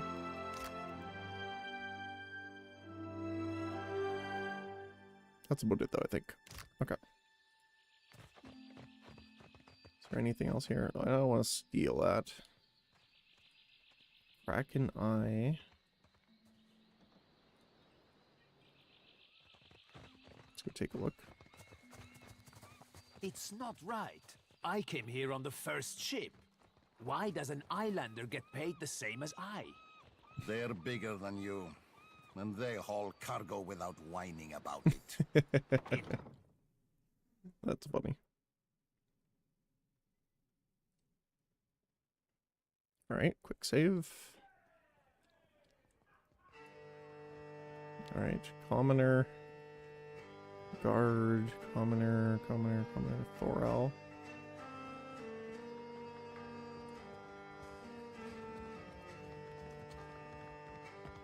There. It is the newcomer. Hello? Crew's getting antsy. Maybe we cut them loose. We're not leaving anytime soon. Okay. Hey there, friend. Sorry, we haven't any rooms for you. Rather large man behind the counter glances your way, smiling grimly. Guessing you're the one came in off that shipwreck down south. Not sure if that's good luck or bad, but here, I figure you deserve a drink. He slides a murky pint of ale across the counter towards you. How can you tell? On account of you haven't got a gaggle of children trailing after you to ask impolite questions. Means word hasn't got around. Oh, because we're godlike.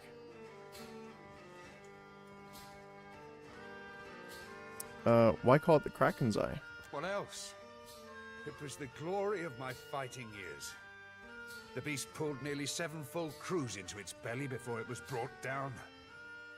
I was at the helm that day, and for that, my captain gifted me one of the beast's eyes. His eyes glitter with pride as he points to the wall just right of the counter. My proudest moment and my dearest treasure. I would not part with it for all the world. What can you tell me about Port Mage? Mage? Guess you haven't exactly seen the prettier side of the place since you landed, right? It's the only town on the island, if you don't count Sarahuzi, little Juana village out west. Oh, okay, so it was further west that we didn't see then. Really is a decent place most days. Good trade, and plenty of money rolling in from Claudio's investors. Damn sight quieter than back home. But I don't have to tell you about the Deerwood. Yeah. Ain't right doing business sober. I could fix that for you. What's this about the rooms? We're full up. You aren't the first outsider to turn up looking for a place to stay after their ride off the island ended up at the bottom of the sea. He pauses, fixing you with a considering eye. Well, tell you what. I've got one room ought to have been cleared out by now. Only the occupants decided to outstay his welcome. Real trouble is, he hasn't settled his bill. He's a merchant captain by the name of Galleon. I've given him a fair chance, but he's been a right prick about the whole thing. I've got a spare key here. You chase him and his pals off, and the room's yours. At a discount.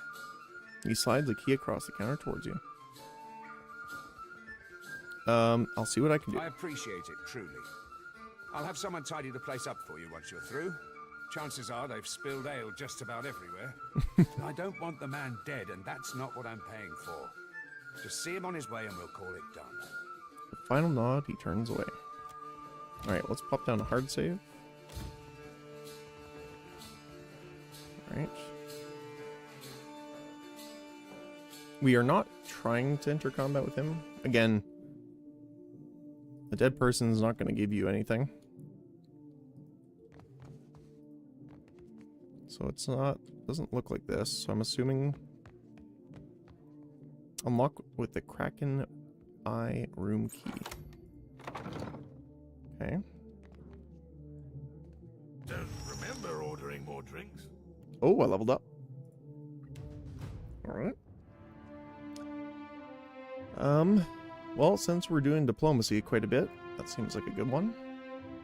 And we're gonna level up mechanics. We're still in tier 1.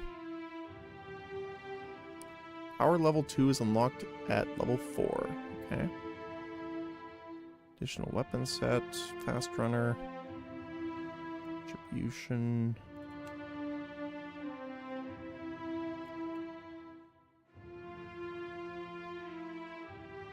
I think armor rating and concentration is pretty important. I think Wizard's double is really good here. Get that mirror image. And Dare as well. Athletics for sure. Survival. Okay. A level 3 for single. Okay, so if you do a single class, you get them earlier. Oh, and he's got 2 skill points. Okay.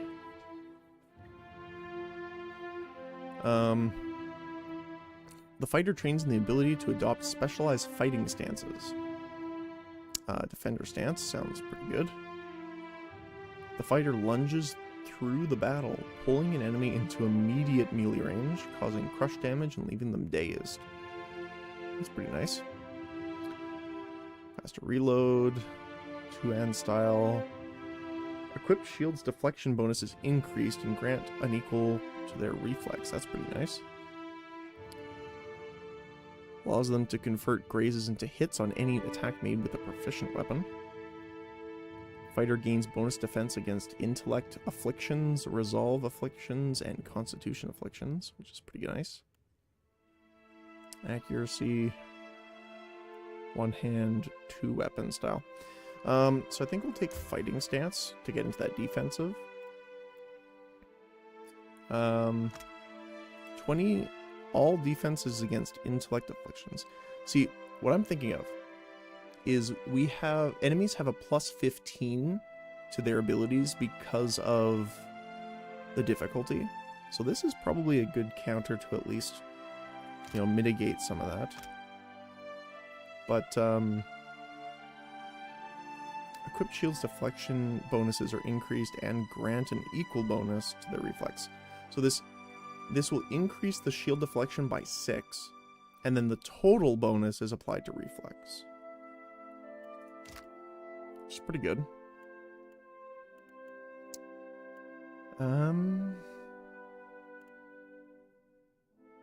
I think the afflictions are going to be a big problem, so let's go with that. Very nice. Yeah, we're going to quick save.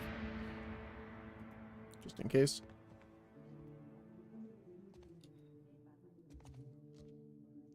Alright. Galleon's working his way through every drink on offer. Thought I'd locked that thing. The glassy-eyed gentleman before you bears the miserable expression of the recently sober. He also smells like he's been pickling in a cask for a few days. Blazes. I was going to say you wandered into the wrong room, but by the look of things, it runs in the family. Okay. Because I'm a godlike. Try not to slam the door on your way out, yeah? My head's going to pieces. Thorell wants you out of here. Does he now? And what are you supposed to do about it? I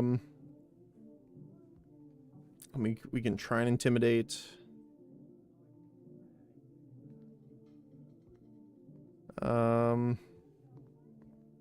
You really want the guards in here to throw you out on the street?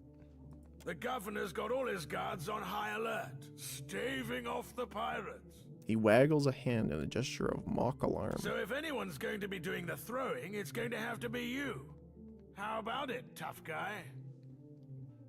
High dexterity, step aside. I don't want to punch him because I'm trying to avoid a fight here. His punch goes more than a little wide as he stumbles past you. He stops there, doubles over, and promptly retches an impressive volume of alcohol. His Amawa compatriot shakes her head. Yeah, okay. I'm done. He holds up a hand to ward off further hostility. Come on, you lot.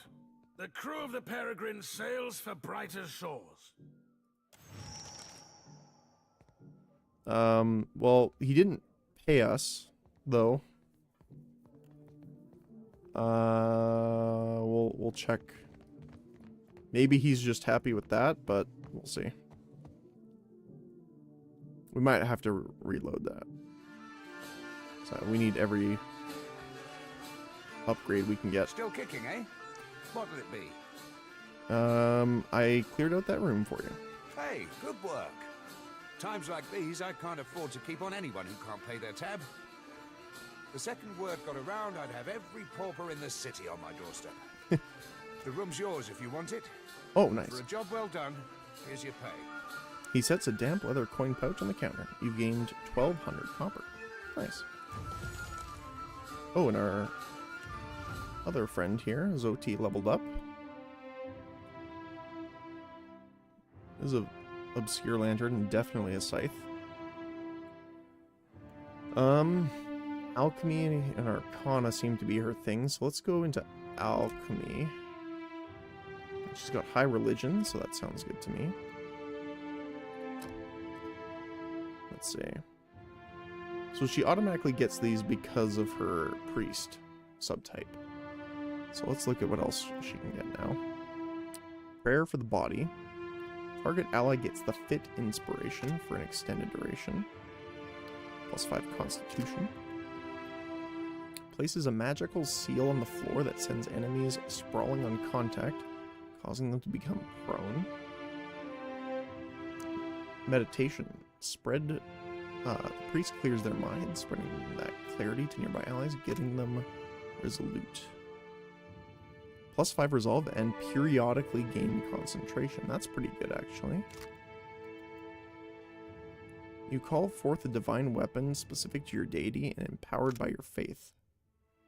So it summons a weapon.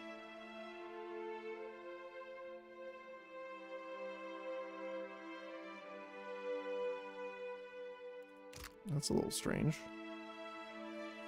Creates a slow-moving, energetic projectile of priest's faith, returning health to allies and inflicting cold or freeze damage on enemies. Calls down a pillar of divine punishment, dealing crush damage and knocking them and enemies in the area prone.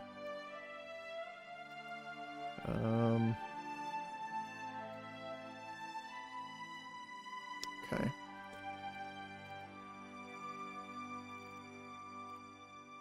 I like ionic projection because it can help with both, but I think meditation's good here because we have gotten interrupted a decent amount, like when Adair was trying to drink potions and stuff. That's pretty bad, obviously, because it still uses them.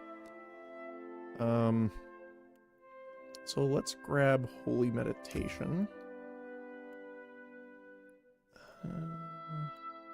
Actually, we could grab both probably here. Strong gives 5 might. Suppress affliction. Hostile effects are suspended for 10 seconds. That's pretty good. Commands a single enemy to halt, immobilizing them. They can't move and have -5 dex, temporarily ceasing their movement. Arm training, arms bearer. That's about it.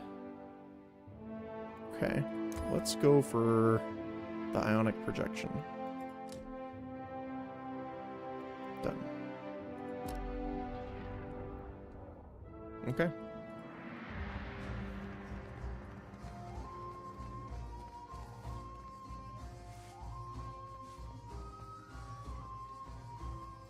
The cook. Okay, he's a quiet man. Man of few words, so to speak. I guess he wouldn't be speaking, but that's beside the point. You think it's we can. So we can take the barrel items here without worry. Apparently. Well, just they might use them. They are not marked as theft, so I'm okay with doing some scavenging. Those are stealing though. Don't want to do that. Fresh fish.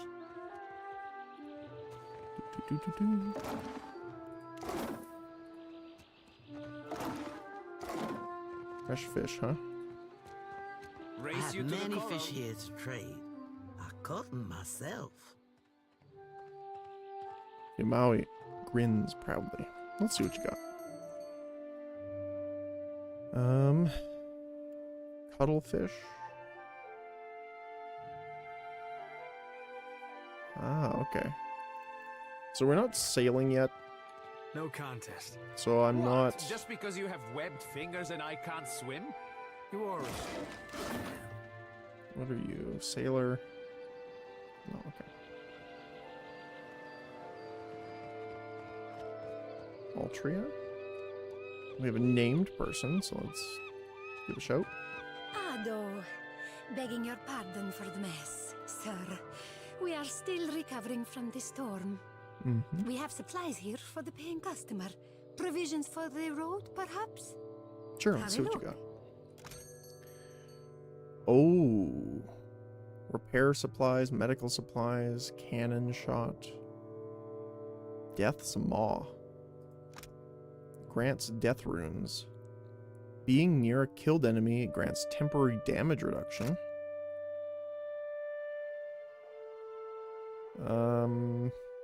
Doesn't say what it is though.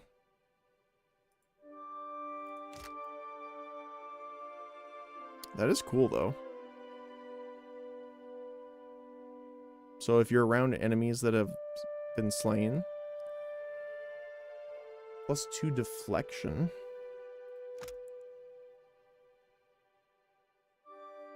The only thing I'm not sure about is if they stack. Because in D&D, for example, I'm pretty sure they don't stack. Okay. Battle-worn grimoire. Chill, slicken, binding web, combusting wounds.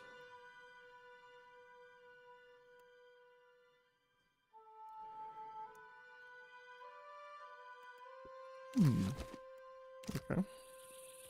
Not much there I was interested in. Most of the postings offer various goods for trade, although you spy at least one crude drawing of what may be the governor. Okay. Oh, here's the estate.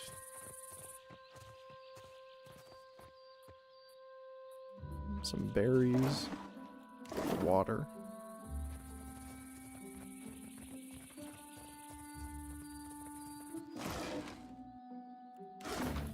Agate. More berries.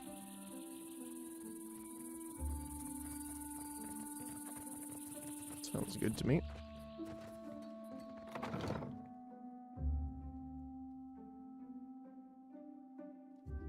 What have we got? Okay. Main room. Yep, looks like it. Loisa. Sounds as if you had a narrow escape. The pirates here have been bold as of late. Ah, yes, there you are. As governor and under the auspices of the Valiant Trading Company, please allow me to officially welcome you to Port Maj. So it is Maj. He spreads his hand in a subdued flourish. I'd like to say the pleasure's all mine, but I try not to lie. Don't worry, I'm only here on account of him. That's funny. Of course. I see you've been as quick to involve yourself as ever. His tone is polite, but there is a strained edge to the wide smile as he turns from Zoti to address you. Quite the event, receiving one of the godlike in our little town. Perhaps it will take the people's minds off recent events. I like how much things like this matter. They show up in dialogue a lot. Apologies for that little drama outside. These are confusing times, and people often react poorly to uncertainty. That's fair. Between the storm, the pirates, and the, well, certain strange events, we are all a little on edge. He spreads his hands in an apologetic gesture. I understand. You said that you could help me? Yes, your ship. You are stranded, are you? It was a rough landing by all reports. A wonder you survived. Mm-hmm. Unfortunately, our own ships are in no condition to sail. We've had dealings with the pirates ourselves. They've taken their share of supply ships. The storm saw to those berthed in the harbor. All that said, I believe I may have a solution, provided you're willing to help me in turn. I'll be happy to help if I can. Marvelous. You've washed ashore like a sign from the gods themselves. I mean, from Bareth, quite literally. I have the guards on the lookout for pirate vessels looking to take advantage of whatever damage the storm caused. We've cannons enough to see them off, but I need every man ready to use them. There is a site of some considerable value elsewhere on the island. A value to the trading company, you understand. In point of fact, it's the very reason any of us are here. You mean the arena, right? What? How did you... You mean you've been out there? But then you must know. We've not heard a single word from our animancers in days. Not even the workers, for that matter. Did you find them? So far, I've only found Ash, but I'll keep looking. Please, I must rely on you. If there is any chance of recovering our work, it rests in Odorisi's hands. His research has made all of this possible. Find him. Find his notes, if nothing else, and I will do everything in my power to aid you. You will be sailing again within the day. You have my word. Alright. So I guess we're heading back there now. Which, our turn economy is much better now that we have a third character. That's for sure.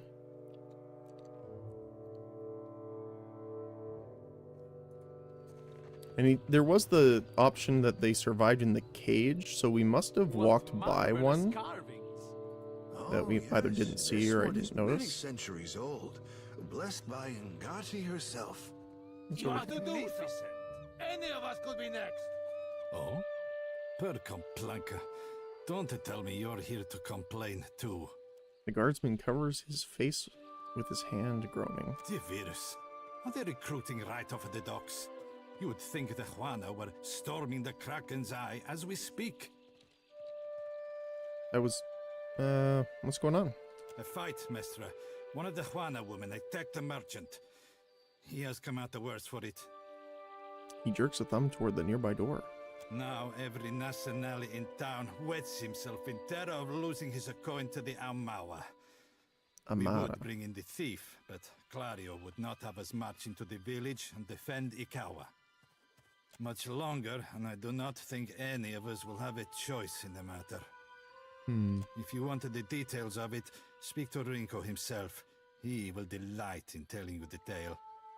He makes a sharp, frustrated hand gesture and turns away. Alright.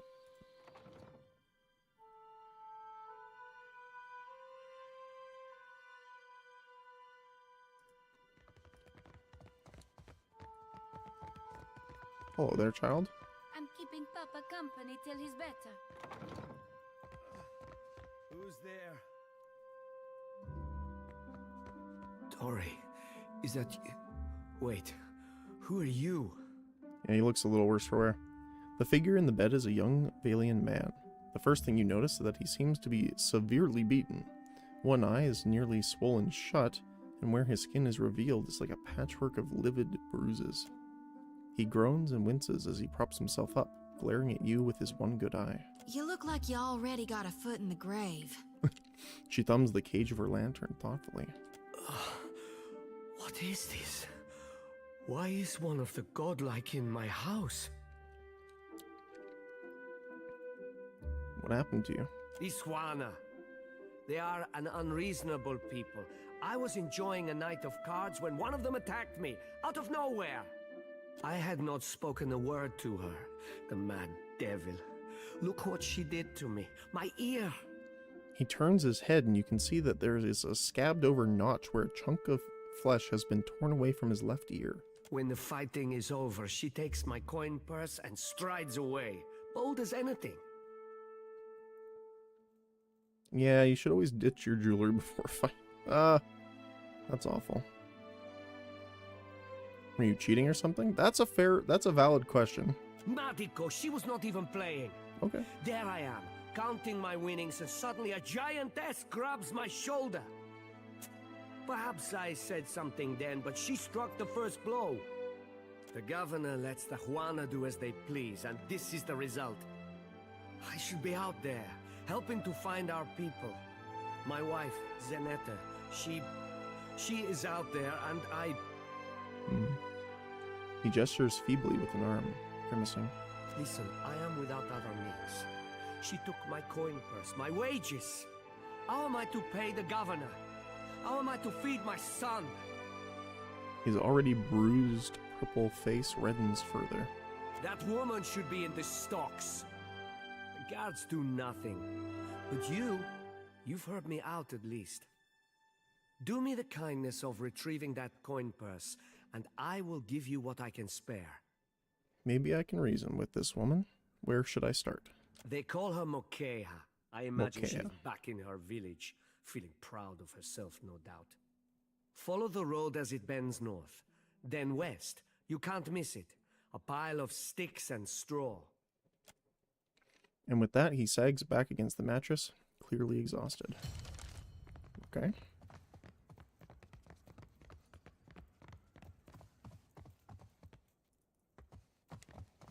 wait, we can just... Doesn't say it's stealing. So, as long as he's willing to donate to our funds, I'm happy with it.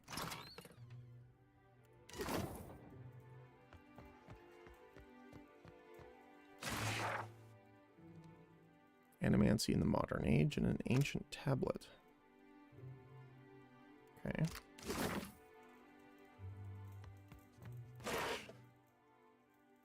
Grog. Calendar. Okay. Okay, that's stealing though. Alright.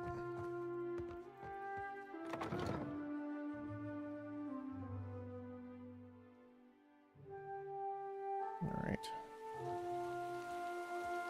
Well, I guess we should head over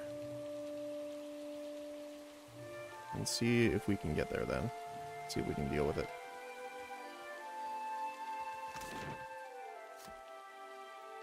Oh! So the town itself has different areas here. Dorsey Street or Satahuzi. Okay, let's go there.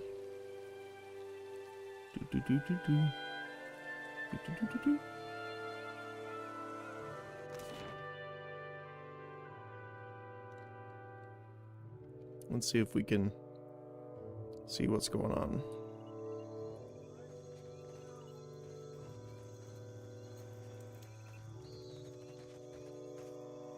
Craftsman.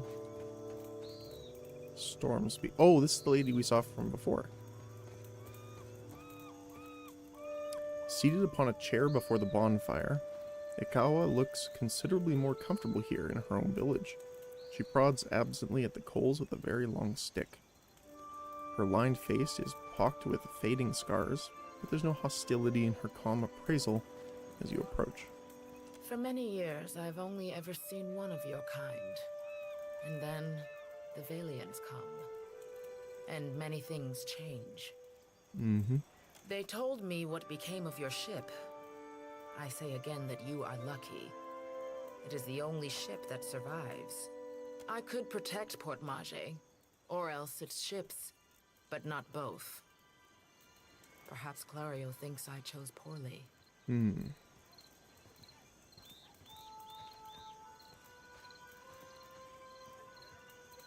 I guess you and the governor don't really get along. Better than it may seem. Clario can be reasoned with, especially if one approaches him with coin in their pocket. He is not a cruel man. I suspect he might even enjoy life on the island if he were free of his masters. It doesn't look like the storm did much damage here. To a storm speaker, the storm is a friend, gentled by a word. And Satahuzi is blessed with several storm speakers. We were able to shield the village from much of the weather. A special kind of chanter found in the Huana. Storm speakers are especially attuned to the forces of weather. They traditionally serve tribes settling on unexplored or remote islands, offering protection during periods of transition. Cool. Some of it is mere luck. Most of our canoes were here by the shore. We did lose one of our voyagers. It will take some work to replace it. Apparently, Mocha is causing trouble in town. She sighs deeply and folds her hands in her lap. Mokeha is proud, like her father. Each day this alliance tests her patience. What has happened? She your daughter? She shares my blood, my caste, my temper. But she is a daughter of the tribe. It is different among our people.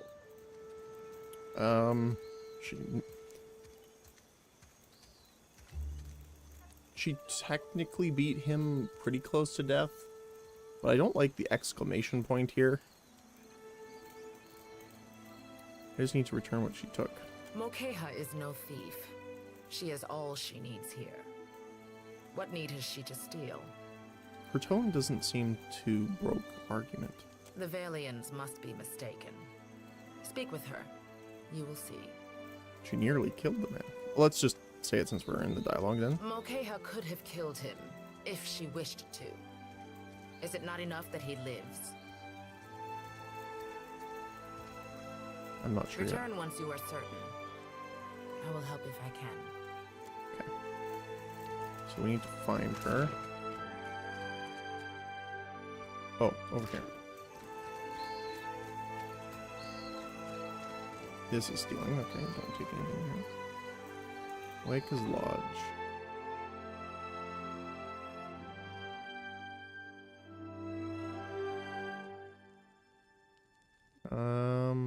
She is not here. Okay.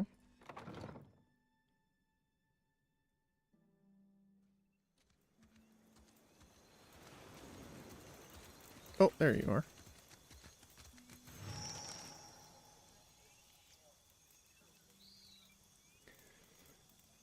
The Amawi woman steps sideways, angling herself towards you, and meets your gaze with an intense stare. I did not think Clario's outsider to be one of Nagati's favored. Nagati is a Huana trickster goddess with a humanoid body and the head of an anglerfish, who is thought to lure mariners either into or out of trouble at her whim. They often worship her as Andra, making the Huana the only people that believe Andra to have a physical manifestation. Her voice is low and halting. Her rigid frown softens, and she folds her arms across her chest. You were looking for Kawa? Rinko says that you robbed him during a card game. Rinko?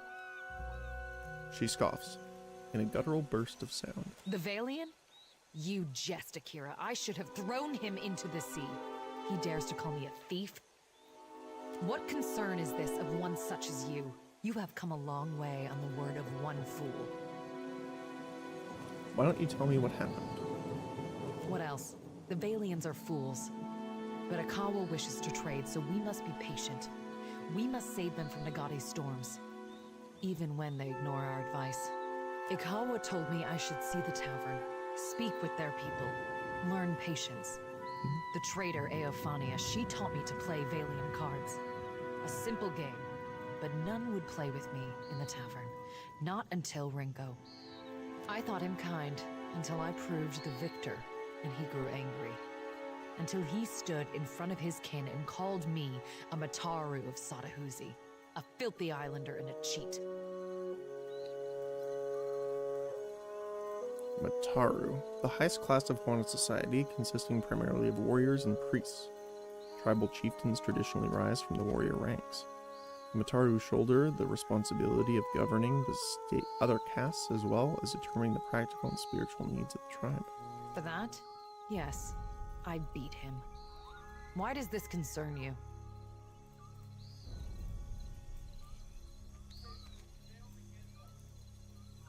Without the coin, Rinko will lose his home.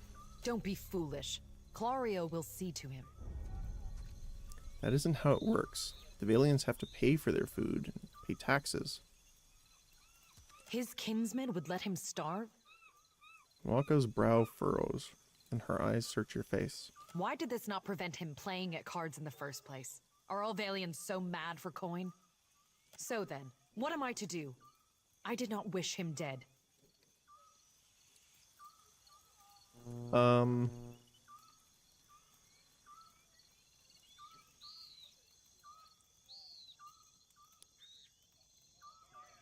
I don't know. So, I mean, apologize is good, but technically they both should apologize, even though he started the issue, but she kind of attacked him. So I'm gonna say 2. I will not.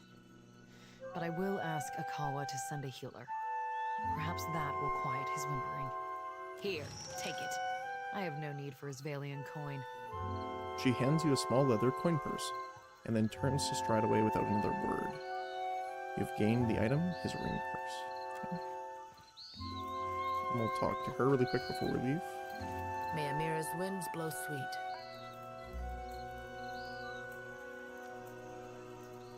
Did your people see the giant?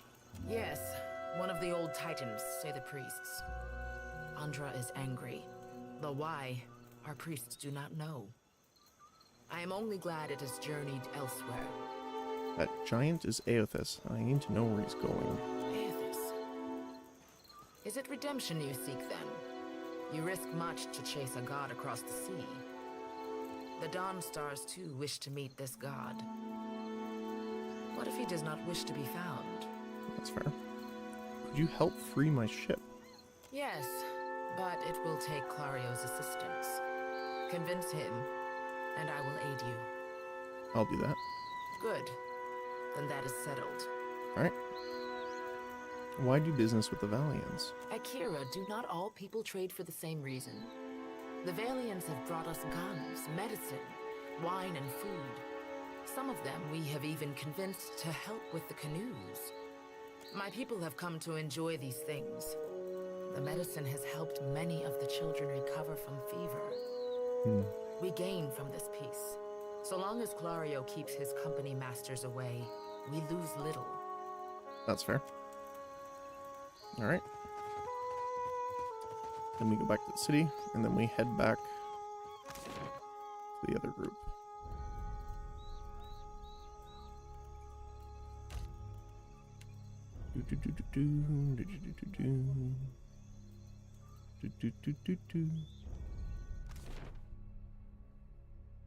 Alright. I like how you actually come in from different angles depending on where you journey in from the map. That's very nice touch.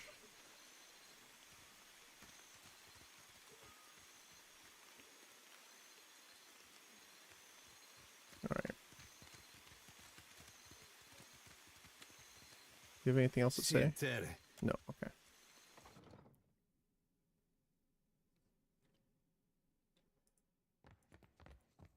Alright. Hey, buddy. Most days I'd fire up the kettle for you or something. Sorry. I spoke to Moeka, and she claims she won fairly and you insulted her. A surprise! The brute speaks! And you have survived the conversation in one piece. Merla. Perhaps my tongue was loosened by drink. What of it?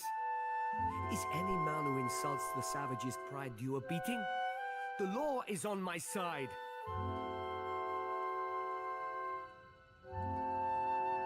I mean, it might help if you don't call them savages. I refer only to Mokea, that shark-faced harpy. May Andra's beasts feast upon her eyes. He thrashes feebly in the bed, one fist raised defiantly. She cheated me. Are we to lose our home for the sake of Clario's alliance? She did apologize. Well, she didn't technically apologize, but... There you go. She what? He eyes the coin purse in his hand, then angles the one-eye glower up at you. Let her apologize to my face, the shark spawn. Merla. What good is an apology? Does it fix my ear? Enough then. I am forgiving. You have what I asked for. I promised you a share of the coin. We leave it at that. You have saved my family, Aimiko. I say it plain. Agressina. Like a thank you, I'm assuming? Expression of gratitude, yep. His head drops back onto the pillow. He raises an arm in a weak gesture of farewell. Alright. How you doing, buddy? Can I try your mask on? It is not a mask, it is my face, small child.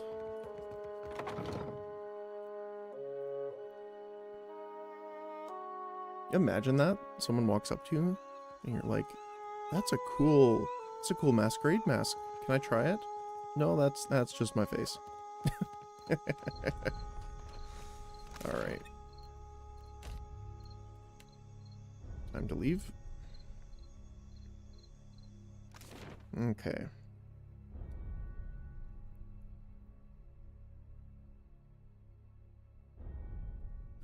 Pop down hard save here. Oh. There we go. We're gonna head back over to the dig site.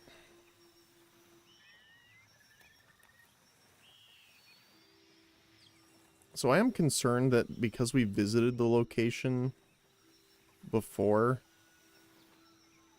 there's going to be an issue.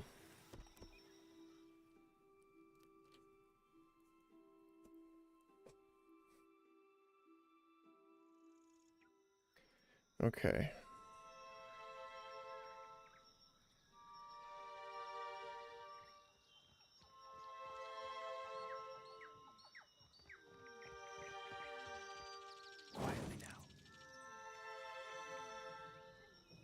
So I'm assuming this is where they are because it said the metal cage.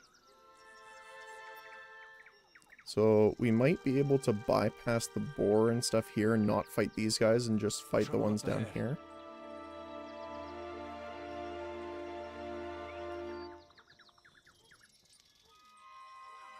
Oh. So we want to get as far away from these guys as we can.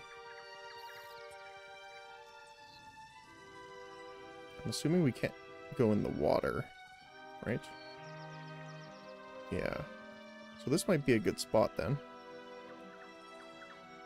Hey, so let's set you up here. What can I do you Put for? you over here for a sec. Hmm? And then we're gonna quick save. Take a pot shot. No, no, no, no. Right here, right here, right here. No, no, no, no. Nope, nope, nope. This way, this way. You're in range. Can you not see?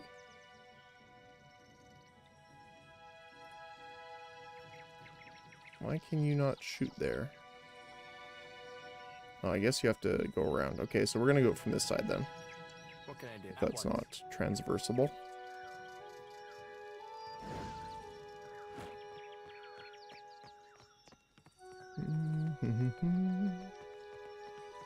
I don't think there was anything up here. I think it was just down here.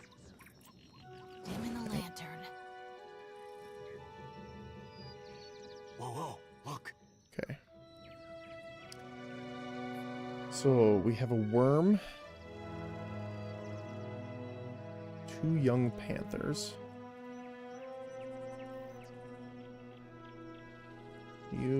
It's weird for her because she almost wants to be in light melee.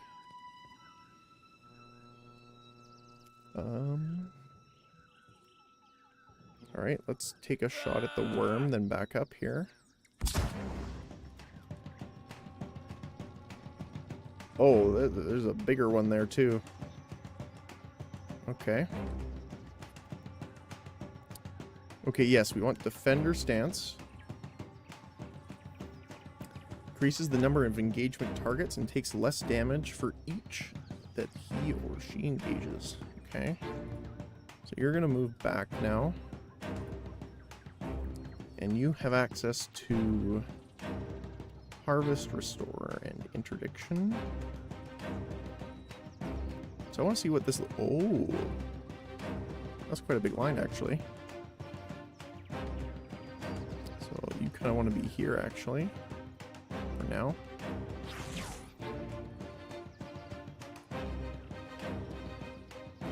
Oh, something shot at him.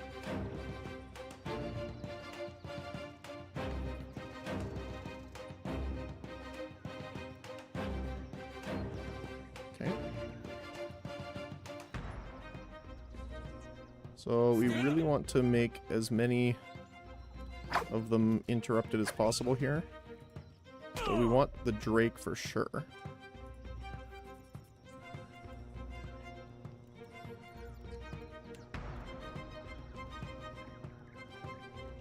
Dazzling enemies in the area of effect. Okay. Mirror image. Ow.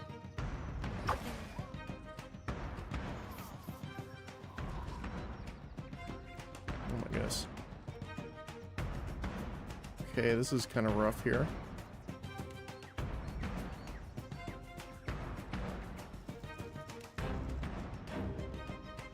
You can retarget it. Oh, this actually doesn't hit our friendly at all. Okay.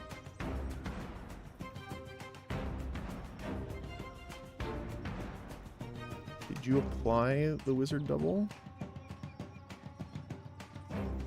Doesn't look like it, so... There we go.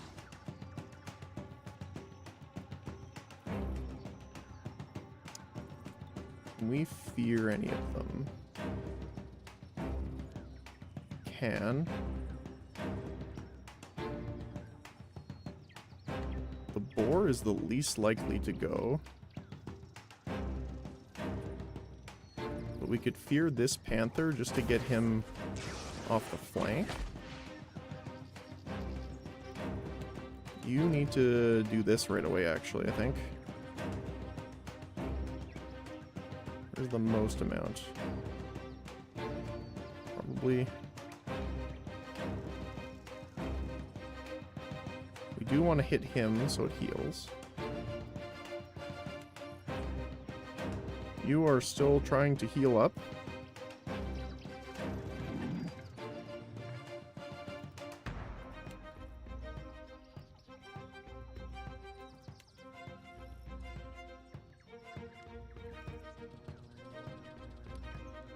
We're gonna...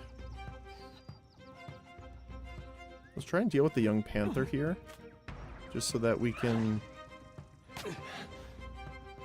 Oh, he's a little close. Come on.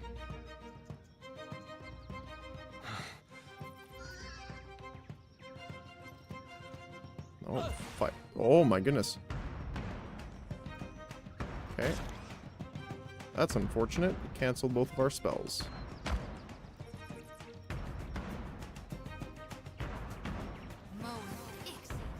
Want to get it off? Let's see. Another withers on the vine. Oh. That was about as useful as a bump on a pickle. So it doesn't heal him. Okay. Yeah, we're gonna have to do this a little differently. I didn't realize there's gonna be that many of them. Especially the big drake. So if they pull as a group like that, I wonder how...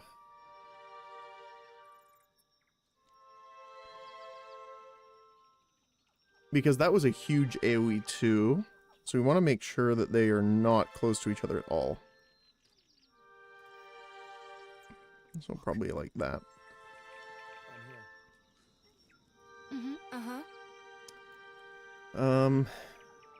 Oh yeah, we can interact with that.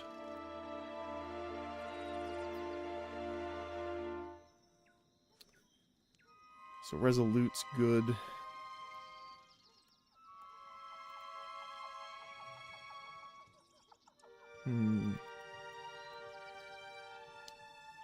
Okay. Make sure he's in defensive stance. Challenger... While in this stance, the fighter kills with a melee weapon will trigger an instant full attack on a nearby enemy. I think the defensive stance is more important for now. So, one of the big things is taking out the Drake probably the quickest. Certainly. Can I sneak on down here? Can I see the others? Oh, yeah, we can. Okay. So, the boar is probably around here. I wish I had, like, some sort of debilitation I could inflict. I guess Chill Fog. It's not the worst. But we don't get them all. So I might try and snipe the worm. Yeah. Okay. And then we're gonna run up here.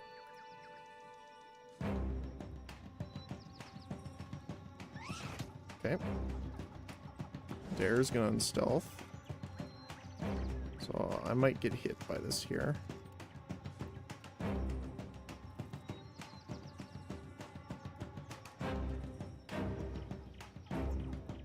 Oops, no.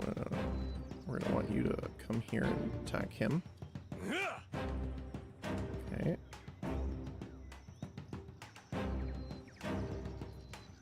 Okay, what about you? Holy Radiance creates a field of holy energy around the priest, dealing burn damage and applying shaken to any vessels in the vicinity while regenerating a modest amount of health for allies. The power of the priest's Holy Radiance is modified by how well their reputations align with their faith. Okay. So she needs to get closer for that.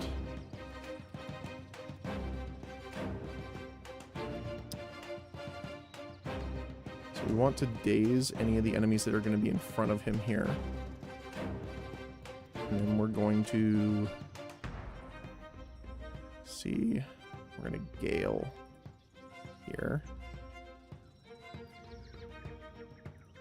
Wait, you're in range. Why are, oh, you're not. Okay.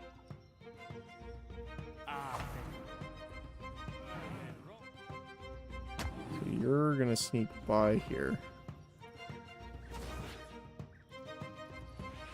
Okay.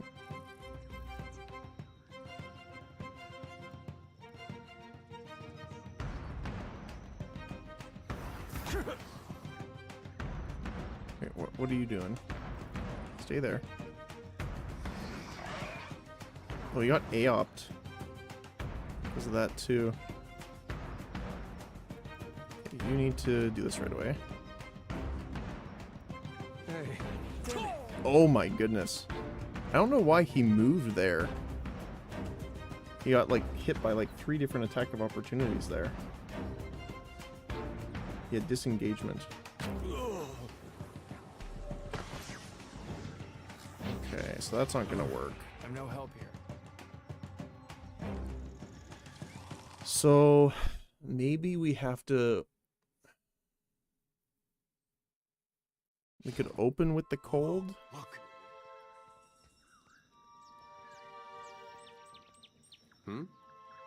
Or we get them on him Wait. first, but that doesn't sound like a great idea. Yes? Trouble up ahead. We could attempt to get them debuffed with the chill fog. Oh, you're too close. Of course. Oh, okay. Well, they're coming to us, I guess. Stand together.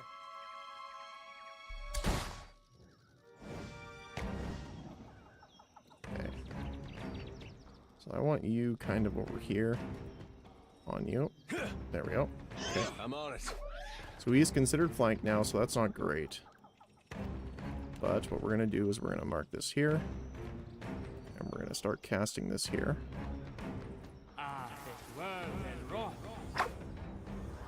Okay.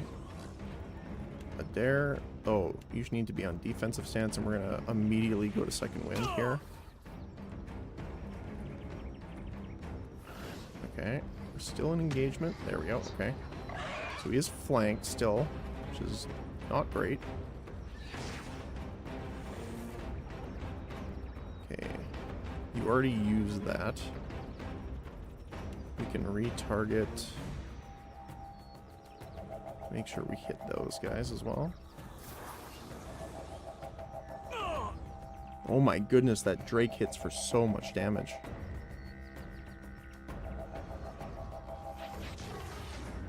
Okay.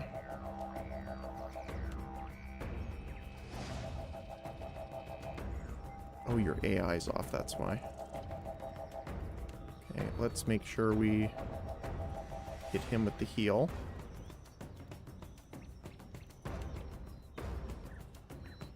I'm actually going to do another chill fog, I think, here.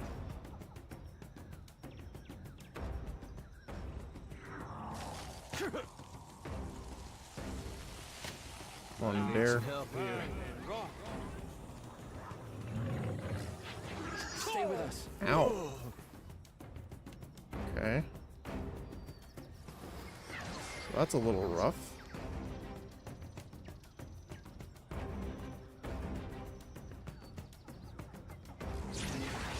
It's no use. Okay. So he's within range of this. I want you to move forward a little bit and then Can I empower Radiance? I can. Okay. We're going to switch to our melee weapon here, because we don't really do well with ranged in melee combat here. And then I'm going to fear one of the panthers away, if I can.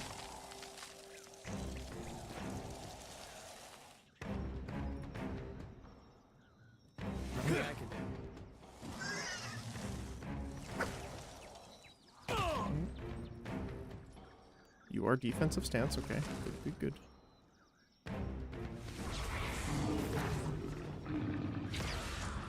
Yeah. Hey, whose side are you on? That didn't seem to do a lot.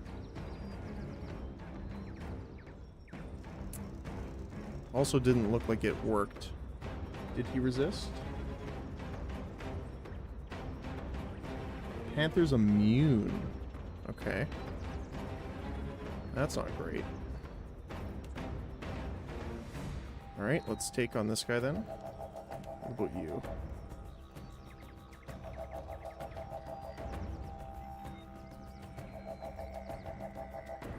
Another interdiction here. Smack. Okay. Hey, whose side are you on? Wait, Adair's back up?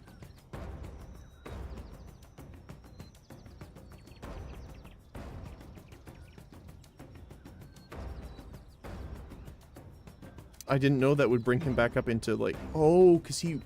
I forgot he revives the first time. Okay.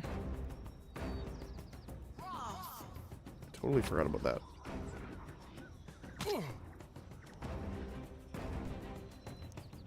Okay. Then let's smack this one. It's no use. Actually, no. He has chill fog on him for quite a while, so I'm gonna smack this guy just to make sure he gets healed by this. Okay. And we're going to attack the boar. Okay, so that did heal him.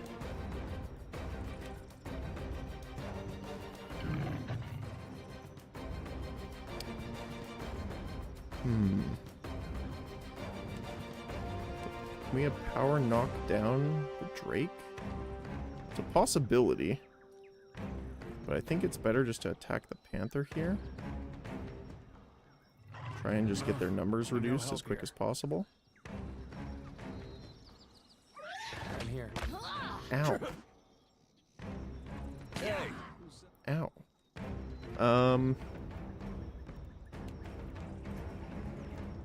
I'm gonna have to empower myself here, I think. And we'll put another chill fog down. Because that actually is doing pretty good work.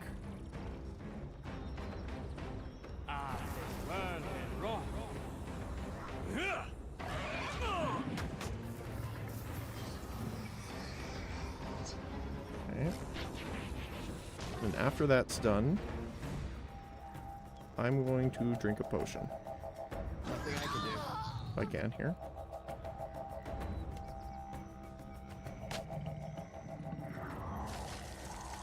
Doesn't seem to want to let me drink a potion. There we go. You're gonna do that too.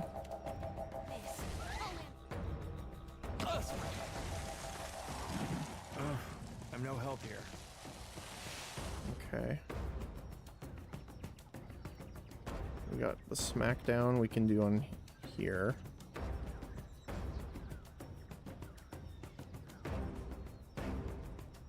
Just get him down. Bonk. Okay, one down. We are going to Flames of Devotion to get the heal on the worm. You are going to heal here. Okay.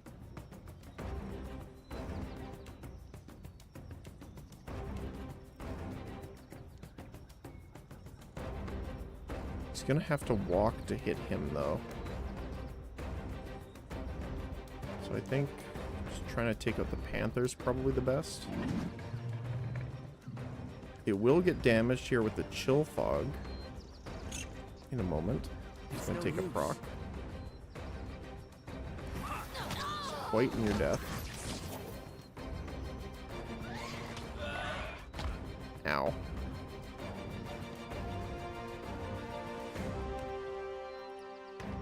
We're gonna smack it again. Heal up.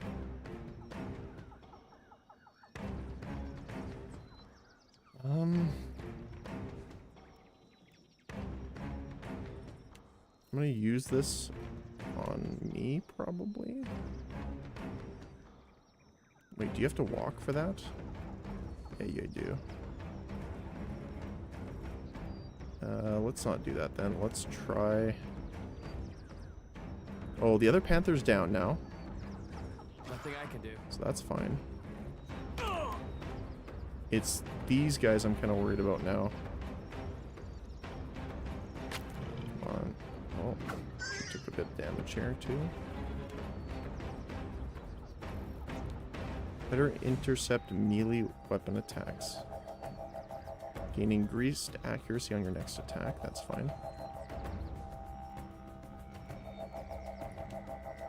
Okay. Actually got double hit there. Okay, he's drinking the potion. Wanna get the hit off?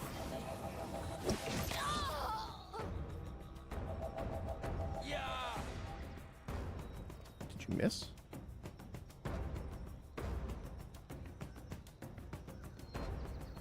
Oh, he missed the worm. Okay. You don't have any healing left. You do. That panther's dead. I want to make sure... Oh my goodness. I thought he was still in range.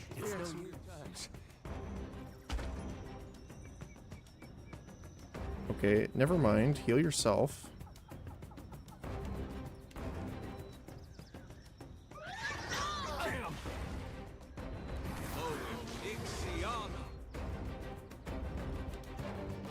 Okay.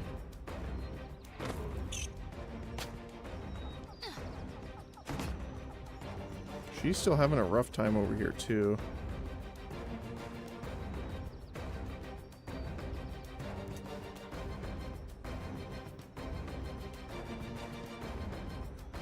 We can try knocking down the worm so it doesn't get an extra hit on us.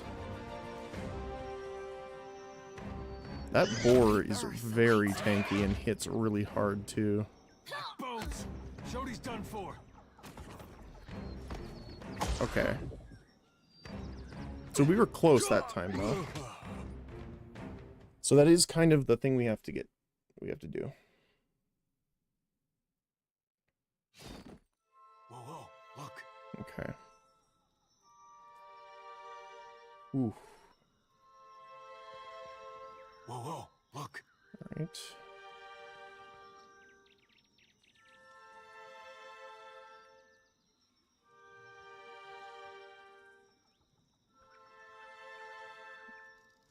I guess the other thing we could do is try and come up. Like, lead them pull this way.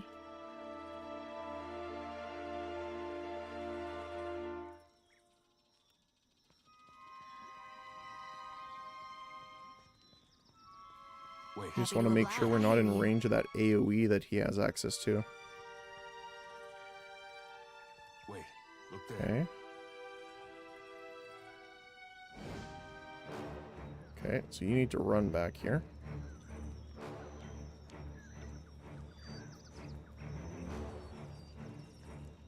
We're in a position right here. Defensive stance. Shields up. Okay.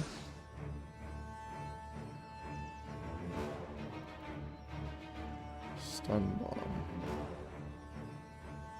Okay. So we're gonna throw a stun bomb probably around here for now. you're gonna probably open with a shot.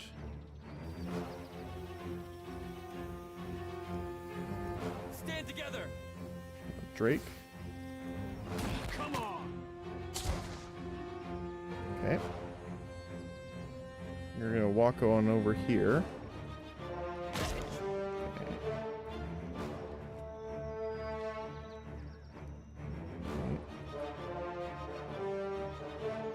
There we go.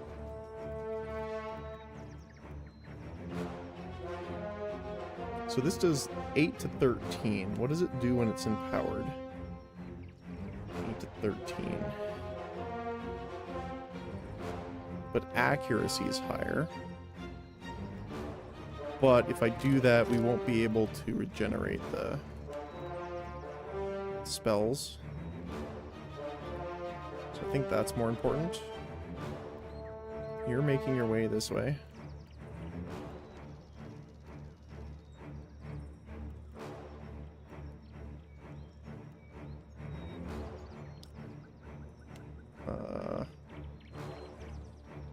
We could start with this. Just to start clearing out as many of the panthers as possible so we don't have to deal with as many flanking enemies. Then we're gonna retarget. Make sure we're not hitting him, but we're hitting the others. These little worms hit really hard though, so I want to get them down as fast as possible. Oh my goodness. Yeah, minus 10 deflection and armor is rough. And we don't want to disengage either. So you're going to prepare that for use right away just in case. Yep, there we go. Okay, there we go. You're going to come in with the interdiction. I can't really get those guys.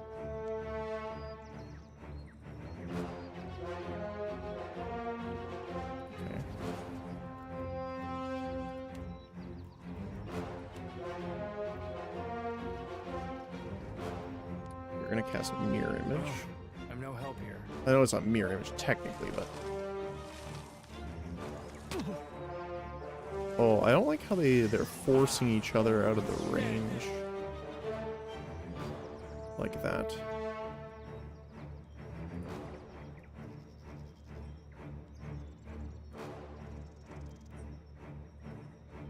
So you're gonna come over here and just attack that guy. We are going to try and deal with this worm.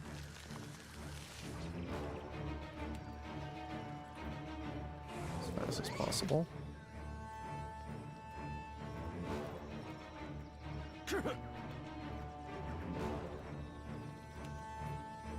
In that case, then, maybe I should focus on the panther here. Nothing I can do. Because I do have... Oh my goodness. Okay, heal yourself.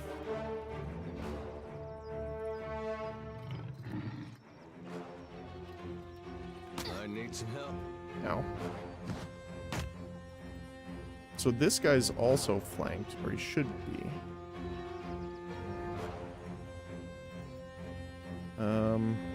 Shares a generous portion of the caster's divine strength, restoring a significant amount of health to all allies. 35.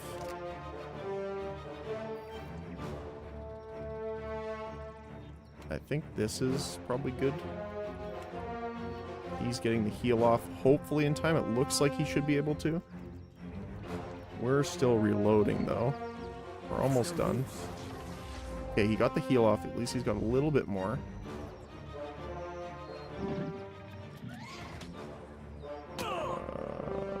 Okay, our clone took the damage, looks like. Okay. The heal went off.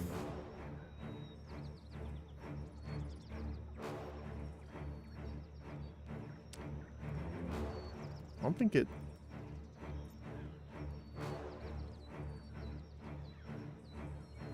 Oh, it's a vessels. What is vessels? Is it something specific then? I'm not sure.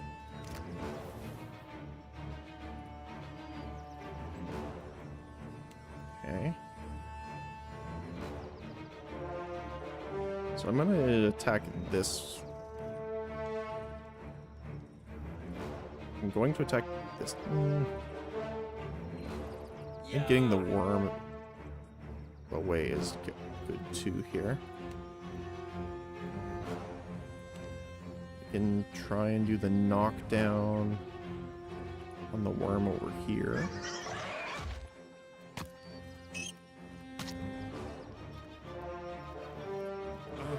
I'm no help here. Okay. Oh, nice. Got it. We are still reloading.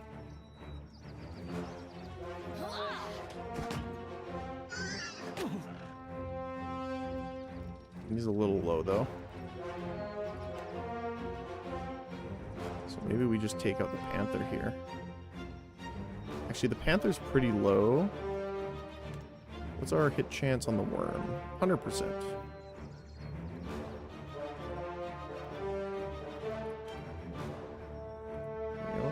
And then you can focus on that one. I need some help. Oh, he went down. Okay, that's not great.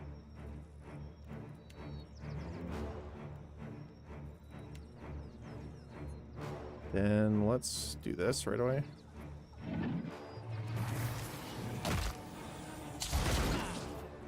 Oh! That was a big explosion. Oh my goodness, what? Worm affects worm with enrage. Okay.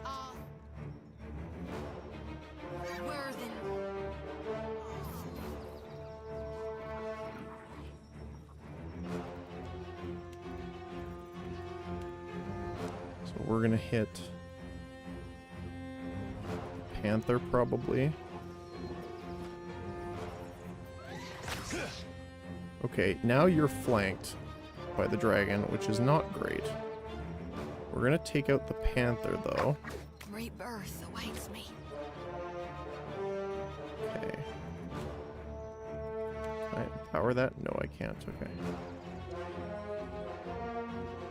Come on.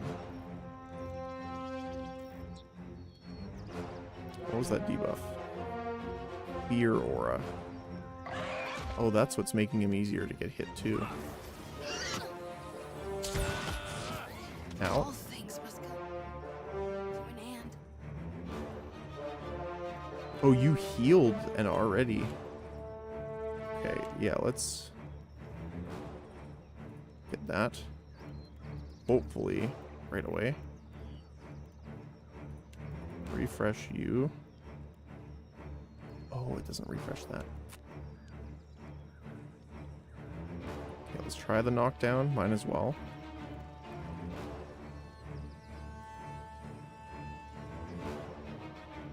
Even me.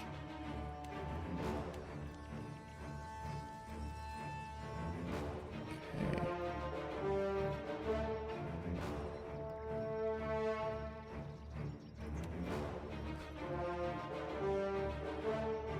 It's pretty low hit chance actually.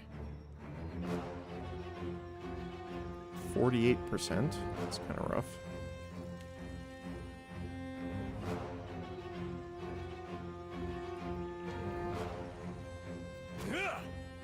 She needs to get that heal off.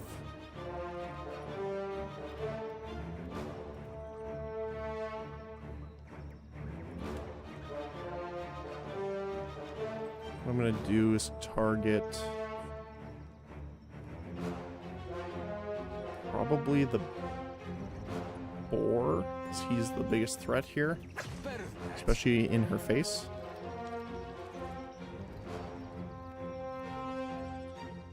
Oh, she might die here before she gets the attack off, though. The spell. Yep. Shorty's done for. Okay.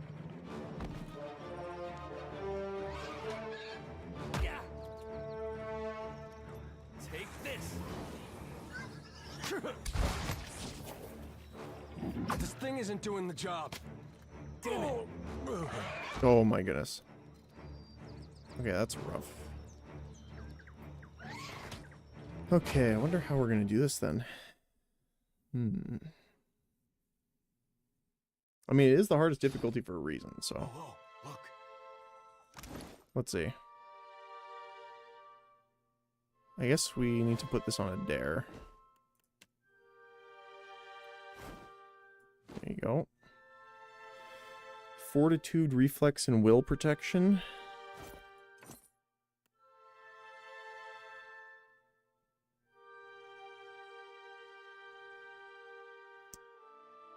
I don't think we have anything else that we can really do.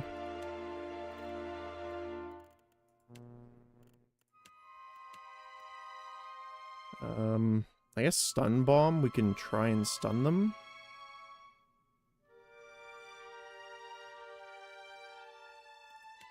We can attempt to throw a couple at them. Oh no, I just want one. Can I control? Shift click? Nope.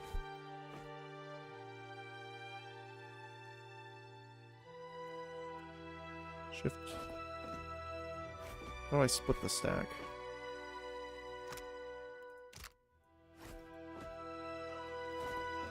Won't let me for some reason. Okay.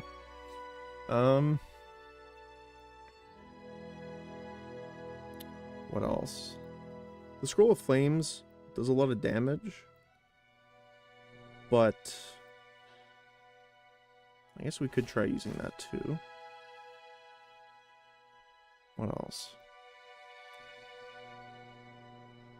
Oh, we could put the burning traps here. Okay. So if the goal is to get him here...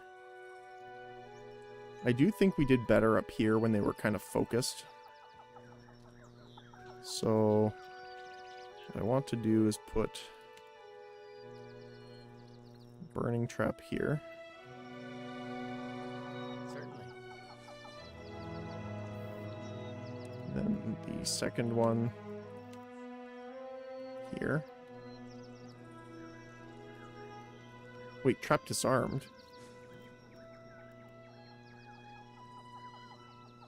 That wasted my trap? I didn't know you could only have one at a time. Okay. We're going to need two. So we need one down. Then what we can do is the fan fire. Whoa. Hey. Uh-huh. Yeah?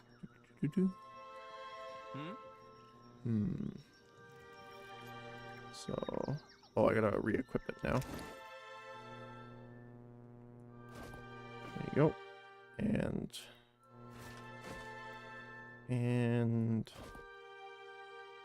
I guess we could put the stun bombs on her.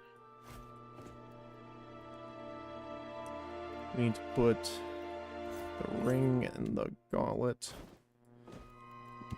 on a dare. I'm here. We're going to plant one trap right here then.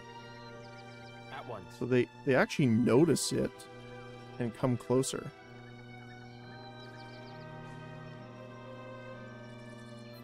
Very well.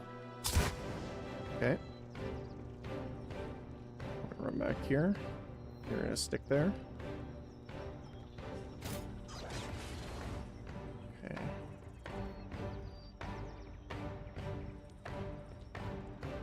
I wonder how fast we can put them down. I don't think it's gonna be fast enough to deal with that though.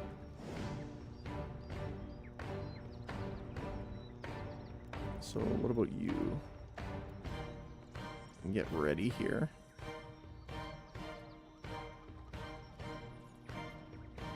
Okay, defensive. You're gonna put the mirror up immediately here. Then what we're gonna do is we're gonna immediately go into this. You are gonna throw the stun bomb. They're gonna swarm around him, so I'm gonna say there. That looks like it was a good choice.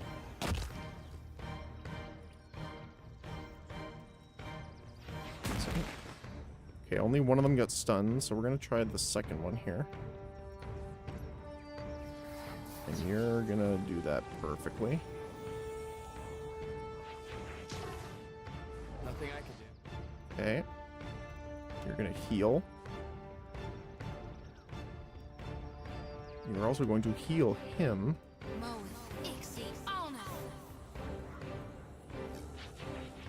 I'm going to try and heal.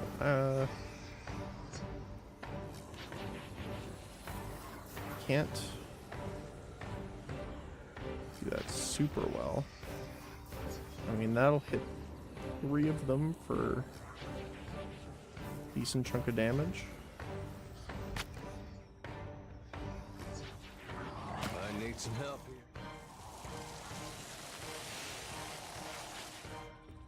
Come on, you got it. Okay, he got the heal from her at least.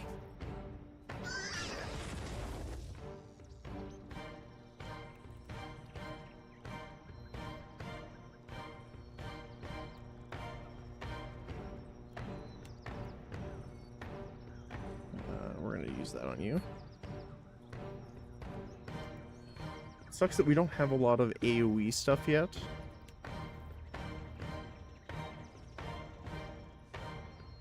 Let's see what else we could do here. Taking out the worm's pretty important.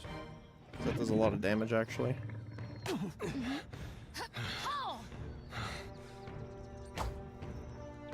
Okay.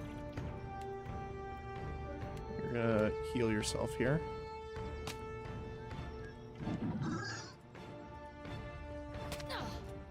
Okay, you are flanked now, so that's a bit of a concern. Oh my goodness, 31 damage. That's no use. Okay. So the problem is can we live long enough for him to get back up? We're gonna super Holy Radiance here, I think. There we go.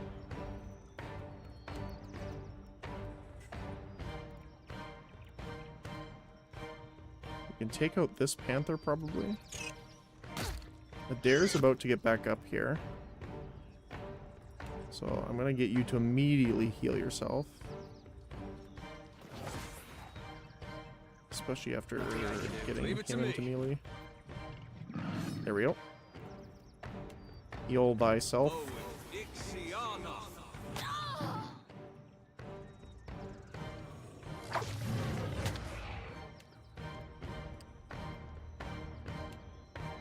Any of them bloodied? You are near death. You are not. We can get that done.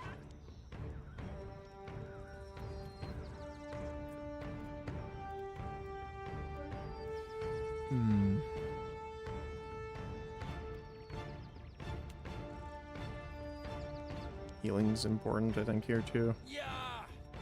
So now we can finish the panther. You're almost gonna attack. All things must come to an end. Okay, there you go. Even me. The one Drake's down. She might not live through this here.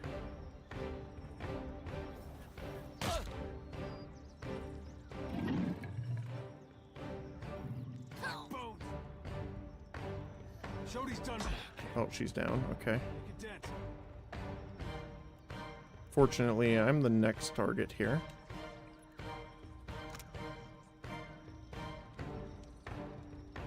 So the Panthers are immune to that, which is kind of unfortunate.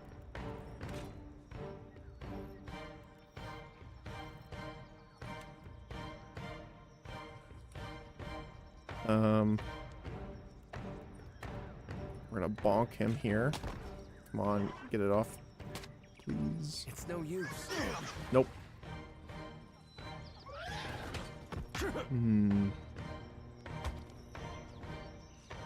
I wonder...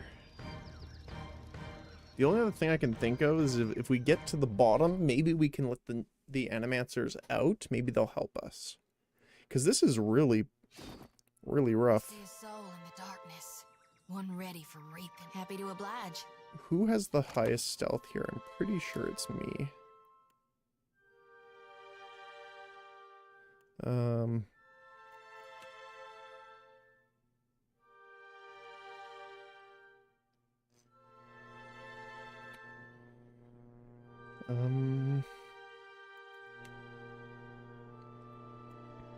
Oh. It's actually you. I wonder if I can try and see if I can...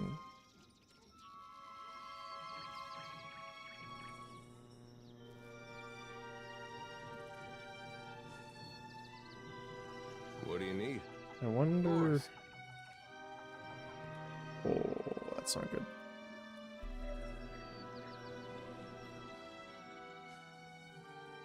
Okay.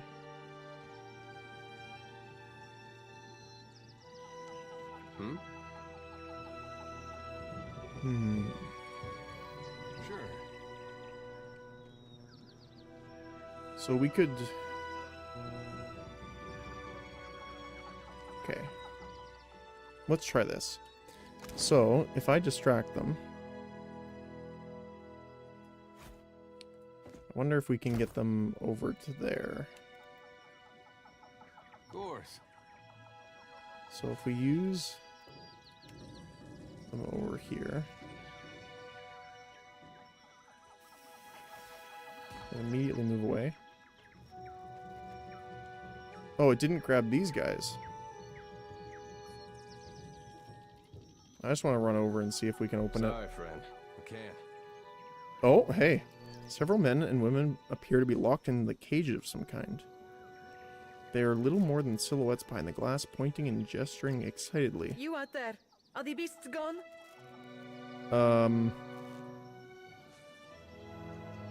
I don't know if I should do this.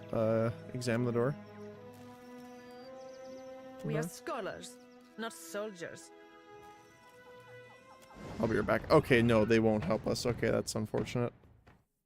I'm trying to think...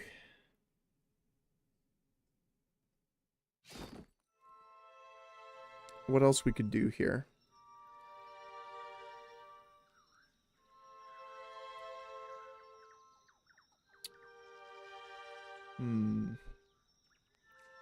We could go into these areas and see if there's other things that we can deal with first.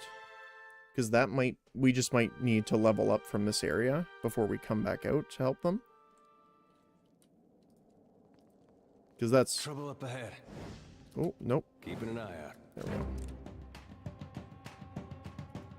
Cave beetle. Okay.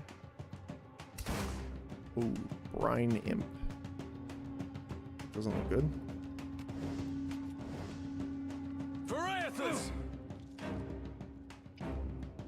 And you're gonna shoot a beam through them all.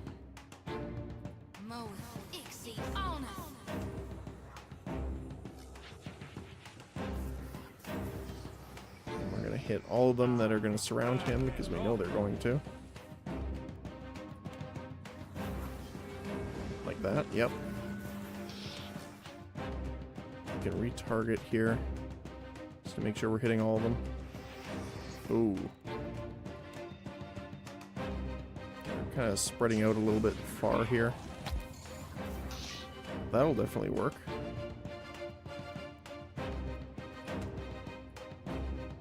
Get him down. There we go. And then we can try, I think the brine... Ooh. The brine imps actually take reduced bludgeoning. Okay. I wonder if it's better just to take out another one of the beetles then.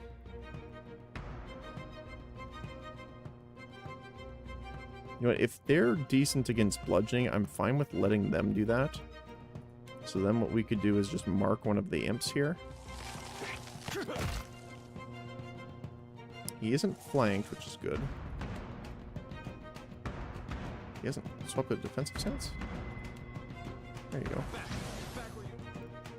I was like, hold on a sec. Okay. And then you should get the shot off here and deal the extra damage, right? 16, okay.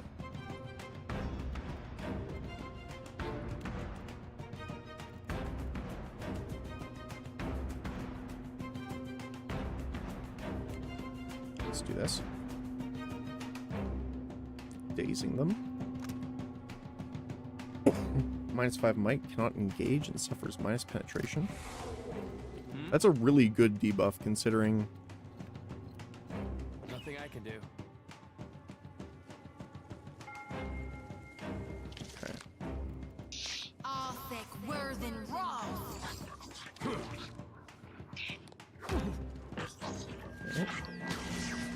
And the funniest part is this is the slowest speed. Okay, if we speed up, this is the normal combat speed. Yes. Hey, whose side are you on?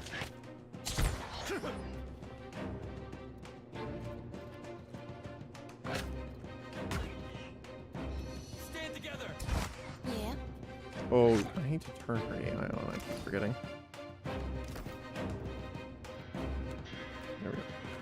What can I do? I hope nobody saw that. Got him. All right. Certainly. Yes? Larva, carapace, horn, and leathery wings. Okay. Just a moment, please. There you go. No lockpicks required. Some gold and healing. Peridot, Spire Sponge. 2 pistols.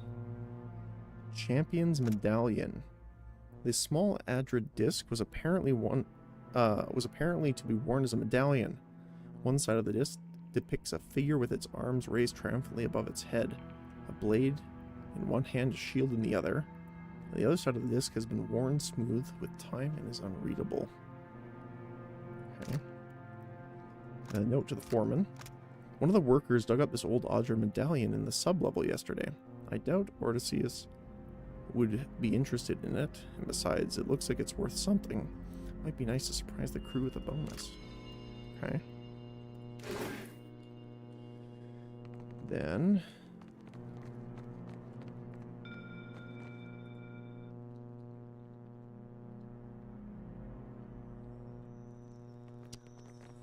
can we sneak down to the sub-level area? Not a sound. Trouble up ahead. Arena sub-level.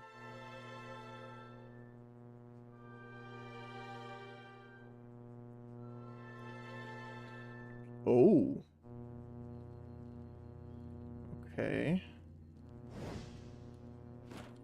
Happily. Let all champions pay homage to Exandros, for without him there would be no glory. The copper bowl has tarnished with a blue-green dull. Grime and dust coat the surface with thin film. Examine the bowl more closely. The bottom of the bowl is a shallow circular depression. You recognize the offering bowl. It's an artifact from many Ingwithian ruins. It would have been intended for use by Ingwithians who held high rank or had made some great achievement.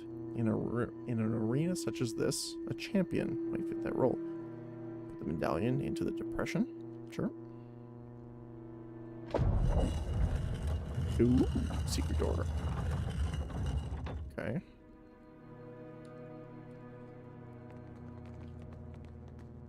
Quick save.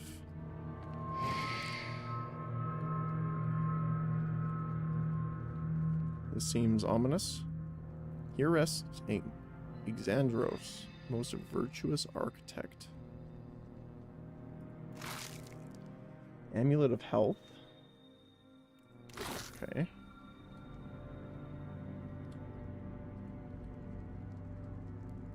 What's down here then?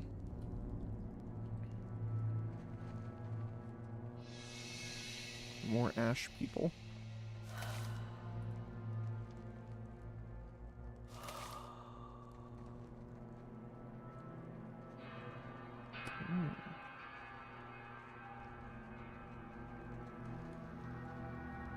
Let's get a look at these crates here. Reagents. Copper solution hardtack. That's about it. else we got here?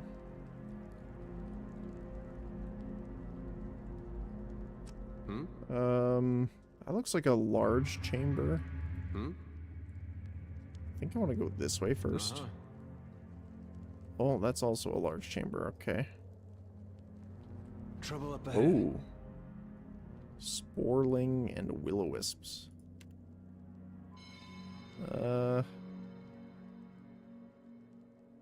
Sporlings I can hit pretty well. What can I do?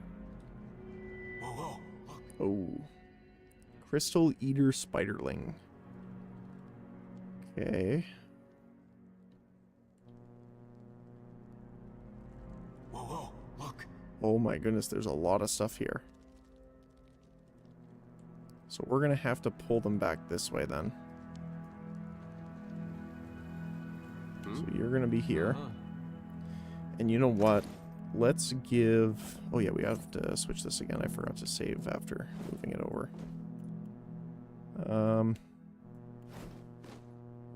Amulet of Health? Oh wait, what do you have on you? Religion, Stealth, Hope Eternal. Restore health and reduce the duration of... Oh, that's good. Okay, yeah, you keep that on you. You're also going to be in melee with your scythe, so why don't you take that then?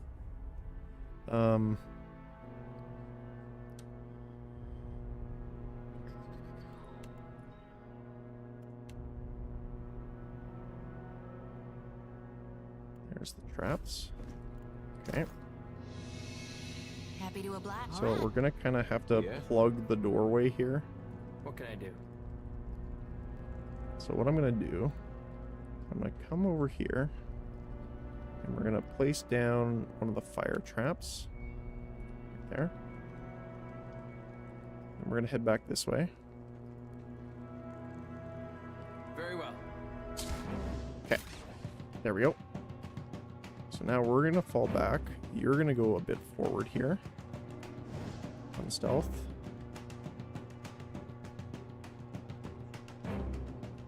You're gonna engage this guy. Then you're going to shoot the beam. Maybe not the beam yet. What is the resolve again? Concentration, right. There's only 2 of them here, and we know there's going to be more, so... I'm going to do that.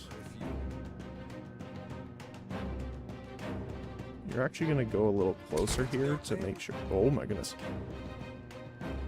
Oh, the time's sped up still, that's why. So you're going to engage there. There. So the wormlings are more of an issue right now. Actually, the spiderlings are actually pretty bad too. Let's see, where can we put this? Where it's not hitting him. I suppose it can't be helped. Okay. You are going to do the beam now.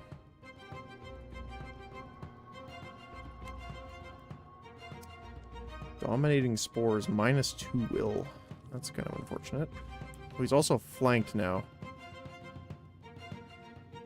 Okay.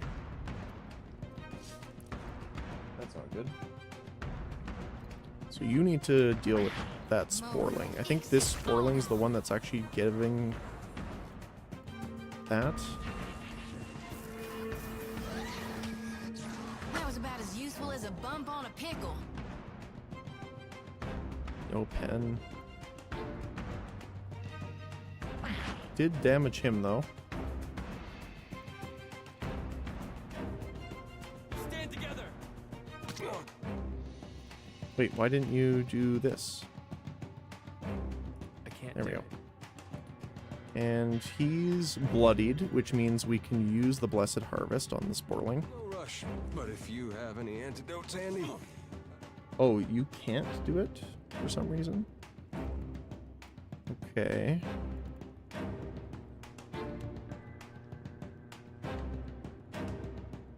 Let's hit the spiderling then. Much obliged. Boom, boom, boom. Hardly seems fair. Spiderling is double threat here, so I am considering him the most threatening. Did you fail to hit? You did.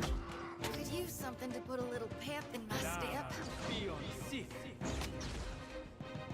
Okay.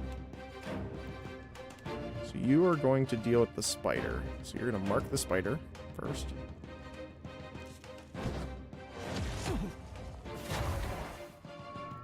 Okay, I'm going to get you to second wind while we're waiting. You're going to blind them all if we can. Back where you came from. I am going to absolutely smite the heck out of this spiderling with my gun. 40 damage. Woo. That's a lot of damage.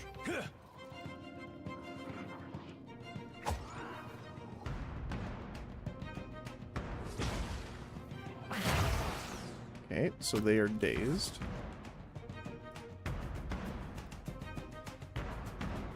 We still have Holy Radiance, which I don't really want to use just yet.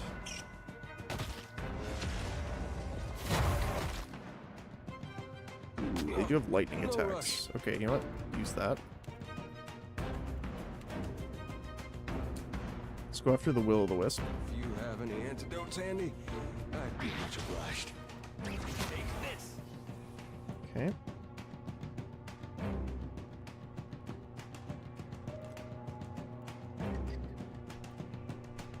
No, I'm going to empower.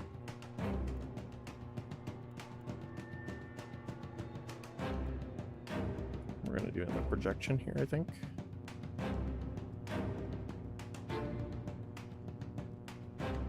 There we go.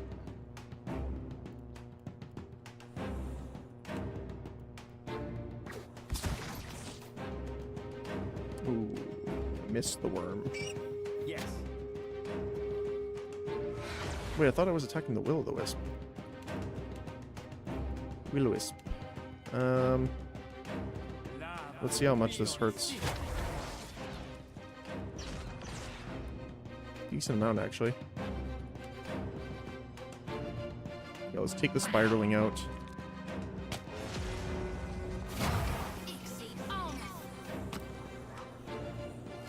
Alright. Dude, this thing isn't doing the job. Got the heal off. Oh, a ton of healing, though. I'm surprised she still hasn't been able to attack the Sporling. What can I do? Okay. Come on, get him. Okay, Spiderling is down. Perfect.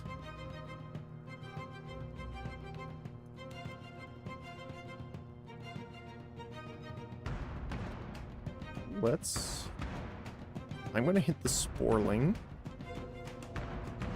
And then you are going to cast on these guys.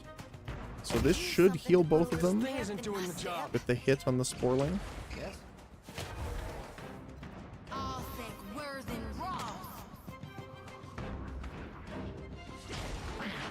I can't wait to get to level 4 to get the reduced cooldown here. Oh, no, I didn't mean to do that. I meant to do that. There we go. You were the one I wanted to do the heal on.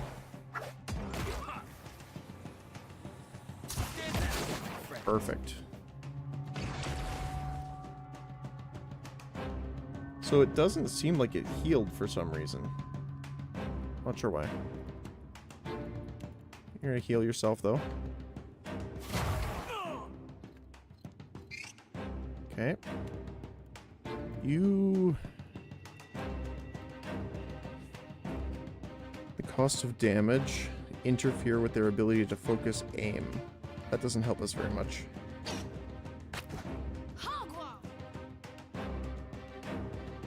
I think the worm's the next threat here. In the hierarchy of threats. You're still casting the heal on yourself. There you go. we're gonna take out the worm here. Ow. Actually, the will-o'-the-wisp seems pretty rough too.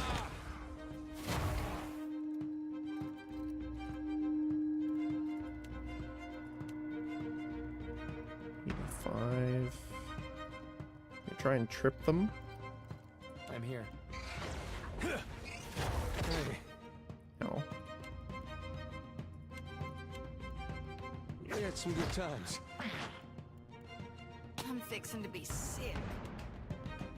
I'm here.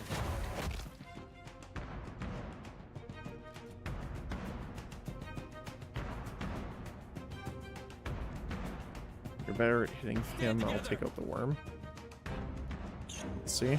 Come on. Okay, that's his first down, though. So he should get back up here as long as she can hold out. There we go. Which we should actually get the flank on him then. What do you need? Okay. All Yep. things must come to an end. Oh, she went down. That's not good. As you wish.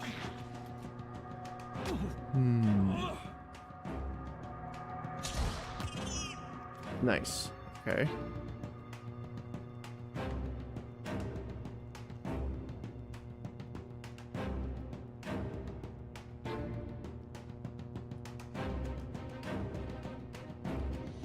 How else are we gonna do this here?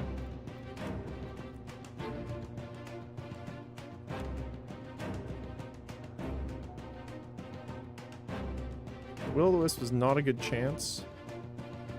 I think the Sporling is probably a good knockdown. I'm here.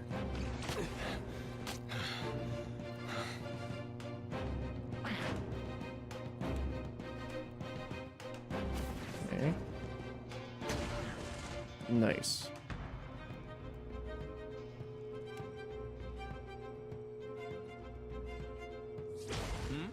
Stay with us. Okay. Yes. Swap.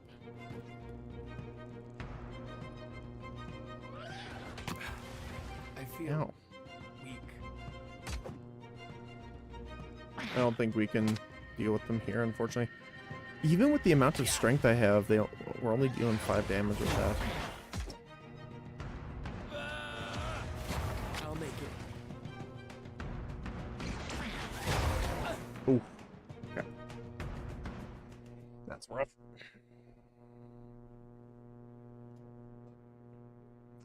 Trying to think what else we could do. How else could we do this?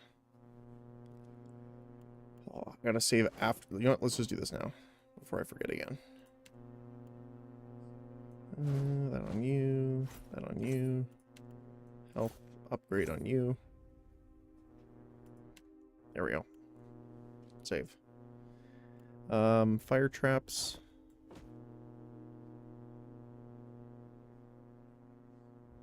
I wonder. I'm trying to think if.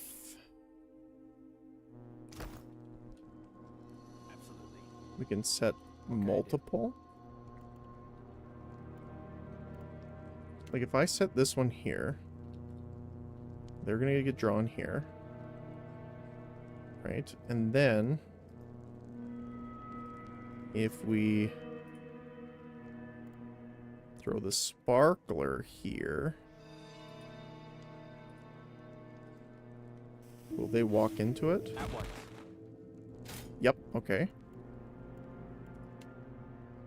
We could place another one here. Wait, where are you going? I don't know. Okay, you got seen, so you need to fall back. Fall back. You're fine. You stay here. There we go.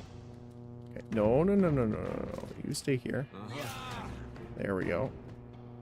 And then we come up here to engage them. There we go. Okay.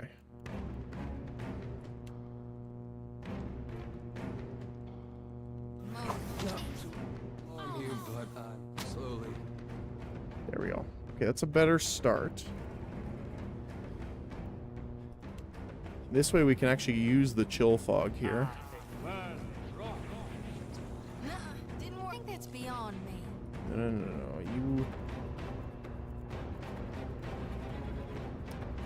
You come back here and use this.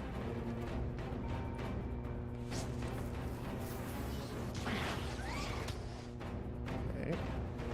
And then you fight him to make sure he's not getting flanked. It's no use. Okay.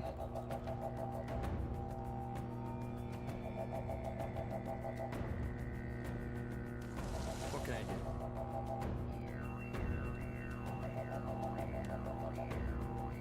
Just make sure I'm not hitting either of them here. Not to alarm you, but I'm There we go. slowly dying of poison. Okay. How much of a heal? 19 plus minus 10. So you have some debilitating effects on you, so I'm fine with getting that off. So what else?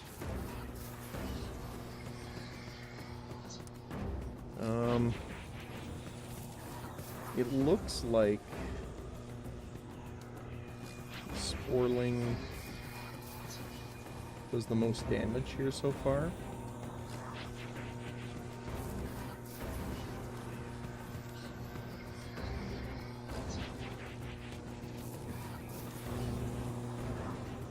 The Crystal Eater Spider is what I'm worried about. Like, why is it... Oh, yeah, it's got a lot more toughness, essentially. So I'm gonna mark it and go after it. Yep. That would be why. Holy cow. Petrified. That's not good.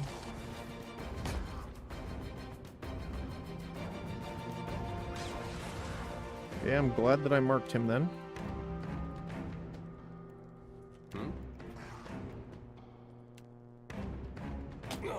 No rush. Okay. We need you to do a pulse here to make sure he stays alive. Okay.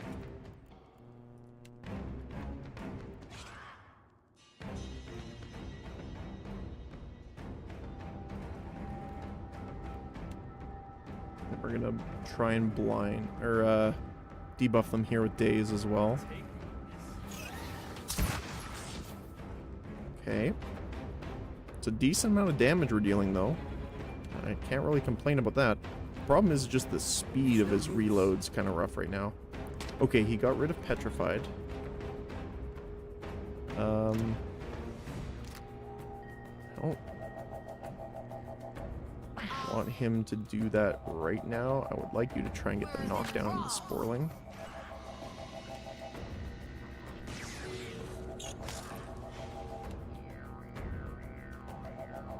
What else? It is bloodied, so you have a chance of doing a tremendous amount of damage there. Not to alarm you, but I'm no help. Oh, 85 damage. Holy. Where is that? I want to see that.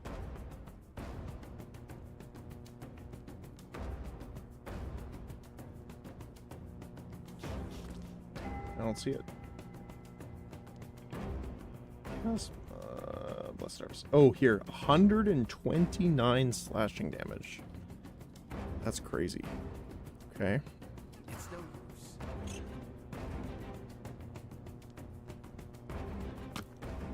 So you are now flanked. Which is not great. So I guess if it's just over a certain range...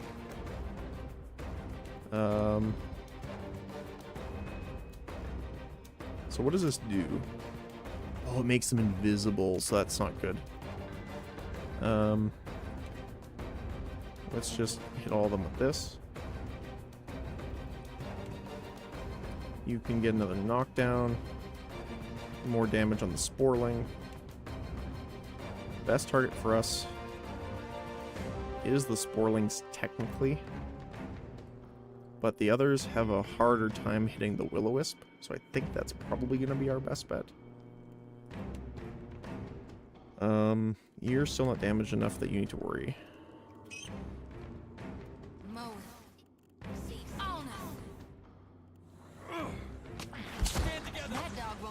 Ooh, we missed.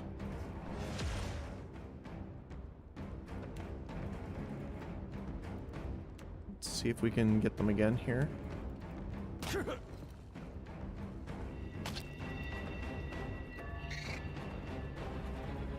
I think it's because of this worm in particular.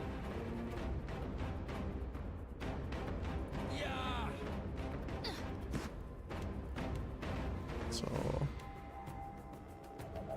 solve that with more blizzards.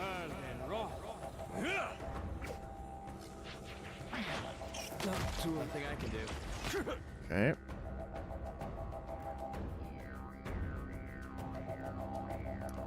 And we can hit this worm. So we want to try... He's going to take out that sporling here. Yep, there we go.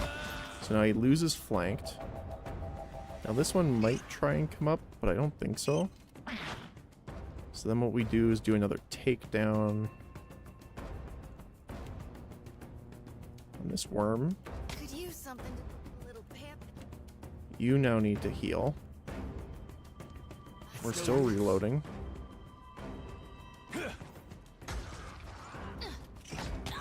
Okay. We're gonna take out this guy. Take this. Boom. Holy cow. Okay, that one's down. Stand together. 2 more left. We're gonna try and focus on this one here. Adair can take on that one. And when it gets into bloodied is when I'm gonna activate the Blessed Harvest here. So it might be here after we fire. Yep, it's bloodied now.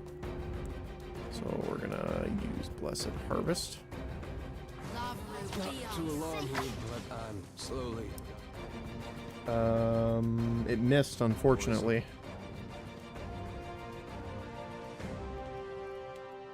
You're out.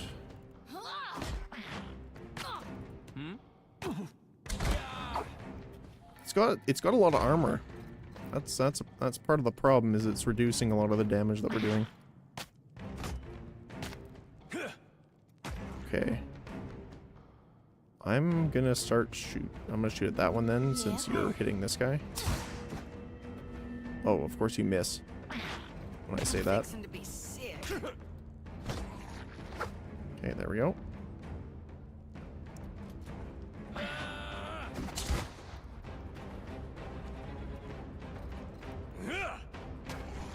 We got him.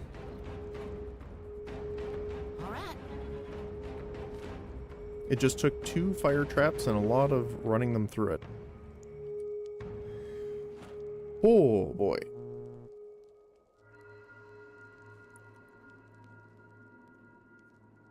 So I wonder how long those traps last for.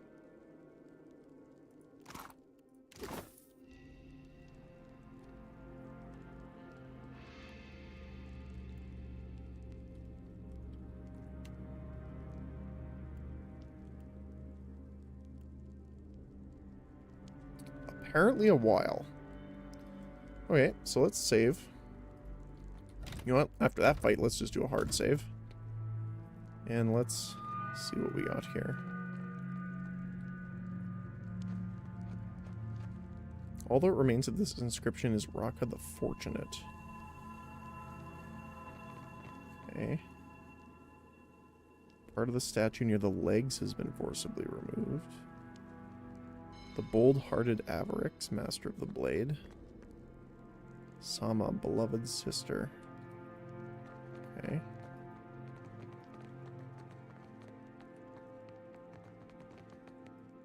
Ooh.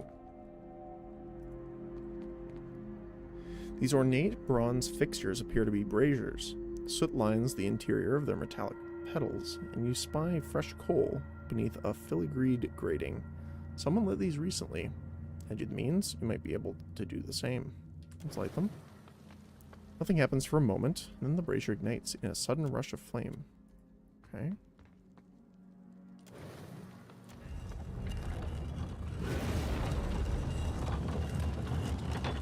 Oh.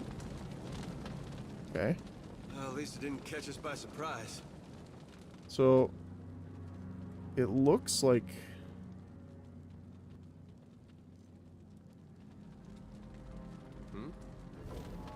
okay. I see it on their shields. It's like a dot at the top. This one? Sure. And I don't see the other one.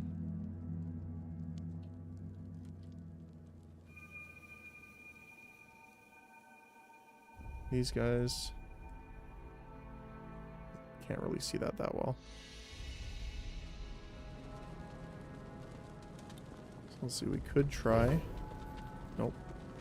So we know it's these two. Time to brute force. That was the correct one. Okay. We need perception though.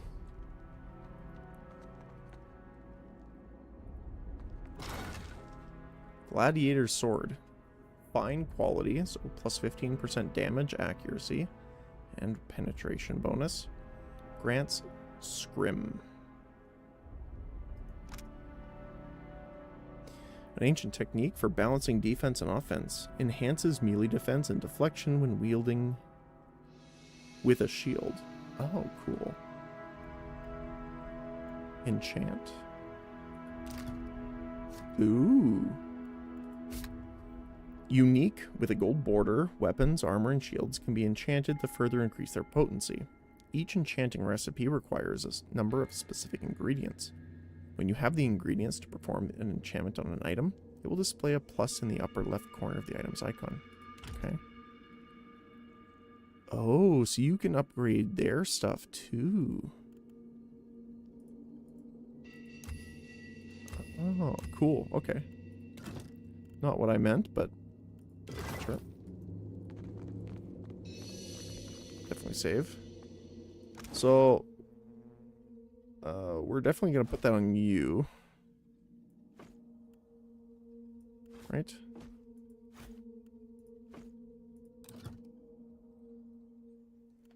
So we can upgrade you. So it's corroded blade. Sharpened blade removes corroded and adds one. So it technically increases its penetration by 2. Sounds good to me. There we go. It's a cool looking sword. What do we have here? Dim in the lantern. Whoa, whoa, look. Oh, more guys. I see a soul in the darkness. One ready. Oh, there's multiple of those crystal guys too. Okay. So maybe we try heading back up this way.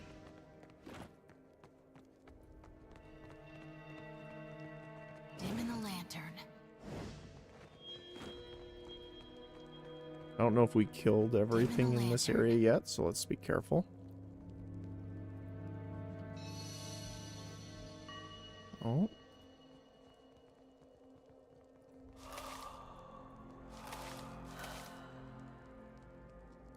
What is this? The walls have collapsed inward, barring any further progress. Okay.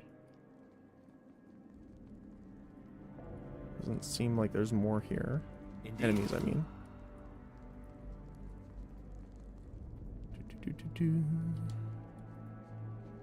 This looks a little... I see a soul in the darkness. One ready for reaping. Okay, I'm gonna... It only looks like one. But I'm saying that with an intent is it only looks like one. Which is why I'm concerned. You missed the ambush attack? See why not? My guy. Happy to oblige. Time to separate the chaff. Yeah? Never you mind that miss. I'll land the next one. There we go. I like how there's the purple poof of it, like, going into the lantern kind of thing. Okay. I mean, I hear you. that seemed like it was it, but looks like a crossroads here.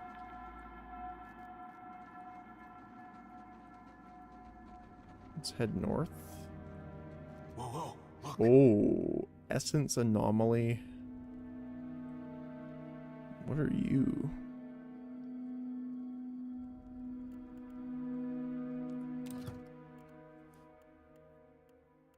So let's see, we could make some scrolls.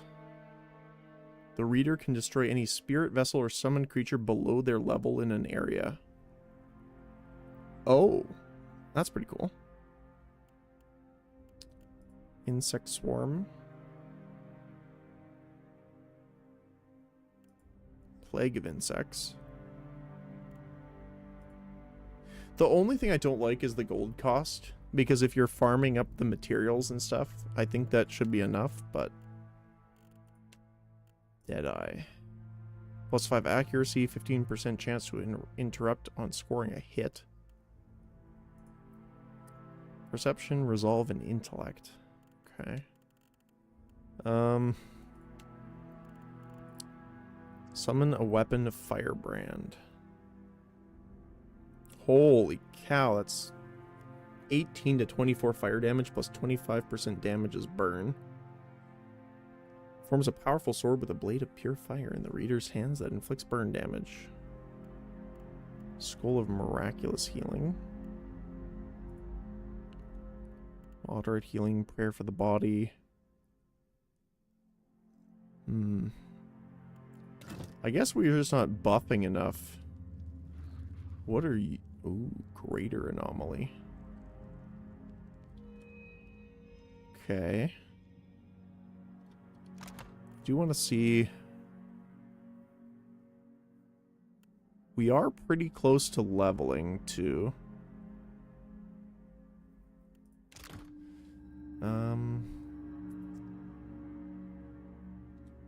I wish we could do this here. So,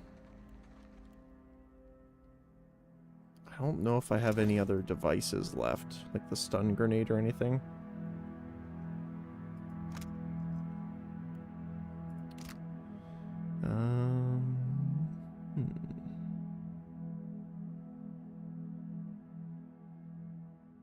Don't think we do.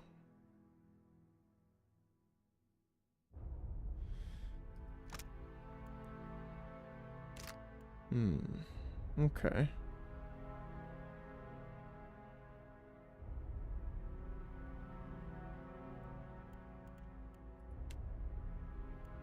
I mean, we could try the pistol for faster attacks.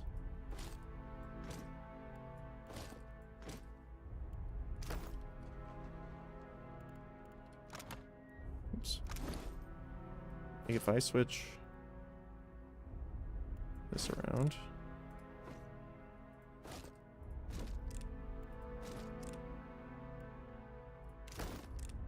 Dual pistol for a bit. I'm here. Yeah. Hey. Okay. Trouble up So ahead. we'd have to pull them back here. And we'd have to co-op tank with her to a lesser degree. Yes?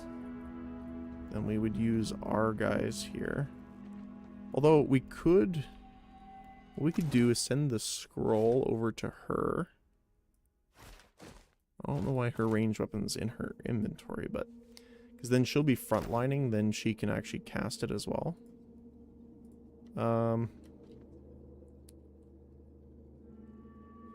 Pistols have not a great chance to hit. What about the arquebus? Still low. So it looks like they have just resistance against range damage.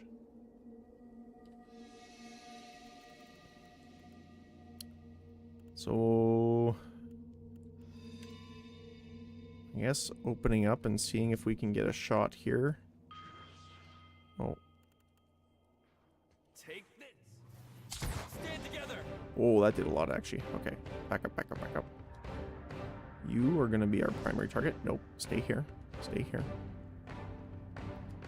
Stay there. Stay there a little bit longer. Okay. Now engage there. Now you engage here. Okay. So, now that she's in combat, we don't want to hit him. We do want to make sure we're hitting the rest of them.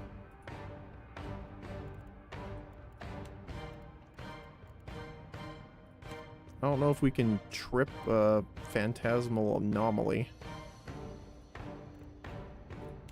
But what I want to do is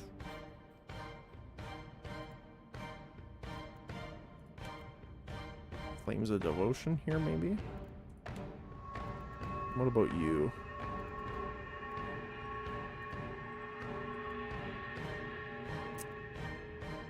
Days? No, you're doing the scroll still. There we go.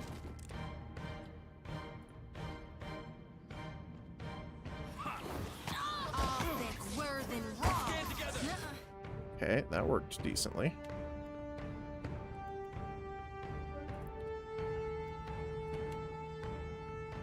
Want to make sure. Oh, hello. That doesn't look good.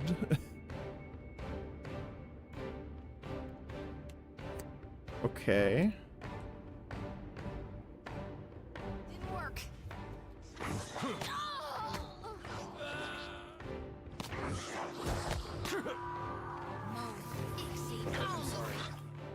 Okay. Do you want to retarget to hit the most of these guys here? There we go.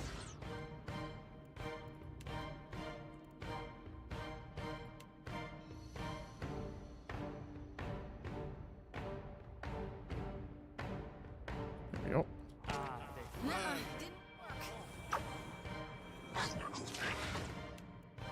You're going to try and do the blind here. Or daze, sorry. There we go. And you're gonna heal yourself. So is the Audra Ooze doing anything yet? Grazes for 15 damage. Oh boy. Okay. It can definitely do some damage, that's for sure. We're gonna get that second one running then. Stop him. I'm no help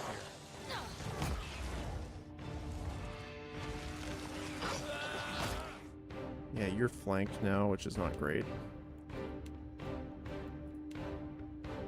Essence anomalies, kind of hard to deal with here.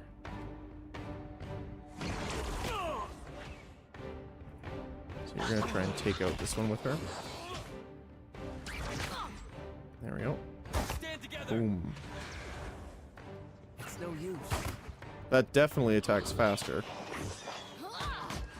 Don't do as much damage though, but I'm fine with that trade-off for now.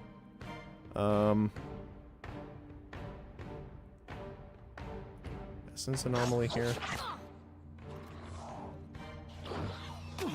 Okay. Hardly seems fair. Oh, it's coming closer now. That's not good. I don't want you... If I pull her back now, though, she's going to get hit here. You need to come closer.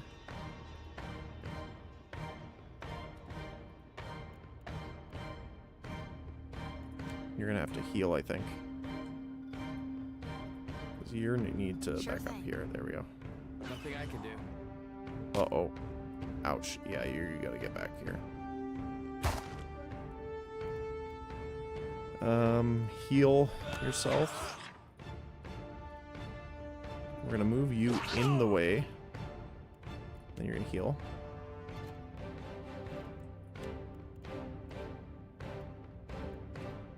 Let's restore here. Going to mark the ooze. Back where you can still use. Stand together. No, don't run in just yet.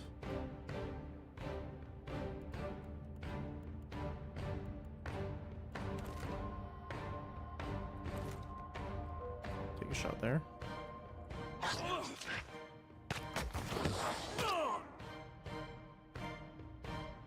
think it's better to take out the anomalies at this point. We can try and see if that'll work. Yes? These are still pretty good. It's just hard if we need to make sure it lands on the slime, which it hasn't yet. There we go. Oh, it did actually. Okay. So you're gonna heal yourself here. You're going to do another one of these.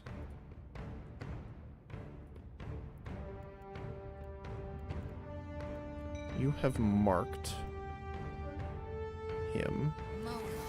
But yeah, I think the taking on the anomaly is probably good here. First. There we go, one down. Let's focus fire on the right brine imp first. There we go. He's almost down. Hey, watch it with that. There we go. Oh, he stood in the thing. Yeah? Uh-huh. Don't run. It's gonna be much worse for you if you run out of there. I can tell you that. Oh, it teleported. That's interesting. Wait, you're gonna take on the ooze?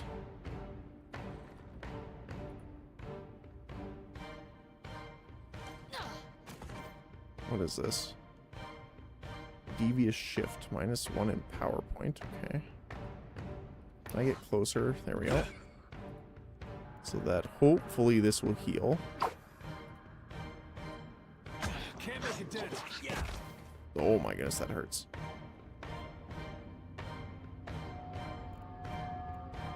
Health potion. No pen. Wait, no pen.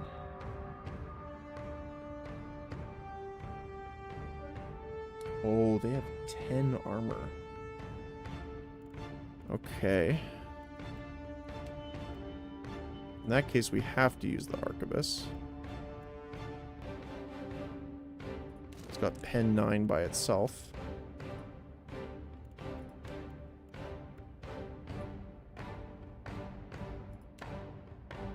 Such a low chance. Hey. Some good times. I guess we could just try and heal him up. There we go. That works.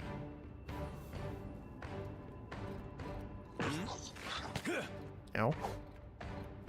Come on, reload. There we go. Oh, it heals near you, not near the target. Interesting. Wait, why are you... I need some help here. Why did you do that all of a sudden? It's no use. Ooh, it missed, okay.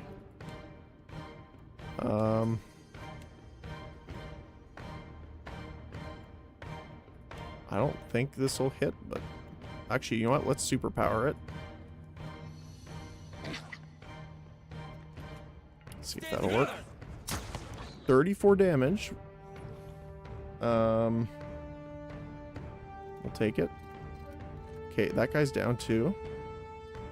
So all that's left is this guy.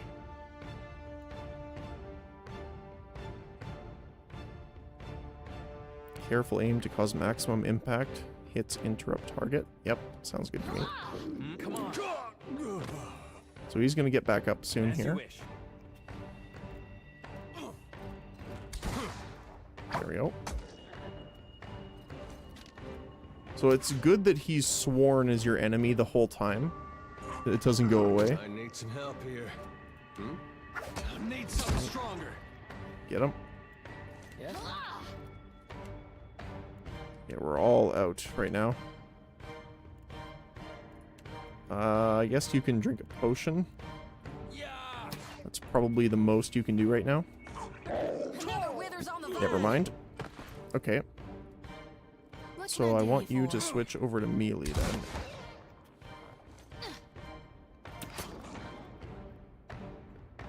I want to check your weapons. 10 to 14. Penetration 9, penetration 7.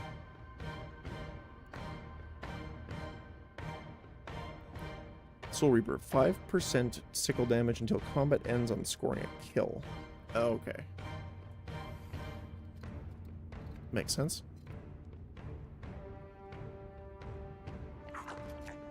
Stand together. Nothing I Ow. can do. I'm here. You missed.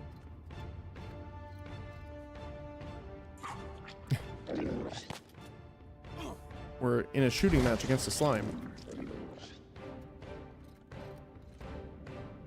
But we won somehow. Save.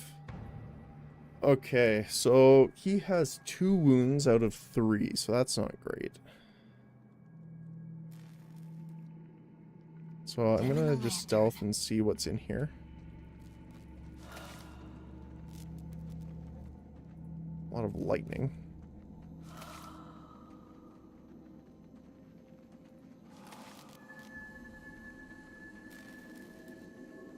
How are we doing on the map so far? Oh, we're in the top corner, kind of. Oh, what are you doing? Sure. Come on. What do you need? Keeping an eye out. Oh, okay. Scroll of minor health and grog. We got torches and grog. Torches, repair supplies, and hardtack. Arcanus Balm. Plus 2 alchemy, 2 arcana, and 2 explosives. That's pretty nice. Animancer's hat. And a journal entry. It has been a stroke of unimaginable fortune to find an Atravane in such a pristine condition. The essence is so concentrated here that even from the far side of the corridor, the pillar's light pulses like a star. At times I feel like I can almost sense it, like a warmth of sunlight upon my skin. We need to reinforce the central chamber before attempting further excavation. The ruins are unstable, and Cella's motley workforce of savages and paupers grows more fearful by the day. With an assistance of a single watcher, we could trace the essence in the primary vein and isolate those deposits worthy of extraction. I've petitioned Director Castol in Nekataka for such a resource, but I am continually rebuffed. It is unthinkable that the Valian Trading Company cannot isolate, within the vast borders of its considerable influence, a single suitable candidate. I must assume that the wretched Alette woman is hoarding them for her fanciful experiments. Transportation. As if we need time to expand on such frivolities. Okay. Oh, that's where the other shield would be. Gotcha. Okay, then what's over here? Unfortunately, we didn't level from that. Would have loved to.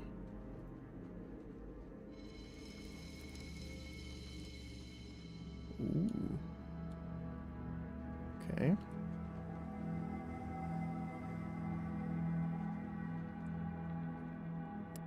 Frozen mid-stride, this grim figure is turned towards the colossal pillar of Audra that dominates the chamber.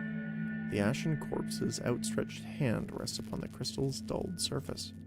Clutched tightly in the remnants of a fist is a bundle of papers, bound together by a leather cord. Several more pages are scattered on the ground at your feet. This one's ashen. Means he ain't got no soul for me to tend to, right? As you pull the papers free, the ashen fingers gripping them slew away, disintegrating into a fine plume of dust. You obtained the item... Oh dear, steer. Odorisi's notes. Okay. Standing here by the lone figure, you are struck with a feeling of dread. The air around you, the very motes of ash and dust, all of it is stagnant and still. The feeling grows worse when you look up at the Audra and sense no energy flowing into its surface. It is as though it has been disconnected from the wheel. Eee.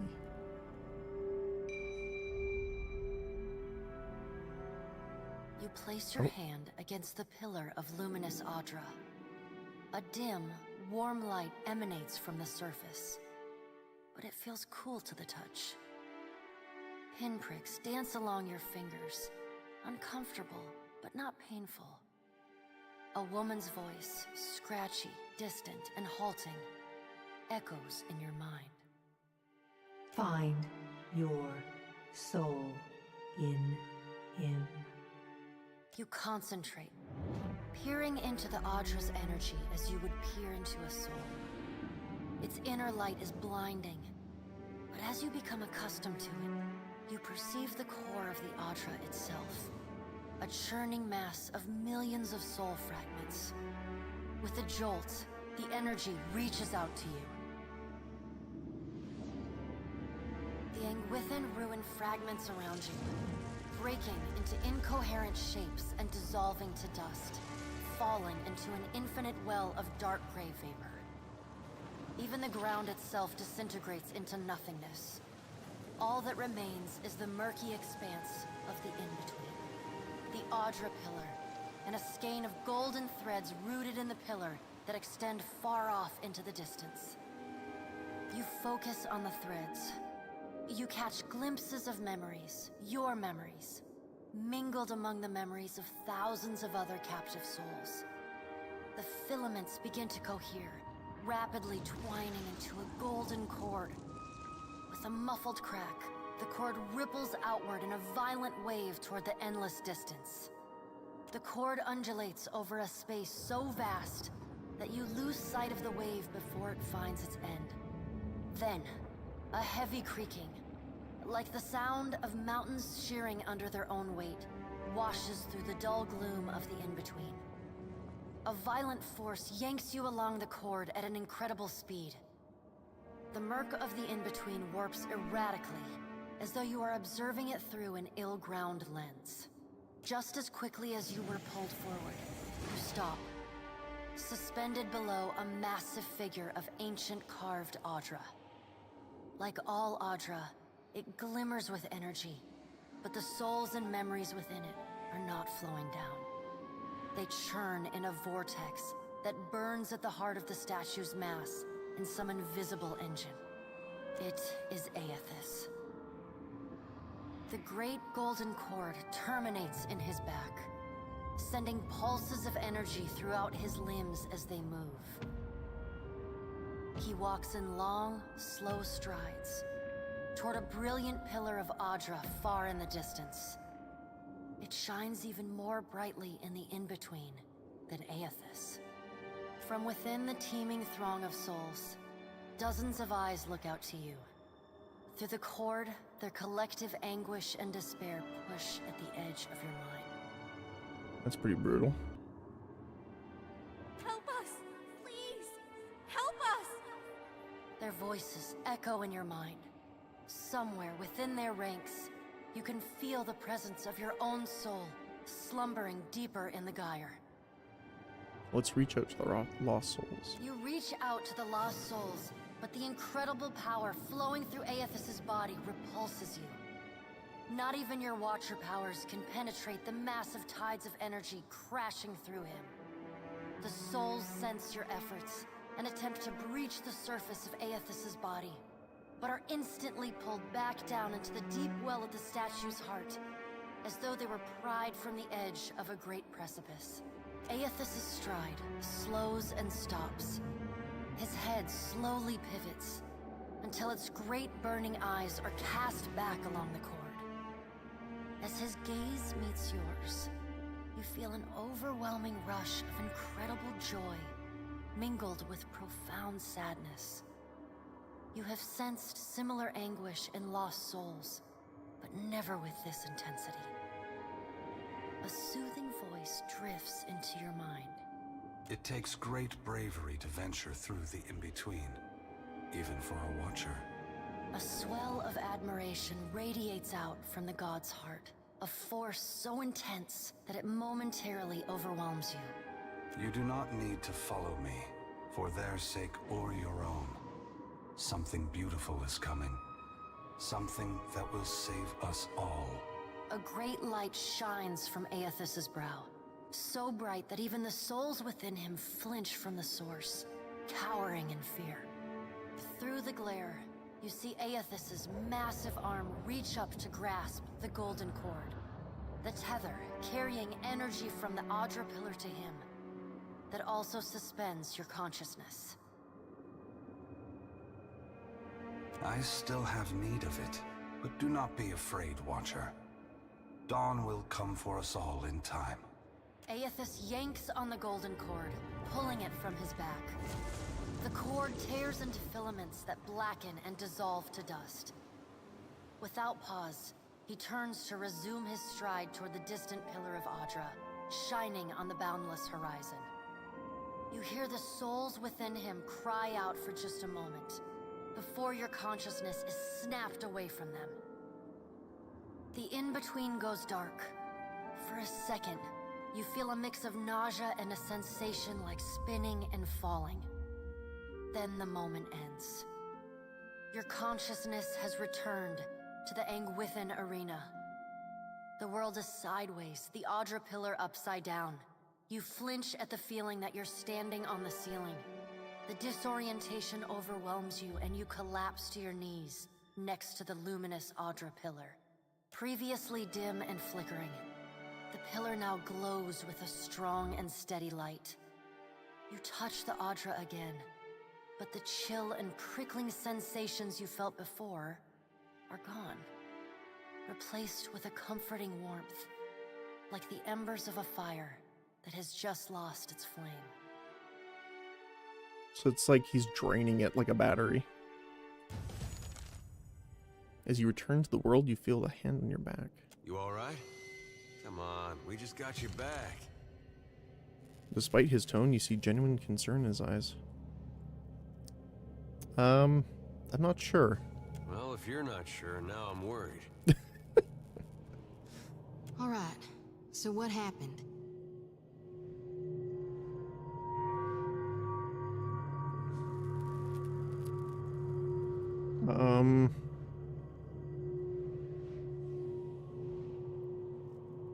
I saw Aethys and he saw me. Well, really? I knew it. I mean, that's great, Watcher. Ain't it? Soji can barely contain herself, jumping up and down as she stumbles over her words. What did Gon say? Is he gonna meet us? What do we do next? He charged you with a divine calling, didn't he? Just like he's done for me.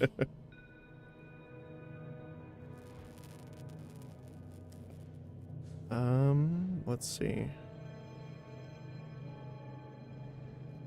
I saw more luminous Audra in his path, but he told me not to follow, that something beautiful is coming. I wonder if he said the same thing to people in Rayed Saris 20 years ago.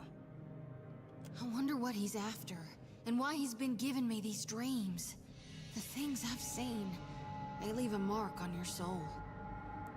She rubs her arm despite the balmy air. I may not know what Gon's got planned for me, but clearly he wanted me to meet you. Okay.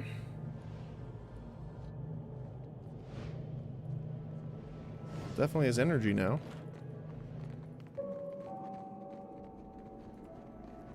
Okay.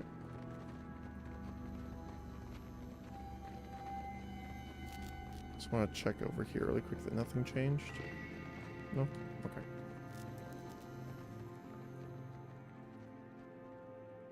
Alright. So, hard save time. Just wanted to say thank you guys so much for watching. I really do appreciate it. I have to head off now. But thanks for joining me today for Pillars of Eternity 2 Deadfire. We'll be doing this again for sure. So I hope you are able to join us again for the next episode will count. And I hope you guys have an amazing rest of your weekend. and I hope to see you on Monday. But for now, I hope you have a great rest of your day. Know that I appreciate you guys coming out, hanging out, and giving me advice and just chatting. So again, thank you so very much, and I hope you have a great rest of your day. Whether it be morning, afternoon, or evening, depending on your guys' time zone. Thanks again. I'll see you later. Bye-bye.